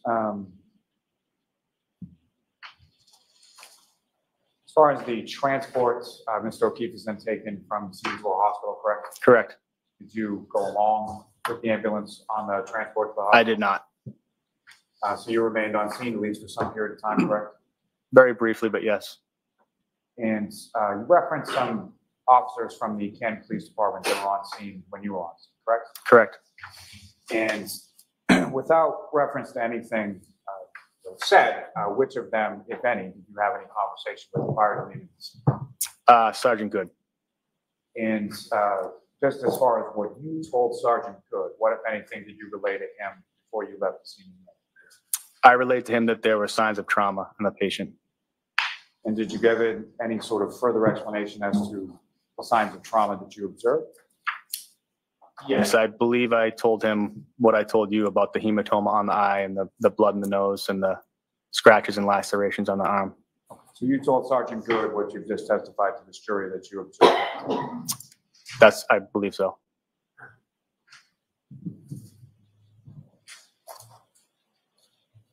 Ms. Kelman, if I could ask for exhibit number 18.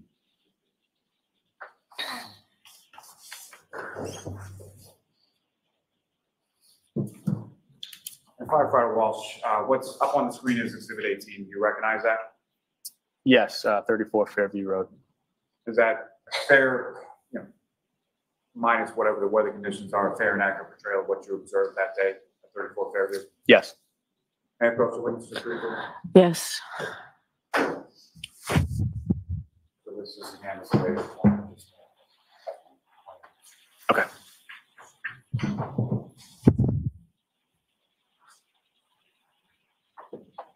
And so, Firefighter Walsh, if I could ask, using that laser pointer, if you could direct the jury's attention to where within this photograph, if you see it, that you observed Mr. O'Keefe's body when you first arrived. Right in that general area. Thanks. May I have one moment, John? Yes.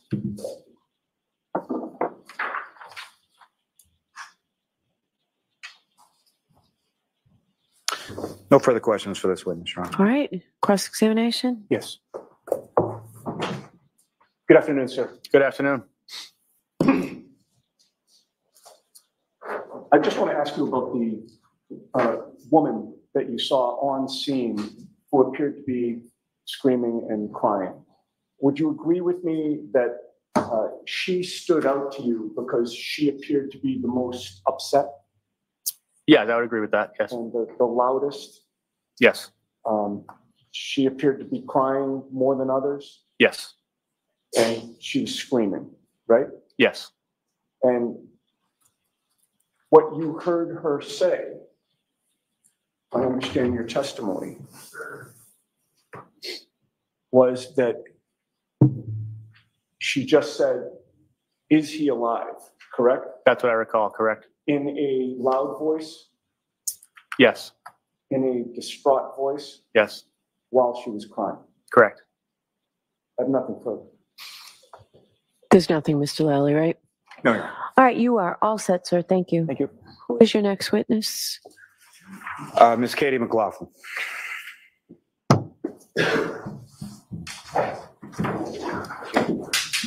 That was a good one. I killed. Sorry, you're muted. You're muted. Oh, I'm sorry. Am I up? Say it again. What you didn't hear him say was, "I did it. I hit him. I did it." Nice, short, cross. It's all that's needed. This is the one we want to win. This is the important one. This is an important one. Ooh, baby. Can you raise your right hand? Do you solemnly swear the evidence you give to the court and jury in the case now and here is for the truth, the whole truth, and nothing but the truth, so help you God? Thank you. You can have a seat. I just need you to speak into that microphone nice and loud.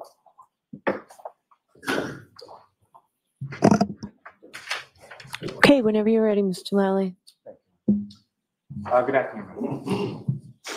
Could you please state your name and spell your last name? It's Katie McLaughlin, McLaughlin. And what do you do for it? I'm a firefighter paramedic for the town of Canton. And how long have you been a firefighter paramedic in the town? Probably about 7 years at this point. And prior to working for the Canton Fire Department, what, if any, other work did you do sort of within that general field? I worked as an EMT basic for Brewster Ambulance. Went to paramedic school. I eventually became a paramedic for Brewster Ambulance, and I worked there for a few years before getting on the fire department. And just briefly, but prior to becoming a paramedic or working as a paramedic, what, if any, sort of training did you receive in regard, or certification did you receive in regard to being a paramedic? So it's a 2-year schooling where you have about a year of didactic. There's a lecture portion for about a year. And then after that, there's about a year to a year and a half of clinical training that's done in an ER and then done in an ambulance. So that whole period is around 2 years. And prior to working at the Canton Fire Department, you received certification from the state or some other sources being a paramedic, correct? Yes, it's through the state and through a national registry. And both those certifications through the state and the national registry, are those granted sort of forever, or is there like a continuing educational component and a recertification process? So you recertify every 2 years. You have to take continuing education classes in that 2-year period. And that's just on a 2-year cycle you recertify. And your certification is up to date at this point, is that correct? Yes. Ma'am, if I could turn your attention to the dates of January 28th, 2022 into January 29th, 2022. Do you recall those dates? Yes. And were you working with the Canton Fire Department on those dates? Yes. Do you recall what kind of shift you were working from the 28th to the 29th? It was just my regular 24-hour shift. And 24-hour shifts in Canton Fire is essentially 8 a.m. to 8 a.m., is that correct? Correct. And where were you sort of assigned within the town of Canton Fire Department on that day? So I was on the engine for that shift. So I was the third person on the engine. There's an engine driver, there's an officer, and then there's a third person who's in the back. And so your sort of role with respect to the engine, is there sort of like a name for that position? Some people call it like the back step. Yeah. And which station house were you assigned to on that engine? The Station 1, which is 99 Revere Street. And in addition to yourself, who, if anyone else, was assigned to the other sort of roles on the engine? Frank Walsh was the engine driver that day, and Greg Woodbury was the lieutenant on the engine that day. Now, turning your attention to that morning of the 29th, do you recall about what time you got up or what time you went outside that day? I think we were up maybe a little before 6 because it was snowing, and we had to like shovel the front apron. So we were up maybe 5 a.m. So when you were up around that time, around 5 a.m. and outside, you were outside shoveling, is that correct? Yep. Intermittently. Sorry? Intermittently, yeah. So during the times that you were outside shoveling, what, if anything, did you observe as far as the weather, what conditions at that? It was snowing pretty heavily. It had been snowing. We were shoveling, and it was pretty pretty cold and windy. And if you know around that time that you initially sort of went out and were shoveling, about how much snow had accumulated at that point? I don't know how much. I mean, enough for us to shovel that front apron, but I don't know how much. Sometime shortly after 6 a.m., were you and other members of your department dispatched to a call? Yes. And where were you dispatched to, and what was that dispatch in? So the call came in as a man down in the snow or a man unresponsive in the snow, and the call was 434 Fairview Road. And about how long was it from the time that you sort of received that dispatch and go sort of on the engine to that residence on Fairview Road? How long? Yes. We're on the truck and going probably within a few minutes at most. And so in addition to yourself and firefighter Walsh and Lieutenant Woodbury, what, if any, other sort of apparatus from your station was dispatched in this call? The ambulance was dispatched as well. And I believe the command car 5, also was dispatched to the call. And as far as car 5, if you recall, who was in car 5? At the time, Captain Robery. And with respect to the ambulance, if you know who, if anyone, was assigned to the ambulance and went with the ambulance? Firefighter Kelly and firefighter Flematti were on that ambulance. And I believe Tim Nuttall was also there. He came in early, and so he jumped on the ambulance as well. And with respect to when you get to Fairview Road, do you recall what sort of order the vehicles were in as far as car 5 and the ambulance and the fire engine? I think car 5 was maybe first, and then the ambulance was in front of us, and then we pulled up behind the ambulance. And so when you sort of arrive on scene, pull up behind the ambulance, other than vehicles from your department, what, if any, other sort of vehicles did you observe or see on scene that day? I noticed there were multiple police vehicles, and at least one civilian vehicle. Now, obviously, you're responding to a report of an unresponsive male, are you correct? Yes. And when you're sort of first arriving on scene, or just in reference to when you arrived on scene, when was the first time that you were able to see that unresponsive party? So when I got out of the engine, I went right back to the ambulance to get the stretcher, because I knew that from wherever they were, they seemed to be kind of off of the road.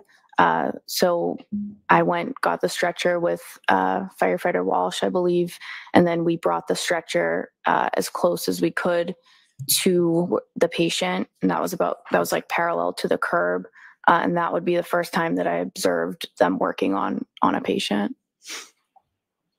And so if I could just ask you, just with regard to sort of those duties as the backstep person, so what is sort of the duties and responsibilities of the backstep person on the engine to this kind of medical call?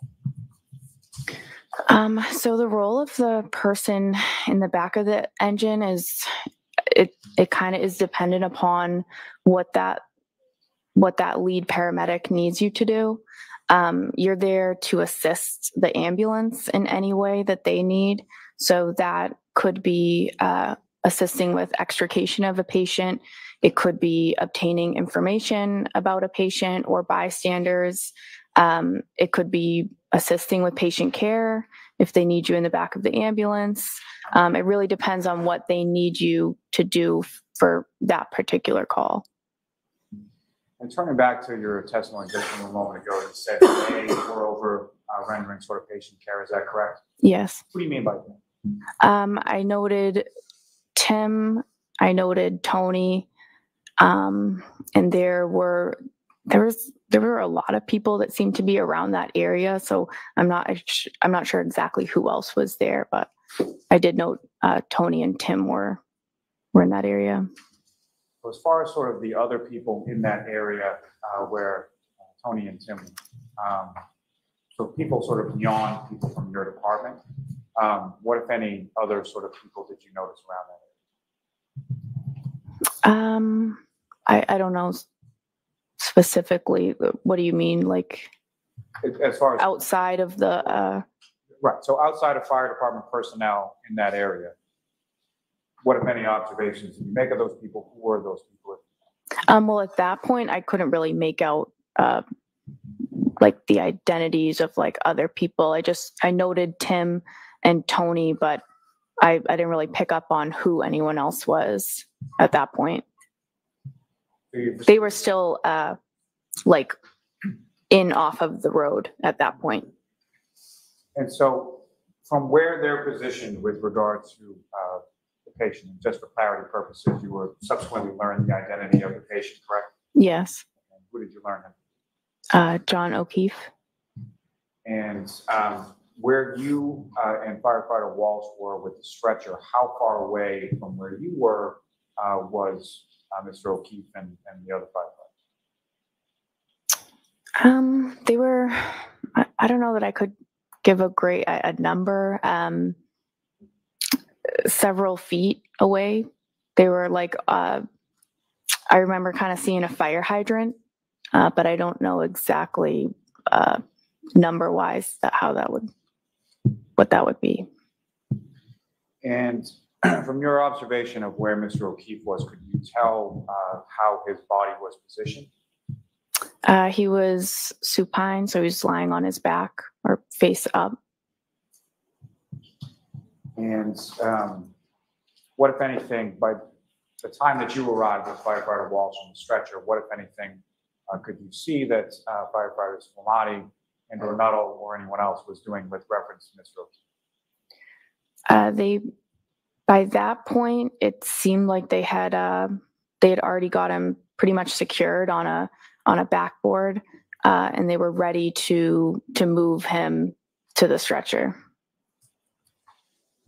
And once Mr. O'Keefe is then moved with the backboard from where he was to the stretcher where you are, what happened? So I remember Tony was kind of at the head of the stretcher. I was standing on the side. There was a woman next to me, and Tony said to me, "Can you try to figure out what happened?" And he kind of motioned to this woman that was next to me. And so firefighter Flematti, who's the lead paramedic, directs you to ask some questions of this female, correct? Yes. And fair to say this woman that was next to you, you didn't know her, you never met her before? No. From your conversations with her that day, do you see that woman in the courtroom today? Yes. Can you just direct us to where she's seated or an article of clothing she's wearing? That's a record of reflect identification identified witness. Okay. Now, with respect to this woman, she's standing next to you when you're at the side of the stretcher, correct? Yes. And what, if any, observations did you sort of initially make as far as her demeanor, or how was she sort of acting when you first started to engage? She seemed very upset. Very upset. And when you say she seemed very upset, what about her did you observe that made you say that? Just her facial expressions. She was just visibly distraught. And so as far as your questions, what type of questions are you asking, or what type of information are you looking for from this person? So just basic demographic info, who the patient is, his name, his date of birth. And then as far as any more questioning, you're trying to gather information that would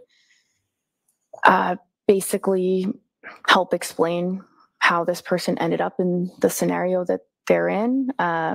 So did he have any medical problems? Does he take any medications daily? Does he have any allergies to medications? I was asking those questions. And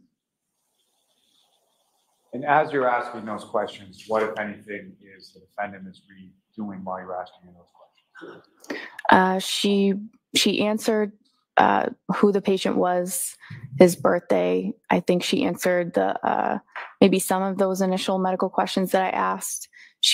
But as I said, she's very distraught. She was kind of moving around the scene a little bit. So I was just kind of following her, and then we came to a stop at one point, and I continued to ask one more question. What was that one more question? So at that point, I asked her if there had been any significant trauma that happened before this. What, if anything, did she say? So she said, I hit him. She repeated it. There was a woman standing across from her who I believe at that point said, you're hysterical. You need to calm down. You're hysterical. She repeated, I hit him. And there was a police officer who was in that vicinity kind of with us who replied, you what? She repeated it one more time. And that officer then signaled to somebody, get Goody down here, which I'm assuming would be the sergeant.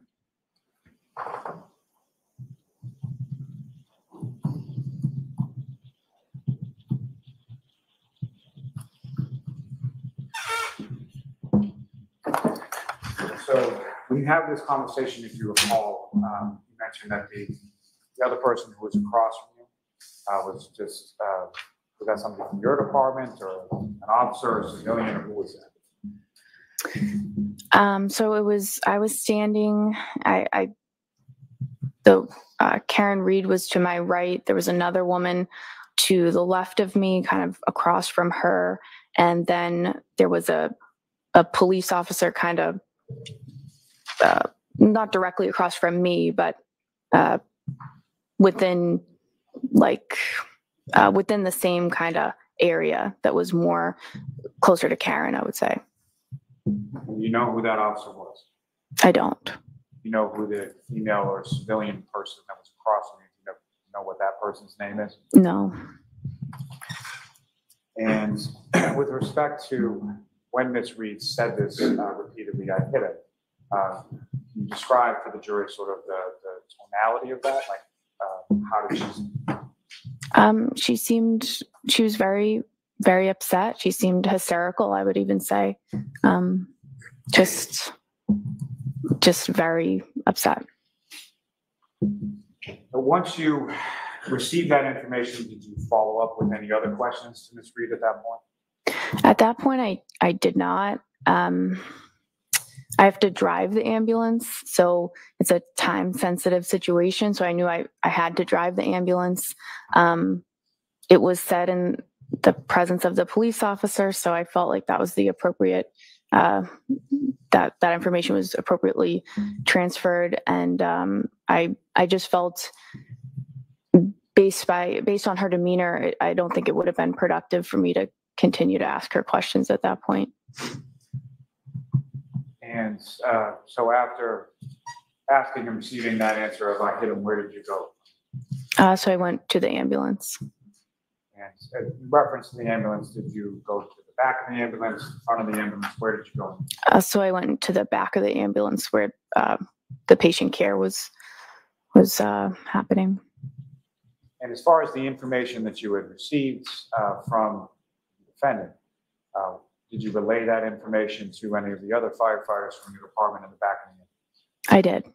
And you recall who was there in the back of the ambulance when you relayed that? Tony was there, Tim, I think maybe firefighter Kelly, firefighter Walsh maybe might have been in there at that point.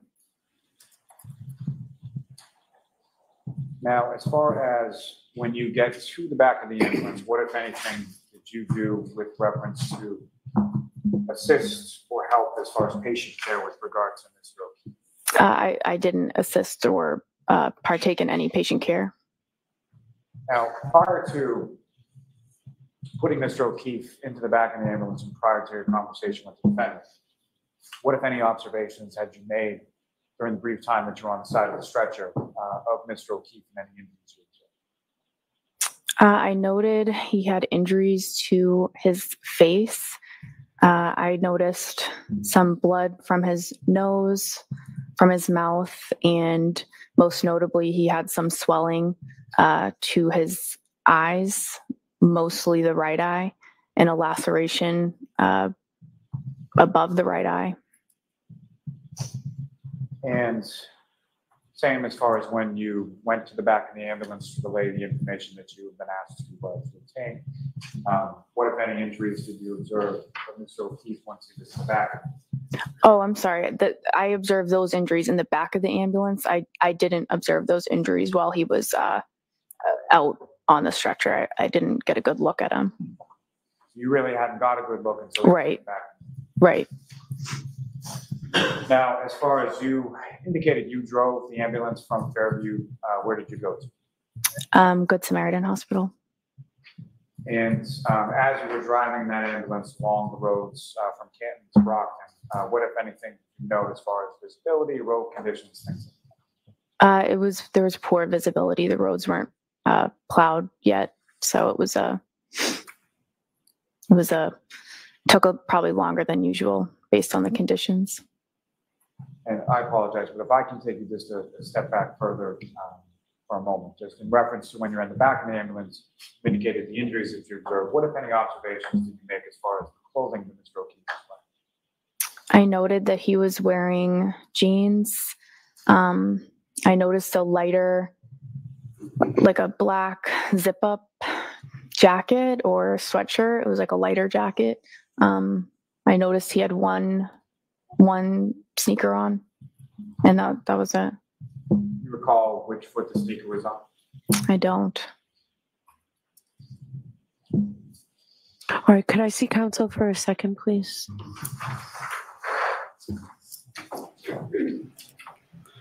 Oh, she's basically saying we're finished for the day now, so yeah, it's going to be. I mean, I think this is a great witness if they can finish her direct examination and then jump back in with the cross tomorrow afternoon. Because they will load up on her. And she's a good witness. She's come up very, very credible. Okay. Yeah. You know, but did you see? She took no part in any actions. She wasn't doing compression, she said. And then you got the Lieutenant Flematti. I mean, what a circus. This is not, overall, it's not very good for the Commonwealth today. No. The lies and the yeah, I don't know. And Cynthia says a good point here. Everyone says it, the woman on the stand is friends with Caitlin Albert. Yes. Brian Albert's daughter. Caitlin? Or is it Duty's daughter? I don't know. All the connections is crazy, but I know there's a connection somewhere. Where is Mr. O'Keefe today? Yeah, I don't know. Maybe, it is tough for the families. A lot of families don't go every day. Maybe he just doesn't want to be there. Giving the benefit of the doubt. We don't know. Yeah, I mean, he gave up his seat for another person close to the family. That's what they're doing. Because it's 8 weeks, going every day for 8 weeks, it gets emotional, it gets too much sometimes, and you pick and choose. Sometimes you just pick and choose when you want to go. Do you know what I mean? And that's quite normal. Some people want to be there every single day, but a lot of family members are like, no, I'm not going to be there every single day. I'm going to pick and choose my days. True, that's true. So also, you just don't know. There's other life that he has to sort out. We don't know. He might have just like you. Maybe.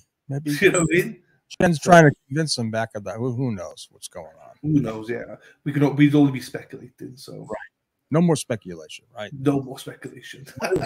Speaking of speculation, what is? I mean, I know a lot of people are saying they're going to make a complaint about her Judge Bev's actions, between the breathing, between the obvious bias. You know, she's never once stopped Lally in his direct examination.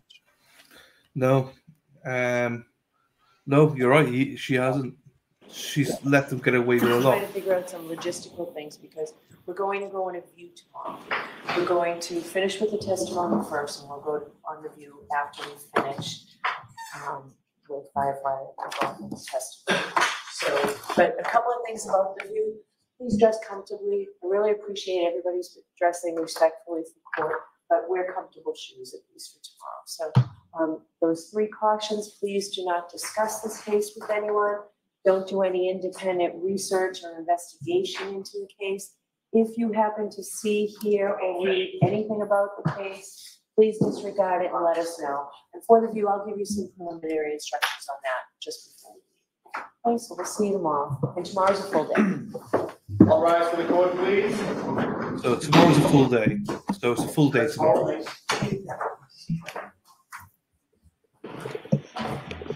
So they will be caught first thing in the morning. Then they go in. Oh shit! Hang on. Sorry, Sean. I got you muted. So did I hear her straight saying? Yeah. That they will finish the testimony tomorrow. Yes. Her, which is nice. Oops. Good. That's Good important. speak. Hang on. Here we go. Goodbye. All right, Firefighter McLaughlin, you can step down and we'll see you tomorrow morning. Did you want to see me at sidebar? Just briefly, Judge. Okay, that's good. So That's good because at least we'll get her in for sure tomorrow, because this is going to be an important cross-examination. As you see, Karen already setting the stage, which is nice, you know. And also, so that's out of the way. The viewing, and then there will be testimony in the afternoon as well. So we've got an all day tomorrow. Oh, that's great. How far, or I should say, how long does it take for them to go to 34 Fairview? Okay, so it's Dedham, and like I said, they'll probably get a police escort from there. I would say Dedham into Norwood. They take no more than 15 minutes. 15. There you go. Like I said, from the courthouse with a police escort, 15, 20 minutes. That should be all, you know. So, and they'll probably have half an hour max there. Yeah, I don't know what they're gonna do. I don't know what more they can do. They all get out of this transport vehicle, right? Mm-hmm. Hopefully the street will be blocked off. I'm sure there'll be all kinds of press there, right? But the press have to be 100 meters or 100 yards away. So the press can't be anywhere near them. Yeah. Right. So yeah. Okay. So, but basically there'll be press. I would imagine they get out, they look around, they maybe walk around the area. They'll note the curb line, because the curb line seems to be the mark of denotation, right? And they're going to probably visualize how the heck, right? Because they see the thing. I think it's, I guess it's pretty, I guess it's pretty good for the prosecution, because they're going to forget these details because they don't know that she backed up. I mean, they said she backed up 62 feet or 61 feet at 24 miles an hour, but they haven't got the specifics yet. So, I mean, that's what I'd be looking at. Okay, how the hell is she? So she pulls away, right? John's walking, right? John's walking, and he doesn't hear a car. And I'll tell you something else I learned about this model SUV. It sounds like a tank when you rev up the engine, especially when you gun it. There'd be no way John would not be able to react. Like I said, I mean, there's so much.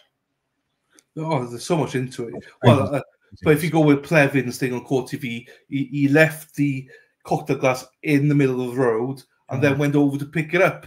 It's like, what the fuck? Well, I will give Plevin a brief. He's the only one that's put something out that gives some kind of detail, as crazy as it looks. We don't even know right now what the hell the state has for a theory. And we don't even know how in-depth, how professional it will be. We know they can't predict or determine where he actually got hit. They can't, right? They cannot predict that because no evidence is at the spot where John was hit. Yeah. I love to see how they're going to do that. Well, we'll have to we'll be getting to that. But end of the day, another, if I'm being honest with you, another trouncing of the Commonwealth today. Oh yeah, I mean this is embarrassing. It's absolutely embarrassing. Flematti, is that his name? Flematti absolutely sealed it today's for the defense, no doubt. Yeah. I mean, Yeah. So his demeanor wasn't that great to begin with, but he, as the cross went on, he just looked like he got beat up so bad, you know. Yeah. No, another big win for the defense. I mean, obviously they got this witness. They're gonna have to go through this witness now, obviously tomorrow, and see. But yeah, like I said, all started out great, right? I will say, was it Walsh? Yeah. Walsh helped the defense. I mean, is it Walsh? So they start off with either Nuttall or Flematti. Right. Yeah. Flematti. Tony Anthony. So you had Matt Kelly. Matt Kelly was okay. I mean, Matt Kelly didn't hurt anyone, but I think Walsh. Walsh helped because Walsh said, is he dead? That's all he heard, right? But I love that video where that Karen is nowhere near those people, especially Flematti. I mean, he had no excuse, and this woman says, "I did not participate in any life-saving measures," which means she wasn't the one giving the compressions. You know, it's a mess. They've been caught out in so many misinformation today. So important to do trial preparation, and I will say, thank the judge for that because the judge put enormous pressure on Lally. I mean, she took away their request. They had a joint request to push this thing off, right? And she denied it. So, it was kind of bad for Lally. I'll give him that. He hasn't had time to prep these people. He's more concerned about the big bombs. I mean, how's he going to recoup? How will he ever rehabilitate Proctor? He sees these guns. Jen McCabe, all right? We'll see. I mean, even the worst thing that's been said today is that the last one there. So it's saying, "Oh, I hit him." She said it 3 times like that in front of an officer. Fine, okay.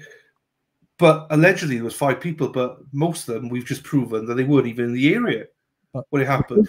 Follow up. She's now laying it off. Well, the cop heard it, and you know something? She's right. The cop heard it. Why didn't the cop take action? That's the case. That girl is right. That woman, that firefighter, Amy, whatever. Yeah, but essentially, I don't think the whole "I hit him." I don't even think that plays anymore. If I'm being completely honest. Oh, it doesn't. And like I said, they had their shot. They ruined it. They ruined the credibility of Flematti. They ruined his credibility. And like I said, they were all good. She'll be good until the cross-examination. Okay, so it is, Caitlin. Wow. Well, that's going to be best friend forever, and she's a liar. And well, so I don't think what she's saying. All right. Did we have another police officer say that? I hit him. Well, we have Seraph saying it's my fault. I did this, which is completely out of. I mean, that was an arrestable statement. She should have been detained. Yeah. And so, I mean, the obvious question is, what did you hit him with? And that Flematti had no idea it was a car accident. No one said anything about a car. And we're going to see. We're going to see what Good Sam had. I hope they show all the records from Good Sam. Yeah. But anyway, as I say, it doesn't really. This is their biggest wow factor, basically, so far that we're aware of. but it's not landing. I don't think, because the defense are doing a great job of proving. Like even what his name was, Tony, was saying, Tony Flematti or whatever his name is, was saying about, she said all these things. They proved that he wasn't even near her. He couldn't even say that he was in the ambulance. Were you in the ambulance when it drove off? I don't remember. He got taken off so much. He said, well, firefighter, whatever, Mr. Flematti. The doors were closed. You saw that. I don't know. I don't know where I was. Well, you were either in the truck or you weren't in the truck. We don't see anybody. How could you be getting equipment when you're more concerned about life-saving measures? They had this kid upside down, and that's a sign of a great defense attorney. Yeah, absolutely. That's why I'm like, today was as you say, it started off well for the Commonwealth. I thought it started off well for the Commonwealth. Always does, until the assassins stand up and lock and load, right? Unbelievable. Look, I also note, right, that we're obviously biased as well, so towards it. But anyone that thinks that was any different today than you cannot sit here. We can't sit here and say, "Oh, that was great for the Commonwealth," because he doesn't remember if he was in the ambulance when he was driving off. He was in the freaking ambulance. Rogie, every time I go to my phone, he's hitting me with something, right? He says, "It's over. It's over." Yeah, I hit him. Say it, Sean. Say it. I said, "Say what?" Yeah, he's just winding you up now. That's all he's doing. This is what people have. I mean, this is it. I mean, this is nothing. This is Vinny. Not Vinny now. No, Ted. This Ted. Yeah. So there we are. We'll see Karen coming out here. We'll take some questions if anyone's got any. I saw Ronnie and a few people saying no one has ever noted anything about the glass around John. Well, no search was done, right? I mean, even without search, the firefighters would have felt would be kneeling on top of it, right? Yeah. Well, there you go for a disturbed crime scene. That crime scene was disturbed. And unfortunately, in this situation, that's what happens. Life is more important than the, actual scene. But unfortunately, I mean, you're right. Nobody's complaining about their knees being cut up. To be honest with you, we don't even know where that glass was found. I haven't seen one report that gives any specifics. So, you got one cop saying he's on the curb for 45 minutes, not doing a thing. He's the rookie. Steve Fenner says, so far, this is like if Mike Tyson fought an infant. It really is embarrassing. I mean, I feel bad for them. I really do. I mean, well, there you go. It's like says it. I didn't know this twice. They rolled him twice to check under him, according to testimony.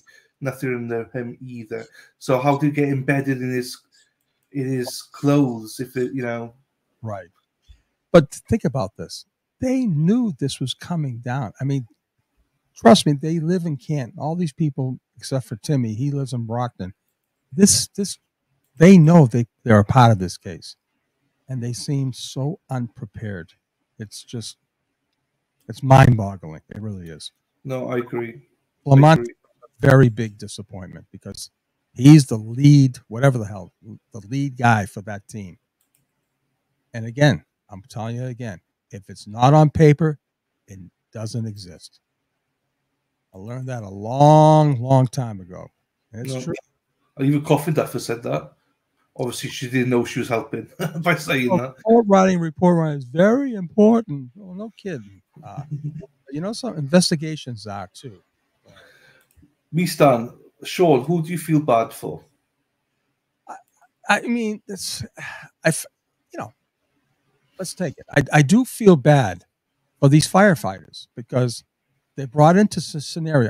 They don't have a skin in the game, right? They don't have any hands in this to frame Karen, okay? But now their inability to stand on both ends of this of these testimonies. You have your cross, I mean, you have your direct and your cross, and they're getting hammered on the cross examination. And these are softball questions. Mm-hmm. And get put out. We'll see what happens with Katie. She seems to have, well, I said this before. She's going to have a little bit more because she's the one that is saying, Karen, I hit him 3 times. I hit him, right? And she's got the cop as a backup. So she's laying off on the cop. This is great. Everyone's laying off on the Canton PD. She says, it's not my job. And then the cop says, oh, we better get Goody down here. Well, I mean, can anyone in that department make a decision? I mean, seriously, can anybody on that department make a command decision? Do they know the elements of probable cause? I don't believe they do. No. Probable cause. It's not beyond a reasonable doubt. It's 50. If someone says, I hit him, it's my fault. I did it. All right. Well, you're way over probable cause right now. That's a confession. Comments,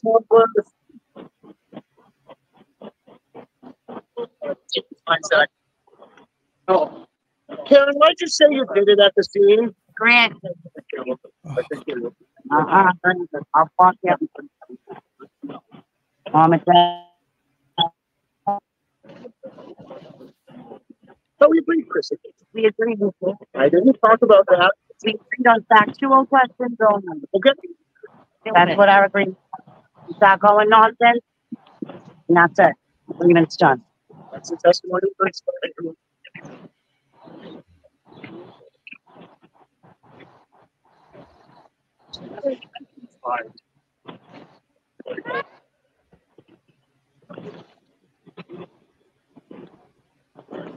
Where's the state? No.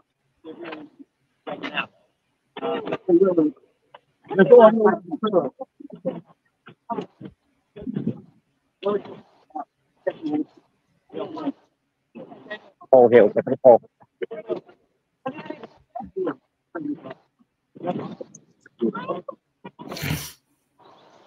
What did you say? What did you say at the signature?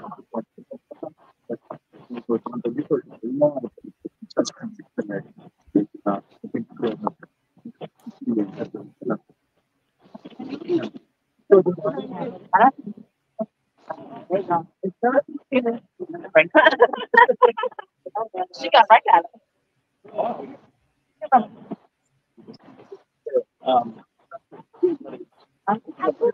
Nice.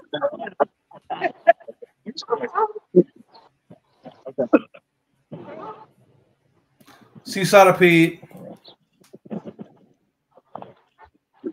No permanent address in company?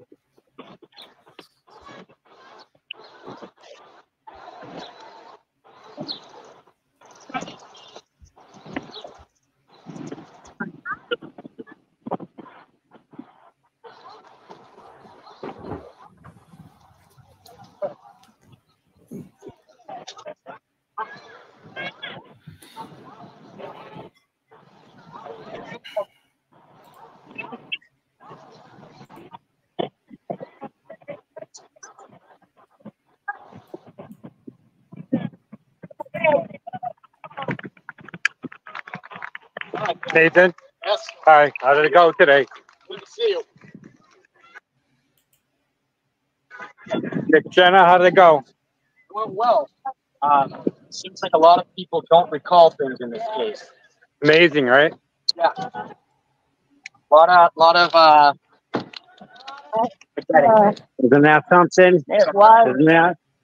yeah, it's Tommy's trying to split screen, so yeah, you have I'm trying to do my point of view back here. yeah.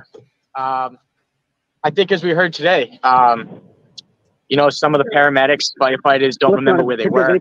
They don't remember if they were in the ambulance or they were outside the ambulance. They don't remember where the clothes were.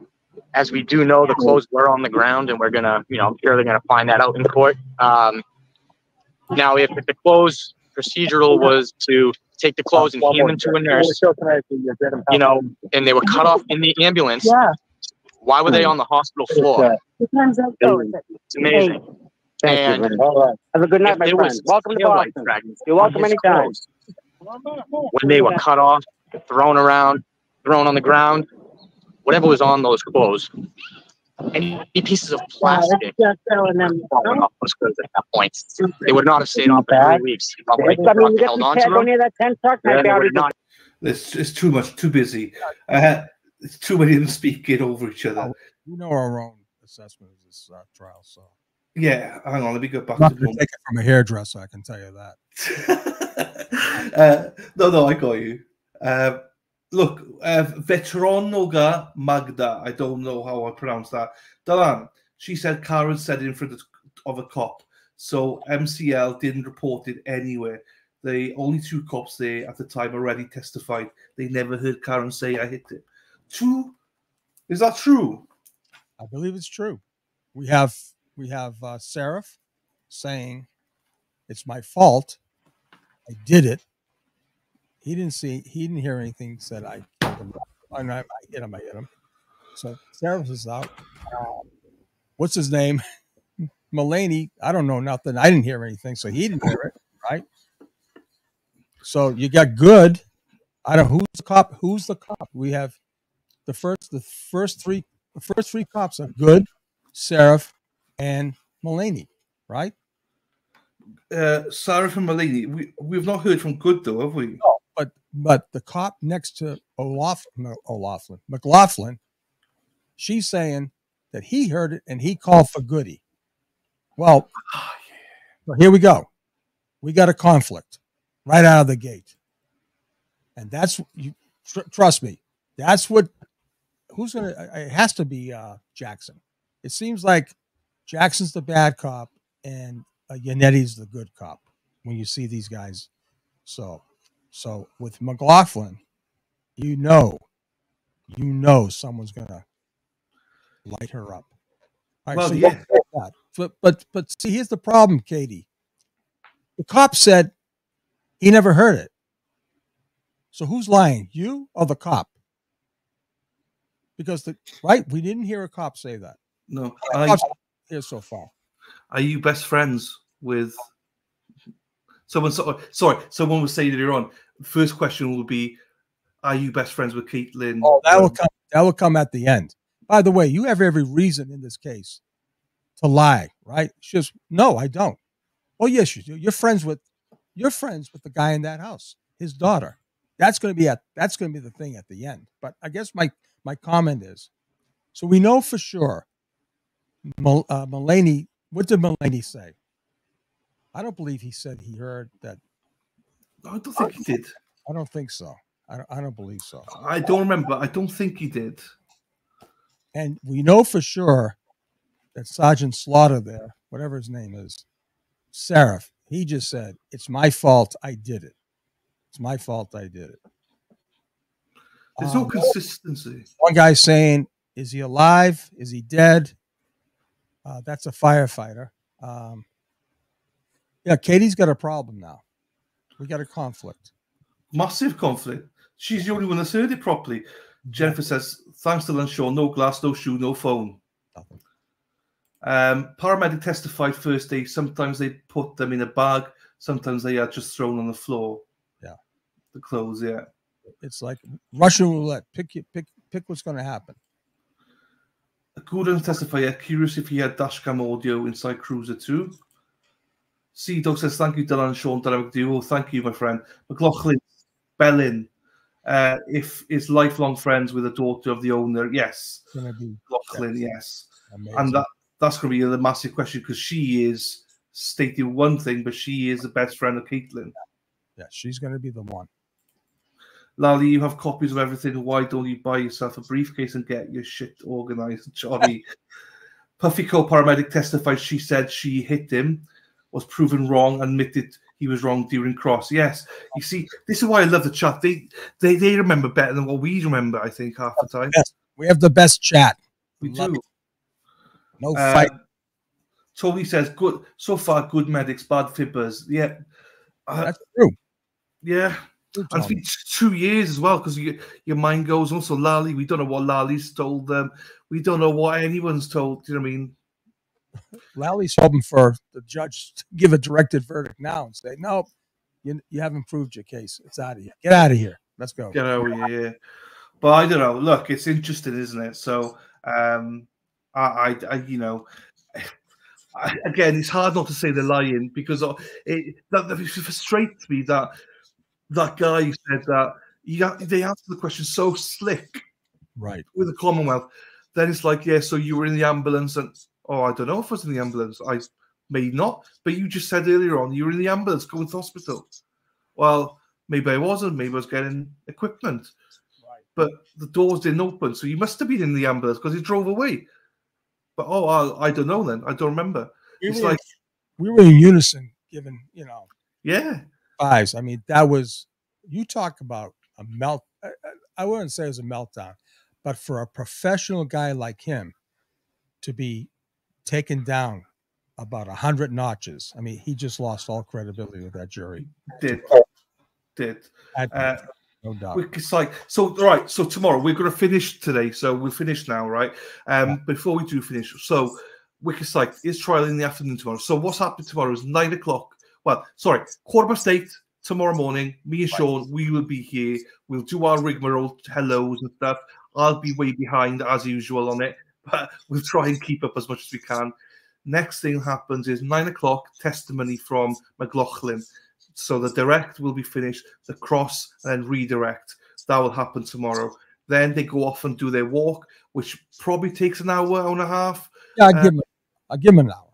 Yeah, they'll probably have lunch, come back, whatever. They won't come back until they have lunch. And then she'll go the whole way. She'll probably have them have an early lunch. So we'll probably still be here. If we need a break, we'll put on Peter Trago, so we'll put some videos on if we need to anyway. So we'll do that all morning, and then testimony in the afternoon then, as usual, then all afternoon. So that's the plan. Before we go, your favourite part again. Let's get your favourite part out of the way. Here we go. Whoa.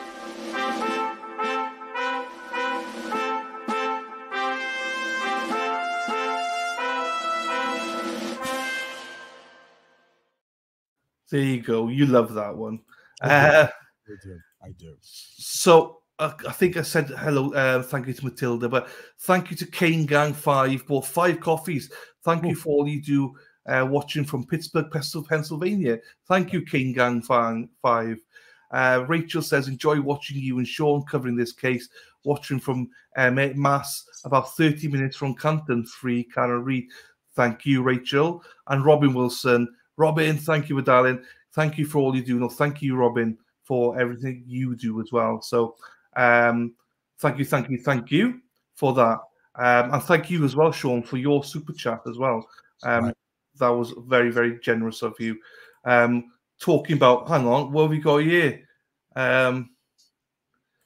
Is he asking a question? Hey, look at that. Is he asking a question from? Have we got a mirror in front of you? Oh, hold on, I got my glasses on for the. He's got a mirror going. The rogue wants to know how he feels to lose. Go to Plevin's chat, man. I don't know. Go to Plevin's chat. No, I have a question. Rogie, come on. You're dating the girl that doxed you. Come on, Rogie. Come on. I saw you on Court TV with her in the background.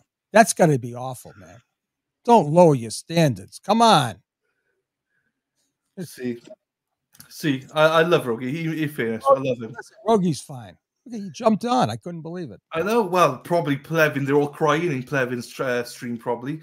Ronnie says Mullaney said that he didn't hear her say it. There we go. Mullaney, that's half a pulse. I mean, come on. Die boy, Shrew boy, how's it going? Can't wait to see McLaughlin get cross-examined. Her testimony is full of easily disprovable lies. Exactly. We just disproved them all. So this is going to be interesting fireworks tomorrow. So there's a few other things here. This is going to be huge win for KR. Here we go, Tony. Antigro. Look, I will be honest about Antigro. The one thing I'll say is he's a troll, but he's not a nasty one. Do you know what I mean? Listen, I just remember that Jen McCabe was inside the car making phone calls. You remember that now. That's why they only saw 2 females out there. All right. Remember, Jen was making those calls. Yeah. 623, 624 with the searches. She calling her sister. God knows how many other calls she was making. Because you know something? We haven't found or been talked about yet?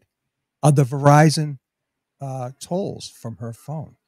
Yeah, we haven't heard about them yet. So the bombshell. Remember, Kevin's guest, who was a prominent attorney, Kevin, I think his name is Kevin Mahoney, said, "I have a very trusted source who has bombshell information that the defense has against Jen McCabe."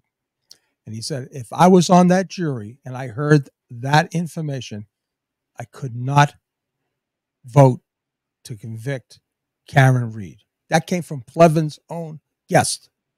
So take it for what it's worth. Hey, people, tonight at 6 o'clock, I'll be on. I'm just going to do the soft shuffle, the soft shoe shuffle, talking about what happened today. If you want to come over and join, we'll have a few laughs. We'll play some things and get you set up for tomorrow morning. It's going to be a great. Tomorrow is going to be a must see. Tomorrow morning is going to be definitely must see with Katie McLaughlin. Definitely. No, I agree. It's going to be fireworks in the morning. Then we'll have a bit of a break. We'll watch Lawyer You Know and a few others if we need to, unless you guys have got questions. Then we'll back to testimony. Then the weekend comes and we can relax. Dylan, again, thank you so much, my friend. And always a pleasure. Thank you, my friend. And also, you got to start opening your streams as "Let's Get It On." Barry White. I'll do the Barry White. Yes. Thing, whatever that thing is called. The voice changer. And thank you to Lorna. Thank you as well, Richard Allen Delphi. I'm not sure what that is, but yeah. I mean, look, thank you, everybody. Thank you very much. We appreciate you. We're going to end it there so we can take a break. I'm going back on stream in half an hour, so I'm going to take half an hour to have some food. Then I'm going to be joining Matt Moore to go through his closing statements for when he was on trial. So thank you, everybody. Love you all. Appreciate you. Go and watch Sean tonight, 6 o'clock Eastern. The links are in there. If you don't know, Going Through the Motions is his channel. I'm sure you all know who Sean is and where he is anyway. So there we are. Farbox McGee. You can't get over this. Thanks and have a big deal with Dylan and Shawnee Boy. Thank you very much. And with that, we're going to end the chat with this. If I can find it. Here we go. We're at this scene with this minor bump, and you can see as she pulls away, the tail light is well intact. So all of that is not going to hold water. People, it's over. Elvis has left the building. It's done. Over.